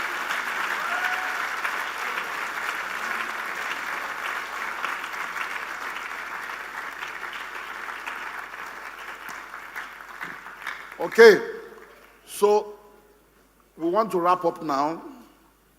Questions. So if you have any question you have written down, we're going to take about 40 minutes to answer questions. If you have any question for me or any question for them, either for Rotimi or for any of the amazing ladies from the investment club, the floor will be open. So we're going to do that for 40 minutes. So timer, give us 40 minutes to do that, and then we'll close for the day. So do you have any question? Okay, please write it down. But while we are waiting, microphone guys, can you just let somebody help us with microphone while we are waiting? But I'll prefer you to write it down so that we'll not spend too much time.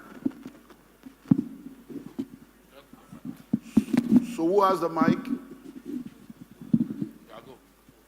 Yeah, so just, there's someone there. So maybe we'll get somebody else to have mic so that two of you will be doing it. But if you've written it down, you can pass it on. Ushers can go around. So please, just tell us your name and go straight to the point. Don't greet me. Don't appreciate me. Don't explain anything. Just go straight to the question so that we'll save time. Yeah. Good evening, sir. Okay, sorry, sir. My name is Samuel Barindi. Okay. And I'm a student. So the question I want to ask is, how do I put myself among the set of people that have the same value with me? That's my first question. And the second question is, in terms of investment, how do I break it down? You know, when I need money, how will I put, okay, this money I'm going to use it for spending, this money for investment. Because as for me, what affects me from investing is, I see investment as you put money to get cash to do something. Maybe there's something happen unknowingly. So how do I put it? Because they say they don't need to touch the money. What if something happen that I need big money, and really from there, will I suffer the loss and leave the money there? Thank you, sir. Powerful, amazing. Now, how do you identify people of the same value with you? Number one, identify your own value. So you need to be able to have a physical and then mental, because it starts with conscious until they become unconscious. So there's what we call conscious competence or conscious knowledge. There's what we call unconscious competence or unconscious knowledge. So you have to sit down first and start from the conscious. What are my values that I want to live by? So you document it. I want to be honest and truthful. I want to be prompt and timely. I want to be respectful. I want to be loving and caring. So you list out your values. So once you have listed out the values you want to live by, and you start living by that value, it becomes easy to identify it in somebody else. So that's where it starts from. Identify your own value and live by it. And one thing about life is that it is magnetic. Whatever values you live by, with time, people of the same value, is law of attraction. We start gravitating towards you. You just realize that when you are talking to people, when you make statements or you say things, the people that have the same value with you will respond the same way. Some people will say things that you're like, is that what you think? You know that this kind of person, I can't relate with them. So that's the way it works. Identify yours and then begin to use that as a screening for those that you will be bringing into your inner circle. And please note, everybody is important. The Bible says God created us, even the wicked, for the day of destruction. So don't discard anybody. Everybody is important, but they don't have to be in your inner circle. So your values is what determines who will be your inner circle. But being a good and kind person, make sure that you relate with everybody, even if it's to be able to be a blessing to them. Number two is, how do you come to a point where you're able to now have money to invest? It begins with applying the laws of wealth. Savings is one of the laws of wealth. Delayed gratification is one of the laws of wealth. So continue to save. And how do you know what to save? Apply what we call the 30-70 principle. For every money that comes into your life, a minimum of 10% of that money must be saved. So if you start with just 10%, as you're bringing in your 5, you're also bringing in another 10%. In 1998, in this same church, when I understood wealth creation, I came to this church and I told them, from today, all of you go and open accounts. As you are bringing tithe, be saving 10%. Don't be bringing tithe without savings. Start saving 10% of your money. And we started with Ashaka Cement. Started buying shares just like they did in 1998. And we did that for 5,000 naira per month. So these are things we have practiced. So it's not that we're just coming here to tell you stories. And that's why we're bringing other people to show you how it works. I did that, and with 5,000 in 5 years, people were becoming millionaires. You do 5,000 every month. In 5 years, come and collect 1,070,000. And that's how we've helped people to become millionaires and billionaires. So it's as simple as that. Minimum of 10% must be saved. I should be looking at 20, 30 actually. Try and do 30%. But if you cannot do, just say minimum of 10%. When you save 10% of your income every month, you will have enough money to maximize opportunity when they come. God bless you. Your name and straight to the question. Okay, good morning, good afternoon. My name is Ojo Isaac. I have 2 questions. First is, if I invest today in the Madiba, when is my 5 years waiting period going to start? Secondly, documentation. Do we get to have documentations for the procurement to show us what we have, and can be handed over to whoever we want to hand it over to in case of transgenerational issues? Thank you. Okay, thank you very much. Now, that will be the last question from any microphone. I have enough here. So, please, one of the reasons why we designed the brochures that we give to you is because they are already what we call frequently asked questions that we know that people will ask. We started this with the pre-launch for people within our network, and we had a lot of questions asked already that we have answered. So I will ask that you please, I will answer you, but take time to study the 2 brochures we've given to you. If you don't have those brochures, don't leave here without we have enough. Collect the brochure so that you can study it. Our phone numbers are there. The office lines are there. You can then call. If you still need more clarification, you can then send an email. So the reason why we said 5 years, your 5 years starts from when you pay. The particular breed of palm kernel nut we are planting is called the Tenera breed. And it actually begins to fruit around the end of the 3rd year into the 4th year. So from the 4th year, it should actually start fruiting. The reason why we did 5 years is because we know that we are launching in January 2026. And we know that the first 1 year, we may not be able to plant all that we need to plant, because for instance now, we bought the land in October. As at now, we have done the perimeter survey. We are now doing the clearing of the land. I think we are just at 11 hectares now out of 1,000. To clear the land alone is going to be like 5 to 6 months. Do you understand? And we cannot plant palm tree every time. You can only plant it ideally twice a year, April and later. So we are working towards April. So we trust that from the pre-launch and from what you people are going to buy between now and March, that's why we give people 90 days. So we want to plant in April. So for us, the 5 years started now.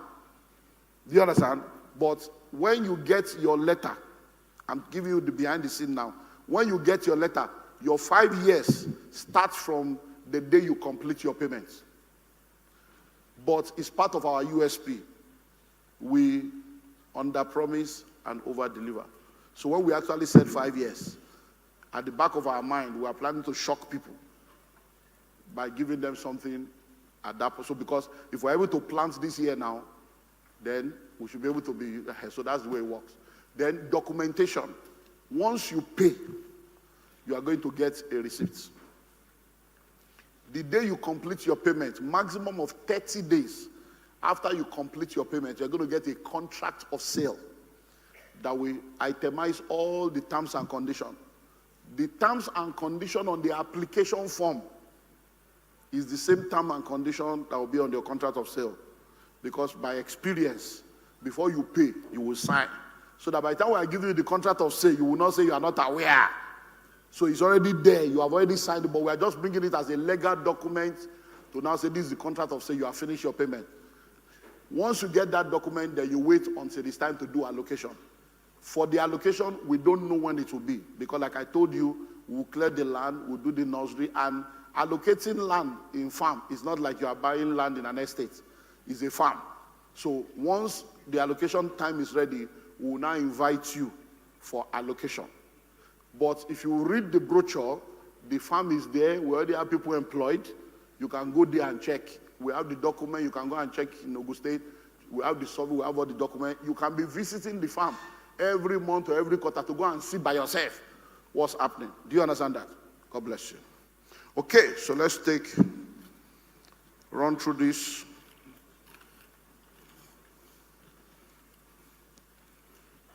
I told you to please make it legible. I'm saying Chinese language here.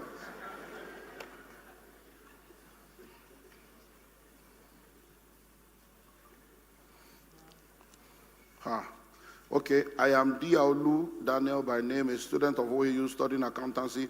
How can I get involved in the palm tree offer as a student who doesn't have much savings now and then? I work with corporate on cover. How can I use my experience to do a personal business? Okay, so now you are a student. You see, now what you have is information. So you now know that there is an opportunity for palm tree. So the next thing you can now do is to use your association to profit from the information. So now you know there is a palm tree. So even if you cannot buy, you can now register as a realtor. Join the realtor for free. We'll now train you. You now call your father, your mother, your uncle, your cousin, your landlord, your neighbor, your auntie, and everybody will say, uncle, then you give them the brochure, and then you begin to see if you can. So if you can sell to them, you will get 10% commission. From your own commission, that means if you sell 10 acres now, you get one free 1 acre. So that's how it's. So as a student, that's what you can do. Number 2, to Mr. Rotimi, who are the insurance company or companies managing the insurance of Madiba Palm Tree Farm? Okay, so now, Madiba Palm Tree Farm is not what you are insuring. It is the palm tree we are insuring. No. We are not insuring your land. It's the palm tree we are insuring. And the palm tree does not exist yet. Do you understand? So we are collecting money for you for insurance. We are insuring the palm tree, not insuring the land. Because land is not going anywhere. So he's just going to answer you. So keep it with the insurance that has been insuring what is already existing. So, sorry, hold on to that. Good afternoon, sir. My question is, what is the minimum amount to lock down 1 acre? Now, please listen. 1 acre is 6 million if you are paying within 90 days. Paying within 90 days means you have to pay between now and March. That 6 million must be completely paid within now and March. For that one, any amount you have, just lock it down. Fill the form and do what? And lock it down. So even if it's 100,000, you submit the form with 100,000. Your slot will be reserved. By the end of 90 days, your slot is cancelled if you don't pay. You enter the 8 million level. But if you are doing the long term, which is 8 million per acre, you have to pay 20%. Because now we have to wait for 1 year. 6 months wait for it. So when we get your 20% minimum, it can give us enough to now do your nursery and go ahead and plant, even though we know your money is coming. Do you understand? So if you are doing the 90 days, minimum is any amount you have. But if you are doing the 6 months, 20% is the minimum. To start an investment in stocks, how do I start with little or no experience? Is there any book to read? There are a lot of trainings online, there are a lot of things, but I will advise you to get the books that we have introduced to you today. You can get the School of Money. It covers almost everything. And those basic knowledge will help you to then know how to proceed.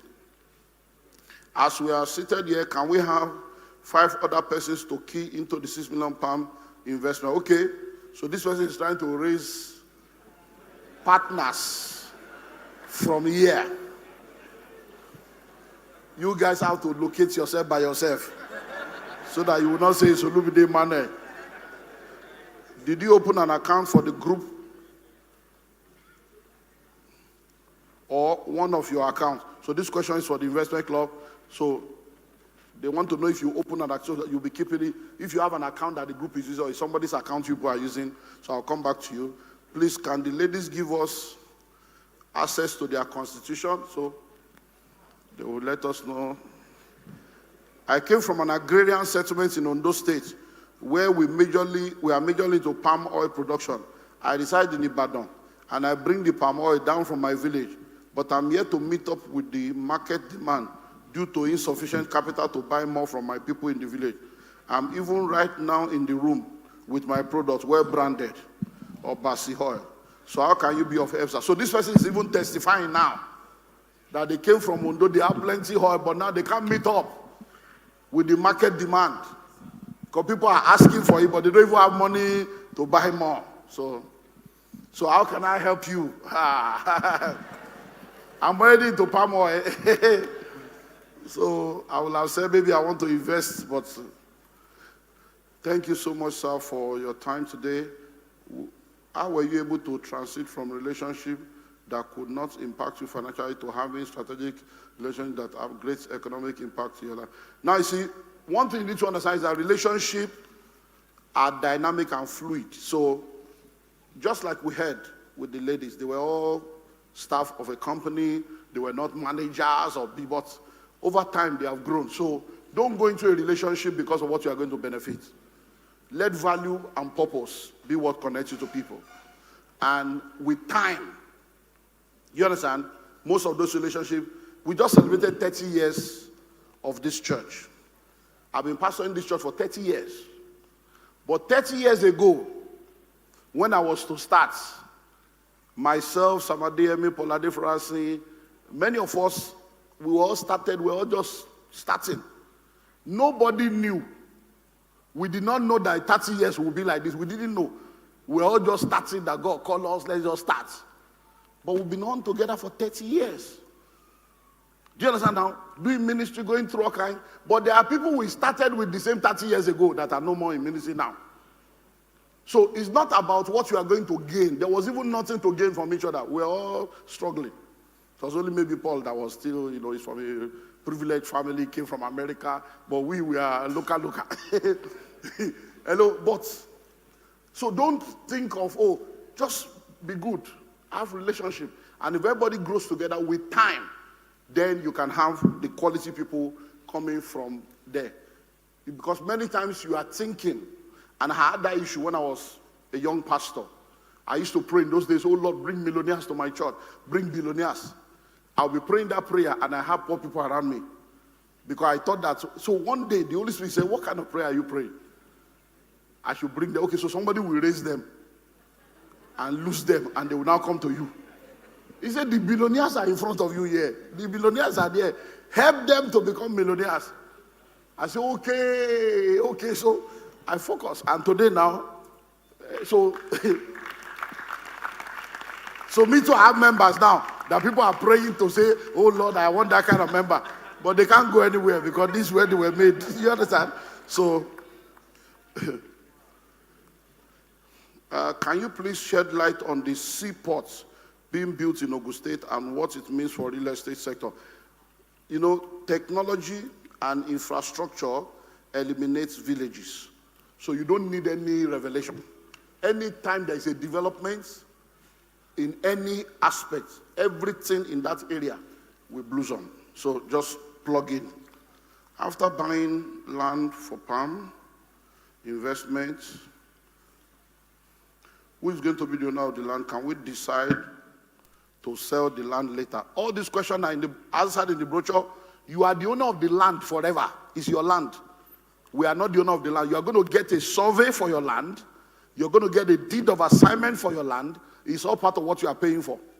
So you own the land 100% outrightly forever in your lineage. And the land will continue to appreciate.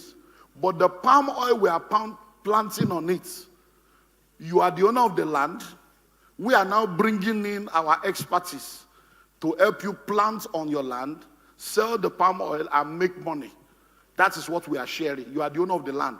Now, the contract you are signing is that nobody will cut down the palm tree for the next 40 years. So before that palm tree can be cut down, it's 40 years. And you know that in 40 years' time, I'm already 100 years or whatever. So I'm not going to be there to be discussing. So it is the contract now that you will be fighting yourself. If you want to, I want to cut, you cannot cut. You cannot cut. It's not 40 yet. Baba, Olumide Ngbaye. So you'll be talking. So it's 40 years. So you cannot cut down the tree. And when that 40 years time comes, depending on what the world will be like in those days, all of you that are in the group, you have to now form a quorum, which is 70%. 70% of everybody in that farm must agree that it should be cut down. Why? Because we're going to be spending an average of about 2.5 billion building the factories and the mills. So the security of investing 2.5 billion to build a world-class mill is that you have supply for 40 years. Do you understand? So that's this. So if you now cut the tree, the factory will be useless in the bush now because there will be no raw material for the factory. So that's why you cannot cut. So that's the business model. Can you sell? Of course, it's your own. You can sell it anytime. So if you do it now, and in 5 years' time, you say you want to sell at 100 million, it's your land. It's your palm farm. But you are going to sell to whoever you want to sell with the same terms and conditions that we give to you. Then you will now pay us 10% of that money. Any amount you are selling, we are going to collect 10% to now do the transfer. Because we now have to do documents for the person. We have to now open file for the person. So you will now pay 10%. So if you sell at 100 million, you give us 10 million out of that 100 for us to help you do the, so that's the way it works. How do I get investors for my educational technology project? I've taken the first and primary step, like business registration, trademarking, and business plan. Getting investors is my challenge. How do I go about it? Start with your immediate network.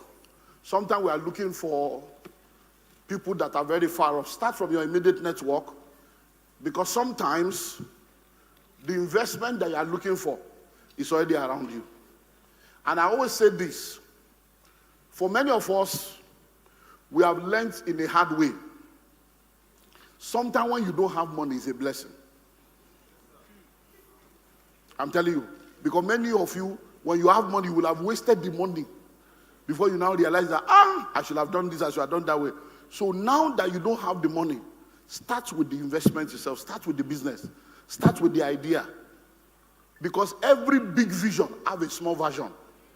So start with a version you can undo now and let it grow organically.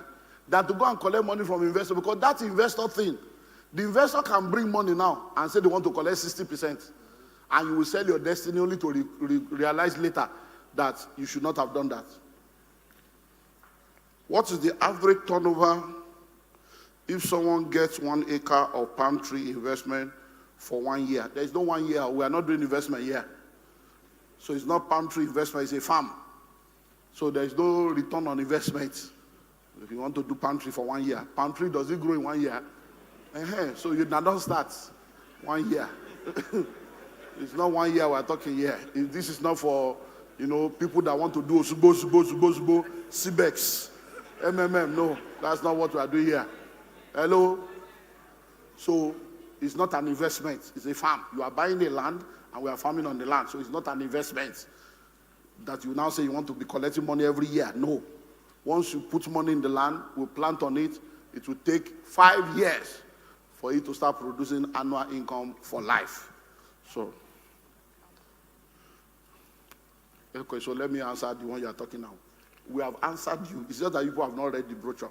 Now, that 5 years' time, let me help you now. You are now saying, what is now the return? Because you see, people like, what percentage will I be getting? There is no percentage. It's not an investment. Because, he said something earlier on that you will get later, that affliction will arise again. He said that. What he's trying to say is, you see the problem you are seeing in real estate now, where they are saying that people have sold land without allocation, people are buying receipts. It will happen in farm. That's why I told you that our farm is the most expensive, because we know what we are doing. You see, most of the people you are buying farm from, in that 5 years' time, when the palm tree is now ready, that's when they will realize that there is nowhere to process it. Because they are not thinking of the mill now. They are just collecting money, buying Jeep, and going to Canada with your money. So in that 5 years' time, affliction will now arise. They will now call all of you into a meeting and say, we have the pantry now, nowhere to sell. We need to mill it. We want to build a mill. They will now be charging you fresh money at that time. So be careful. So what we are saying is this. 1 acre will give you 60 palm tree. 1 hectare will give you 150 palm tree. It's 10 palm tree per plot. And the plot is 500 square meter times 6. So for 1 acre, you have 3,000 square meter. For 1 hectare, you have 7,500 square meters. But now listen. 1 palm tree, will give you an average of 25 liters of palm oil. 25 liters per tree. So 25 liters times 60 is what will come out of 1 acre. 25 liters times 150 is what will come out of 1 liter. Now, if we use the present market as a 2025, that's 2025 we just passed. So that means if you have 1 acre and you have 25 liters times 60, you're going to be getting like 3 million for 1 acre. Like 6.5 million for 1 hectare using 2025. But we are not there yet. We don't know how much it will be in 2029. Do you understand? So, but at that point, that's what will come out. So, whatever the price will be at that point, that is the mathematics we are going to all deal with. So that's what we are now saying to you, because some of you now, some people now say, what do you mean by 40%? So what we are trying to say is, if we look at what you are bringing now, you are bringing 6 million, and the 6 million, if we follow now, if the palm tree was available now, you're going to be getting like 2 million, 2.5. What we are now saying is that from your present investment in this business, you are going to be getting an average of about 40% return. It doesn't mean we are giving you 40%. We're just giving you an idea of how it works. So by that time, we don't know whether palm oil will be up or down. So whatever it is, 25 liter times 60, 25 liter times 150. Do you understand? And guess what? Once you join by next year now, so this year now, there will be quarterly reports. Next year, there will be annual report. Then in 2029, we're not going to start annual general meeting. There's no meeting now because there's nothing to meet about. We'll be giving you report. But we have a back end, a dashboard, where everybody will be there. So everything will be open. There's a real life dashboard. So whether you are in London, you are in America, you are in Canada, you will see everything there. How much was done, everything. Audited accounts, everything. So fear not.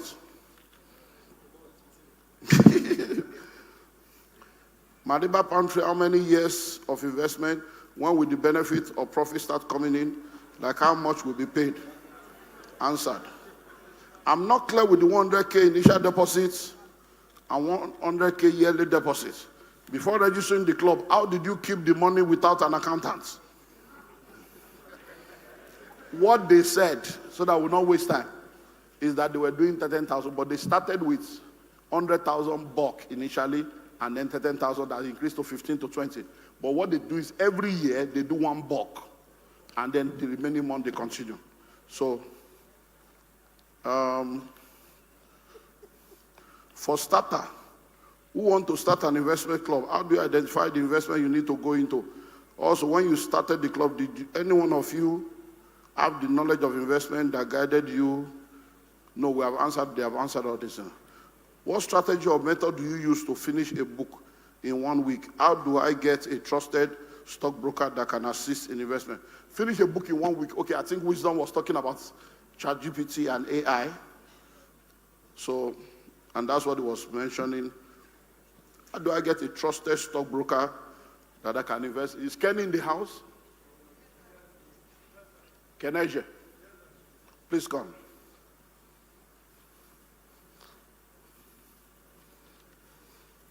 So let me introduce you to my stockbroker.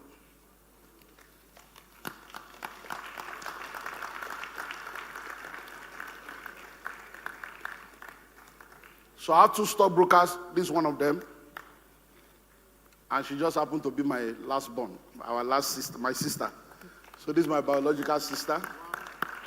So she's my stockbroker. I have two of them, and she's been managing my portfolio. So anything stock, the way you trust me, trust her 100%. So she's a stockbroker. And then one of the things they do in their company is that they help you. So if your father have died 30 years ago, 40 years ago, or anything, if you want to know whether your father has money in the stock market, so that's what it does, their USP. They help people to dig out all expired and dead stocks as far back as when stock market started in Nigeria. Yeah. So that's what they do. So they've done that for people up to Dangote. So they're not small people. Don't look down now. Our big babes, you know. So go and tell them to put it on the screen. Guys, put her phone number on the screen. So she's Kenny. So if you want to know, just tell her, help me check this family name. So they can go and check whether your father bought a Coca-Cola in 1975 that they forgot, or all those things. So they check all dead dividends. So if you see any dividend in your house that you don't understand, just gather and give it to them.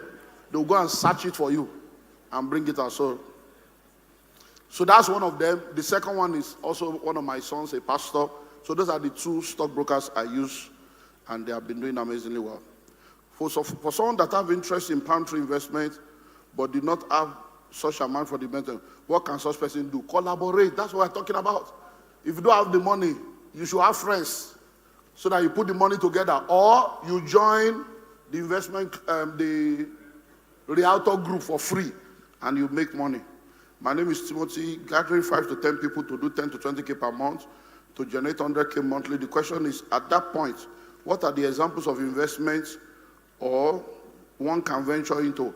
And when buying shares, for example, do we register the organization to create a joint account, or one person can create the account that we use for the investment? Well, I'll give it to them again to add to their own. Then how can I meet you for financial counseling. How much will it cost me, sir?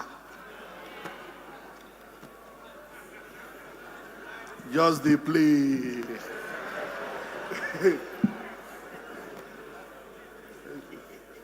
Okay, we are good. Where is microphone for?